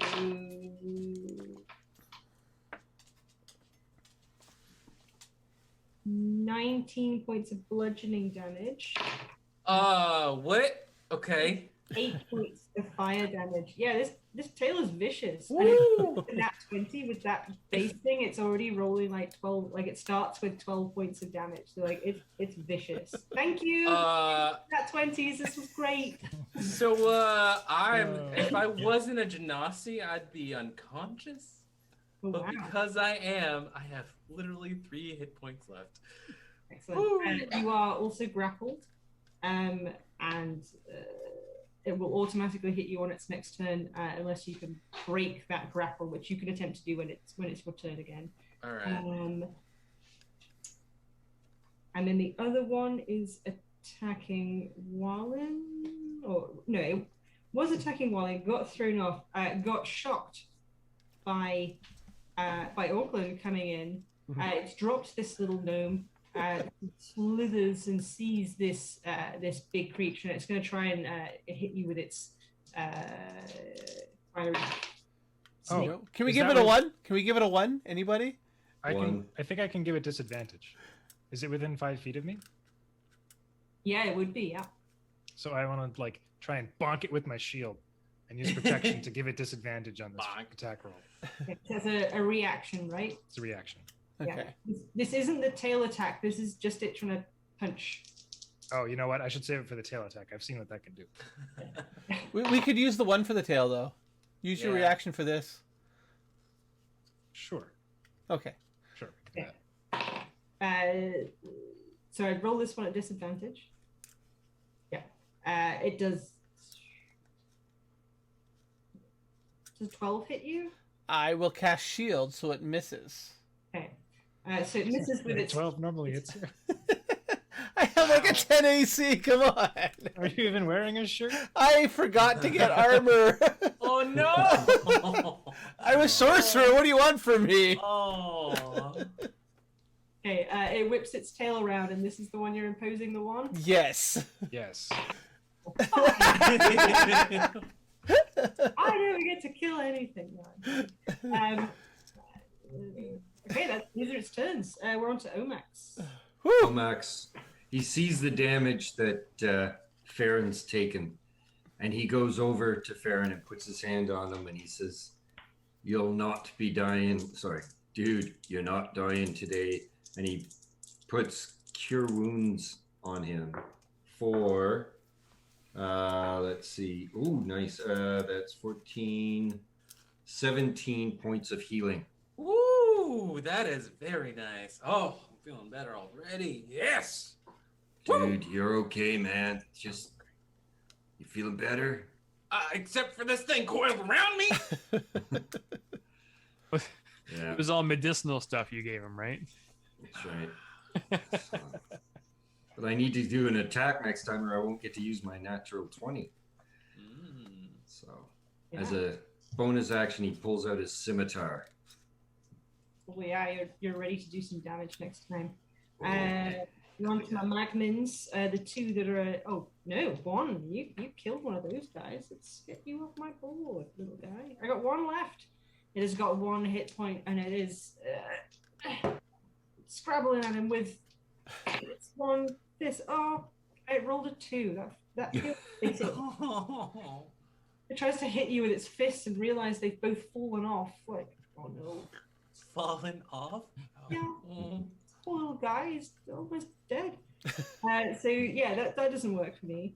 But the other two are attacking Vorlam. One of them is looking also kind of in pieces. The other one's kind of okay. It rolls a natural 1, the very damaged one. The other one rolls an 18 to hit. Hit me? Yeah. Yes, that hits. And that's going to be 9 points of damage. And you're on fire again. Oh my god. I am down to 3 hit points. All just so y'all know. I had 3 hit points too. Yeah. Oh wow.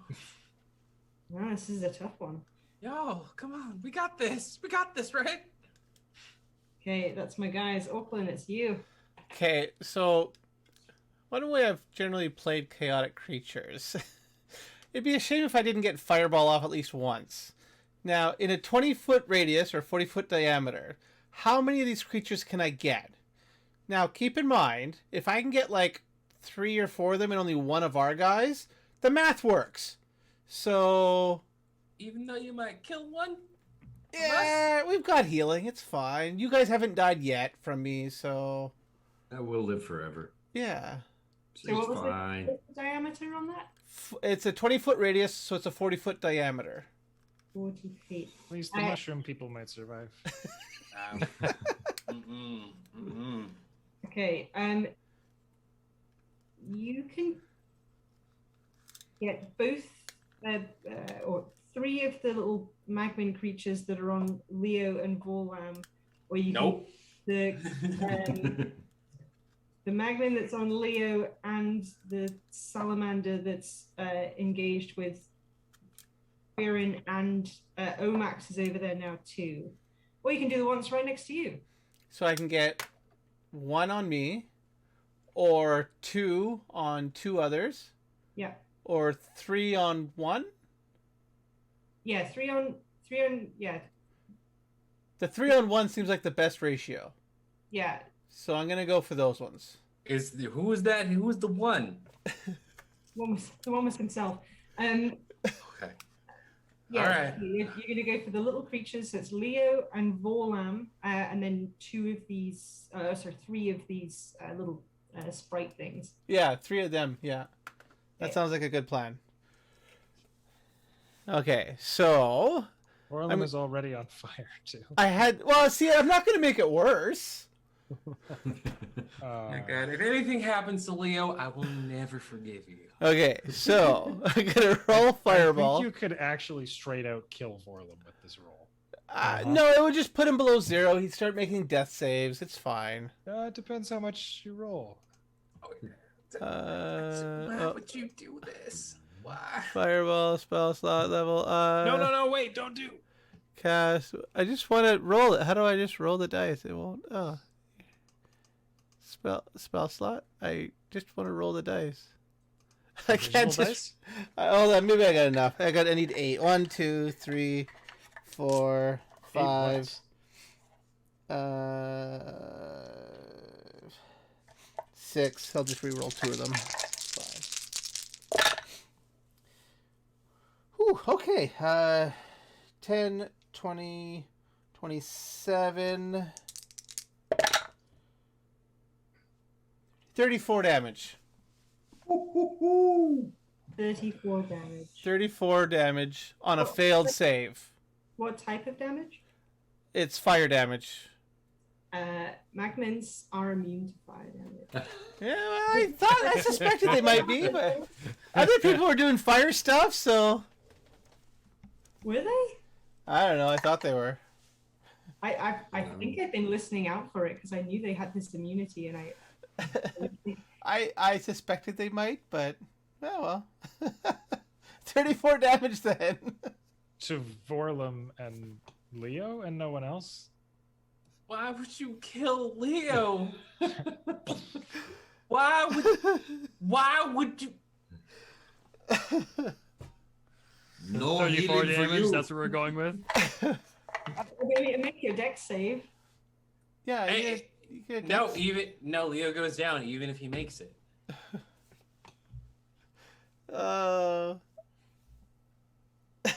Oops. Okay, sorry. I'm doing a deck save? Is that what I heard? Yeah, deck save. Because I think there's hit points. But when they come out unscathed, don't you have a natural 20 or an inspiration you can use for that? Oh, I do have a natural 20. Yes, let's do that. Thank you. So you take half damage. Wait. Well, what's the point of that? Does If it I have matter? 3. Yeah, it doesn't matter. I've got 3. Well, you don't have evasion? No. I'm down anyways. Yeah. Hold on. Actually, I don't think I can, because I have that one that I forgot to use. What the hell is that called again? Wait. Can we use Leo's deflection reaction and do some timey-wimey stuff where it like gets shunted over there? I think Leo might be down.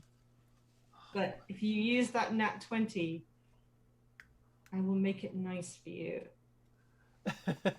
Okay, that's all I can do because I can't, like, for Stone's endurance I would have to reduce it by like almost the entire damage to have me not down, Which you can't do.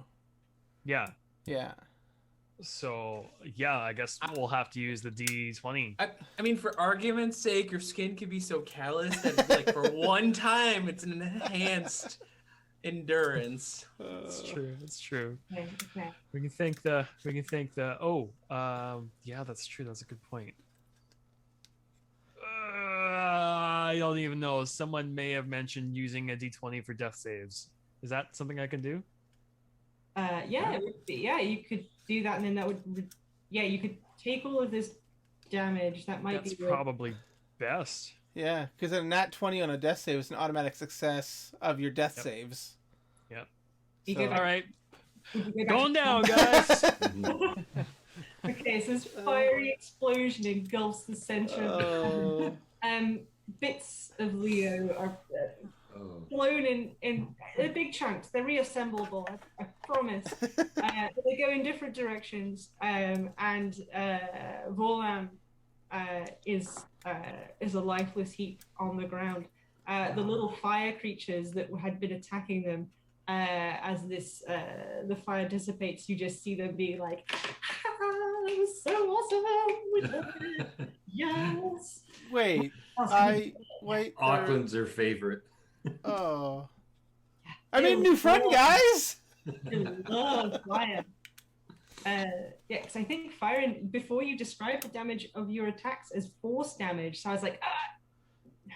Yeah, no, the fireball is definitely fire damage. Yeah. Sure. We are back to firing now. As you see a poor metallic kitty blown into tiny pieces. Oh, He's I an think ex-catbot. Kieran's gonna literally Hulk out and reach for that one little thing in his pocket and cast Enlarge on himself, which should break the grapple. Yeah, I'll let you. You just, it's like a thing that you can just do, right?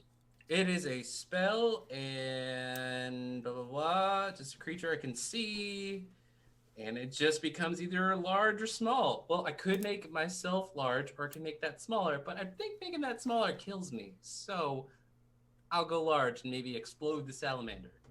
Yeah, sure. I'll let you make the strength, like the to break the grapple. You can do that at advantage with this extra thing that you can do. Oh, I actually have to roll that. I Okay. don't think so, but I feel like advantage is fair in this circumstance. All right. Well, the first die was a 19, so Oh yeah, you're good. yeah. First out of this salamander. Do you have another thing that you can do, bonus action? I do not have a bonus action because Leo's dead. Woo. Yeah, that's that time. Wallen, where do you? So Wallen sort of pats flames off of his wooden shield, shoots a glare at Auckland, and so there's still one salamander standing in front of him, right? Yes, there is. Yeah. Orlum is down. Firen is a bit better because I'm a lot better. it's been healed. So Wallen's just going to take a swing at the salamander that's nearby. Excellent. Okay. Go ahead and roll your attack.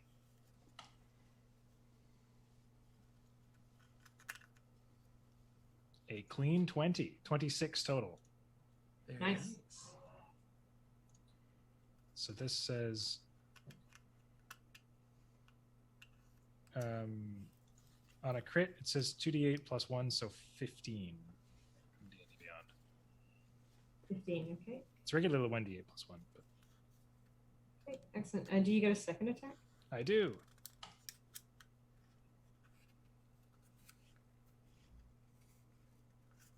14 to hit. 14 does not hit, unfortunately. Anything else you want to do, can do? Oh, as a bonus action, I can cast Sanctuary, and I will cast it on. Oh, I'll cast it on Vorlum, actually. So, until the spell ends, any creature who targets the targeted creature with an attack or a harmful spell must first make a Wisdom saving throw. On a failed save, the creature must choose a new target or lose the attack or spell. Okay. Does not protect from area effects such as the explosion of fireball. Oh. Unfortunately. It's okay. And it is now Vorlam's turn. All right. So I'm going to use that nat 20. Thank you, Mistress Dana, for that suggestion. That saved my butt. I assume so that pops me up immediately, right? I don't have to roll any more death saves. Yep, you're good. You have Excellent. 1 hit point. 1 freaking hit point. All right. So success. Healing for 1. Apply changes. All right. So I pictured he's lying on the ground, totally knocked out in his head. He pictures that moment when the thunder clap went off and he ended that one bad guy and got his nickname. That was probably his most proud moment. So he thought of that, and literally as the memory's playing back in his head, as soon as that thunderclap happens, bam, he regains consciousness again and looks around. He's still not doing so good, but he stands up, weak, knees still sore from landing his superhero jump before, but gets up and close enough for a melee attack on the last remaining. It's a salamander, I think, right? Yes, you'd be okay to do that. Yep. All right. So, well, he's going to use his precious great axe to go for an attack because he's tired of this stuff by now. Got this. Get him. Let's see, 15. Yeah, 15 hits. Ooh. All right. So then. Ooh, so that's 13 damage. Oh, it's enough. Slashing. What's that? Enough. That's enough? Woo! Please describe this thing's death. Okay. So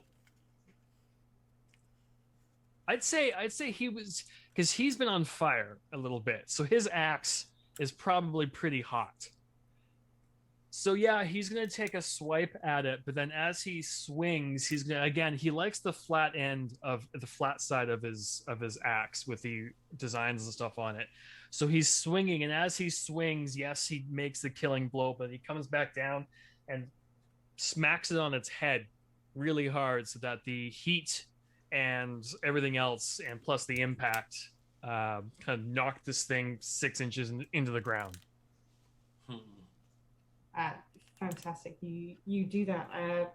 While in Auckland, you guys are close enough to see this. You have to like duck a little bit to get out of the way. We're like, whoa, I thought you were dead. Thought he was attacking me for a second. Yeah. He has the right. He does this attack, and then it's that typical, like, at the end of an action movie where the good guy wins, but he's like barely walking, and he's using his axe almost as like a cane to try and move because he's so sore with 1 hit point left. Yeah, for sure. Excellent. I love that, coming back from the almost dead kind of thing. Right, I do have one other salamander that I'm still controlling, that's engaged with firing, and Omax is nearby. That salamander is going to whip its tail around. It's going to attempt. It's gonna go for me because I'm pissed. I'm gonna try to intercede as best as I can. Okay, you're gonna try and catch the tail as it. Oh yeah, I'm gonna try to catch the tail. Okay. Apparently, well, yeah, it has taken a bunch of damage because its tail whips around with a grand total of 12. That definitely does not hit. Oh yeah, it whiffs super hard. And it comes around and tries to punch you with its salamandry fist with a 2. No. 9. A 9 total to hit. No. Oh man, it's like you've given up, salamander. That's depressing. Omax, it is your turn. Omax he's looking at the salamander, but he's looking over at Vorlam, debating, does he go over and heal Vorlam, or take out the salamander? He's back up. He's only got 1 hit point, and Farron's big and strong now, so he walks over and he touches Vorlam, and he says, "Feel better, man," for 10 points of healing.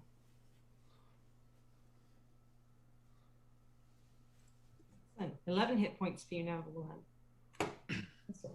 I've got my little fire creatures. Sorry, did you say that was for me? Yeah, that was for you. Oh, thank you. Cool. Yeah, he's Past now my bedtime, my contemplating brain zoning. becoming a cleric next. Apparently we needed one. Yeah. And his scimitar's out again for next time. Damn it. Okay. So my little magmin creatures See this big cluster of Omax, Wallen, and Auckland all gathered together, and they're super excited about all this flammable material all together. So they charge towards you to give you the biggest hug of any time. You're each going to get an attack against you. 22 on Omax. Oh, that's a hit. Oh, yeah, that's going to be 8 points of damage, and you are on fire. On fire. Okay, next one is attacking Wallen. 14 to hit you. Does not hit. That's not do it, is it? And then Auckland, you a natural 20. No! Begrudgingly, Wallen's gonna strut his shield out in front of Auckland and impose disadvantage on the attack roll.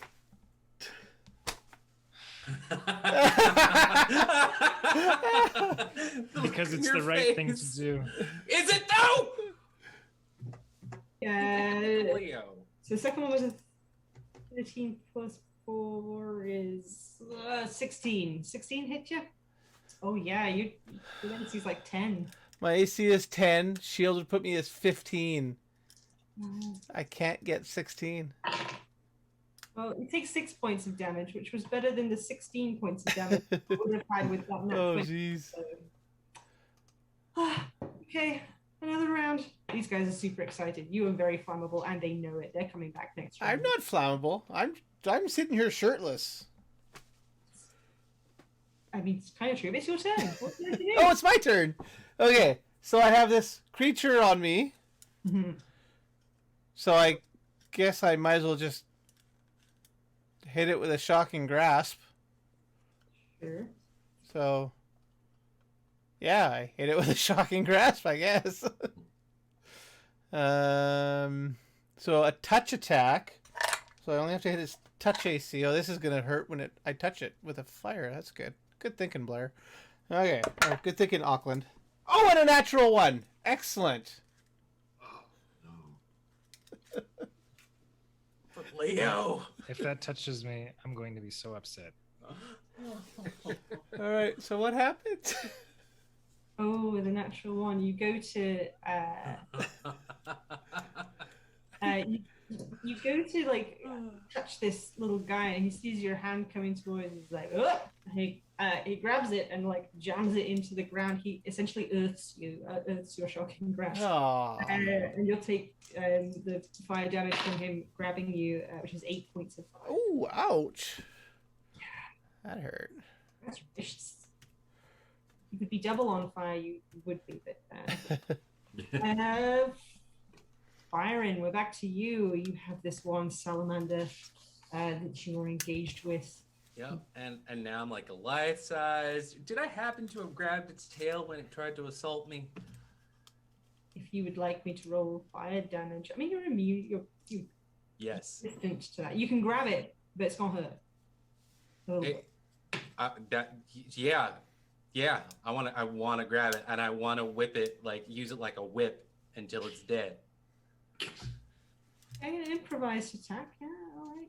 Like the Hulk Loki attack. Yeah, but I want to do that at Auckland, like right, like a centimeter away from him, staring directly in his eyes, like for Leo. So that's what I want, really badly. But, I mean, I'll let you grab it because it did whiff on its last attack. You're going to take the 7 points of fire damage that it's going to deal to your hands, and then. So that's 4, right? Yeah, 4 because you're rounding down. Yes. It'd be 3 if you're rounding. 3 would be rounding down. Yes. All right. So 3. All right. Okay. Excellent. Now for this thing that you want to do, I feel like you gotta be pretty strong to like whip this thing around. Yeah. I do feel like you are very enraged because of the death of your kitty, so I will let you have advantage on it, but it's gonna be tough. So make us this strength. Now, does multiple advantages stack? Like, do I get the No. best of 3 No. rolls No. now? No.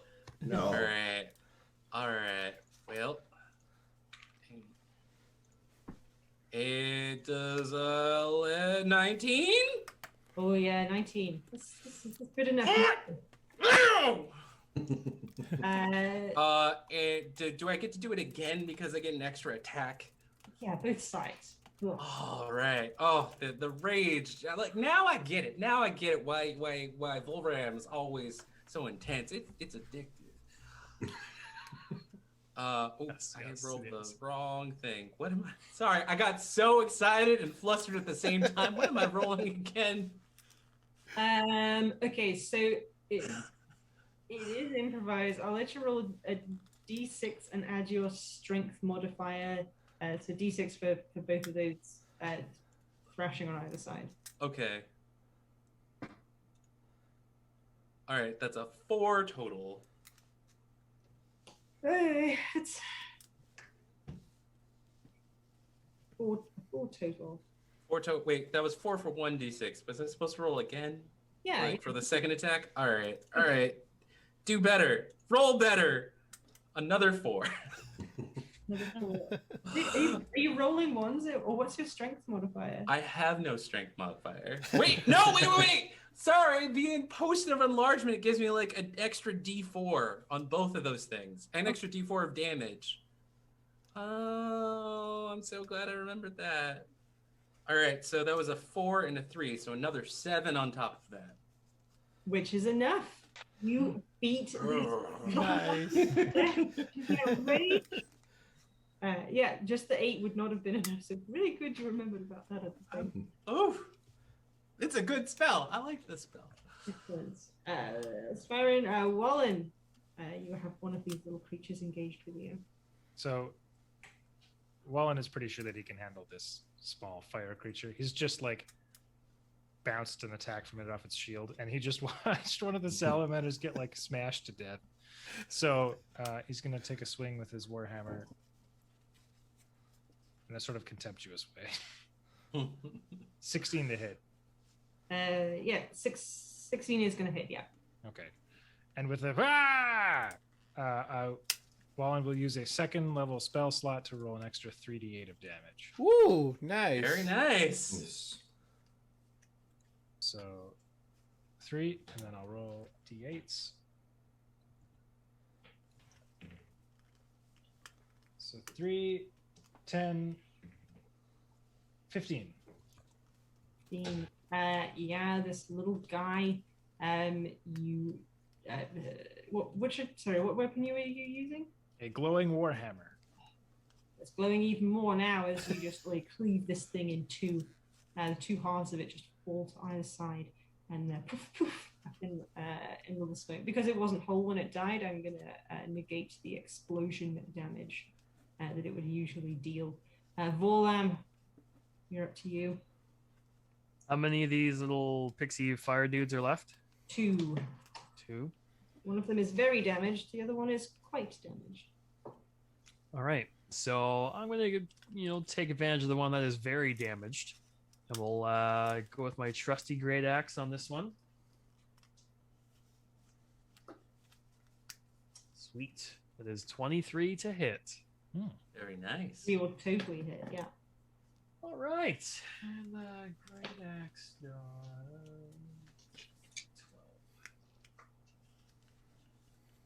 12. Okay, so that's 10 damage. 10 slashing damage. And 10 is very sufficient to kill this thing. How would you like to do it? I looked at how the last one was sliced in 2. I'm just going to mimic that exactly because I thought that was really well done. It's not broke. It's not Yeah. broke. Yeah. 2 halves just fizzle out. The last one of these little creatures looks around and sees that it's the last little creature left alive, and it books it back to where you'd first seen it. And as it approaches it, Auckland and Volam will get an attack of opportunity as it swoops by. I have no weapon out. I guess I have to just do a Just punch it. Trip. punch it. Yeah, literally.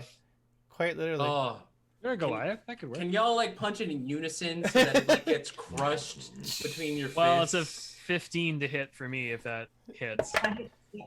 Okay. And my I mean, hit, I'm down for coordinating an attack. That's fine. 3, 14, 15, 17 to hit. Yeah, you both hit. We're gonna Cool. take fire damage doing this, but that's okay. That's okay. Style points. Yeah. So it's how much damage for a Goliath punch? Was it D6 plus strength? Yeah. Unarmed strike is just 4 bludgeoning for me. Oh, okay. So D4 plus strength.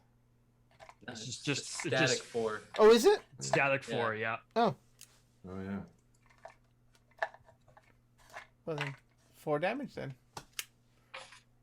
Each, because we're both hitting it. Yeah, I Yup. would think so. Yeah. And I assume some like force or crush damage from the unison Crush attack. damage. I just assume. Okay. Yes, you guys come at it from both sides and just punch this thing. Like a little fist bump, but violent. Fist bump. All right. Violent and with Come on, right there. Come on, Goliath. There we go. Oh yeah, there we go. And this thing just like crumples and curls up into a little ball. Its body starts glowing as it starts to get ready to fall apart into little pieces. And I'm going to use disengage to get away from it. Excellent. Okay. Max, you haven't done things in a while. Make a I perception. know. And there's nothing there. Just cast water. That's what I'm gonna do. Okay, good. Whew. Before Yeah. we do that, can you make a perception check for me? Perception check, sure. Oh, natty 1, so that's a 7. Oh my god, no. It's my only natty 1 of the night, though. Replace it with your natty 20. Just replace it. Yes, no, I need to. I'm There replacing you it with my go. natty 20 There we go. because I need to use that. Oh, fantastic.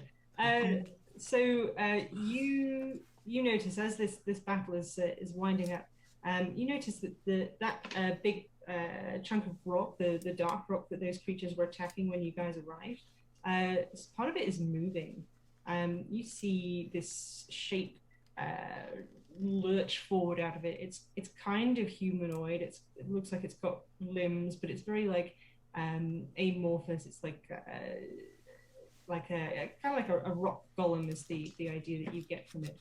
And as it stomps on over to where this little magmin is about to explode, and it scoops the creature up and it holds it between both of its hands, and it looks at all of you and gives you this like satisfactory nod, like it's trying to thank you. And as it's squeezing its hands together, you can see between its knuckle, like between the where the fingers would be, this glowing bright light as this little magmin just tries to explode. But this golem holds it tight until suddenly its hands they get like really hard and crusty on the outside, and it just breaks them apart, and they fall to the ground. And in the leftover detritus from this golem's hand, you can see there's lots of like glittering gems in the in amongst the rocks that it dropped. It gives you this nod. It turns back and absorbs itself into the rock, leaving you with your prize. Yay! Shinies. Well, I'm gonna take those gems and make sure that Leo gets it. Dedicated. I don't want to hear to nothing Leo. about it. Thank you. You can certainly take your share to Leo. We're okay with that. Excellent. Yeah, you can collect your gems. We'll go with like 500 gold pieces each for the gems that are there. It's good old haul. Enough to repair Leo. You can gather the various pieces of him. You remember your way out. It's a lot more hospitable on the way out. All the parts that were really hot and gross and difficult to negotiate are real easy now. You just breeze on out there. How are the mushroom Cool. people doing? If I said it once, I said it a million times. I hate magma pixies. They're all jerks, and let's never speak of this again. We said that. We said that last time, man. Is it just me, or have I never actually heard him say that? I can't with you. I just can't. I'm done. Bye. Oh, Wait, what about the mushroom people? Yeah, you see the mushroom people on the way out. They're like, wow, they're happy. thank you so much. The vision that they give you is it's really fun. You enjoy it a lot. They impart a lot of cool mushroom wisdom to you. You can hang out there for a while if you like. They're cool with that. I still have no idea what's going on with these people. It's just weird. It's unnatural. I'm going to take these mushroom farming techniques back to the people of Vinstern. Omax just sits with the mushrooms, dude. They offer you the hallucinatory version of the. Yeah.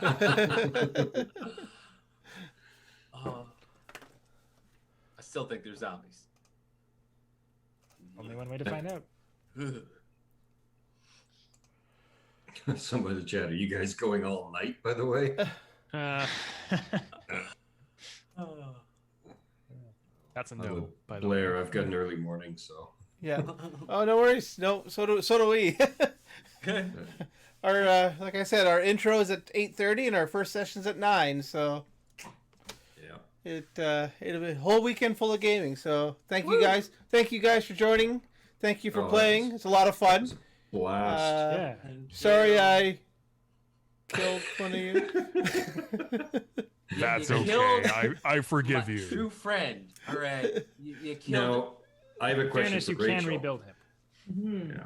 Question for Rachel. With these things, Magnum in, if I had done create water and dropped a bunch of water, would there have been any damage to them because of that or not? Yeah, I think they're super vulnerable to water. Shh, I knew it. I knew it. I was worried about us suddenly getting steamed up or something. But there was so many times like I was going to heal Wallen, and then he laid hands on himself and things like that. So. No, I just. I mean, I would have. Yeah, I would have given you some damage for it because I feel like that's legit. It was the salamanders have a vulnerability to cold. So if anybody cold damage, it would have taken twice as much. So. I didn't have that. No. No. No, but I like the damage my call lightning did. So. Yeah. Listen, Excellent. thank you very much. It was an absolute joy and pleasure to meet and play with all of you. Yes. You too. Agree. Awesome. It's been great fun.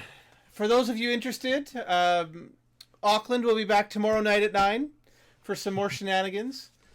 And I will be back with a vengeance on a different character. Stay tuned for the drama. The character, will, for some reason, will just have this thing against Auckland. No one knows why. That's right.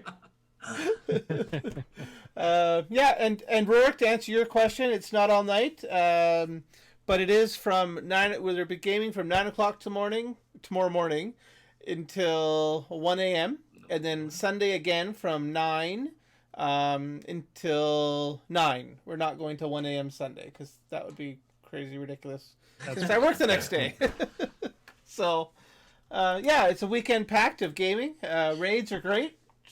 Send all the people this way. Support, get the word out there. Subscribe to us, and we'll try to do more programming. More consistent programming, I should say. We actually do programming, but nothing's scheduled yet. Thank you. Thanks for all the nat 20s and all the D6 of it was inspirations. awesome. And those are awesome. That nat 20 saved my butt. That real. really All did. the Nats 20s saved our butts. That's Every true. single one. Yeah, and thank you all the viewers that stuck around right to the end. We really appreciate your support. We know it's late, and we do appreciate it. Thank you all. All right. I don't know what else to say. I think I'm gonna go to bed. So, Yeah, good. thank you all. I guess I switch this over. get these guys out of the view. There we go. Now we've got the empty couch. There we go. Excellent. Okay, now it's just me. I'm not going to ramble that long because I'm heading out of here. Thank you, everybody. See you tomorrow morning, 8:30 for the opening ceremonies. No, that's not right. Well, anyway, for the opening announcements, I guess. Game starts at 9 sharpish. Sharpish. All right.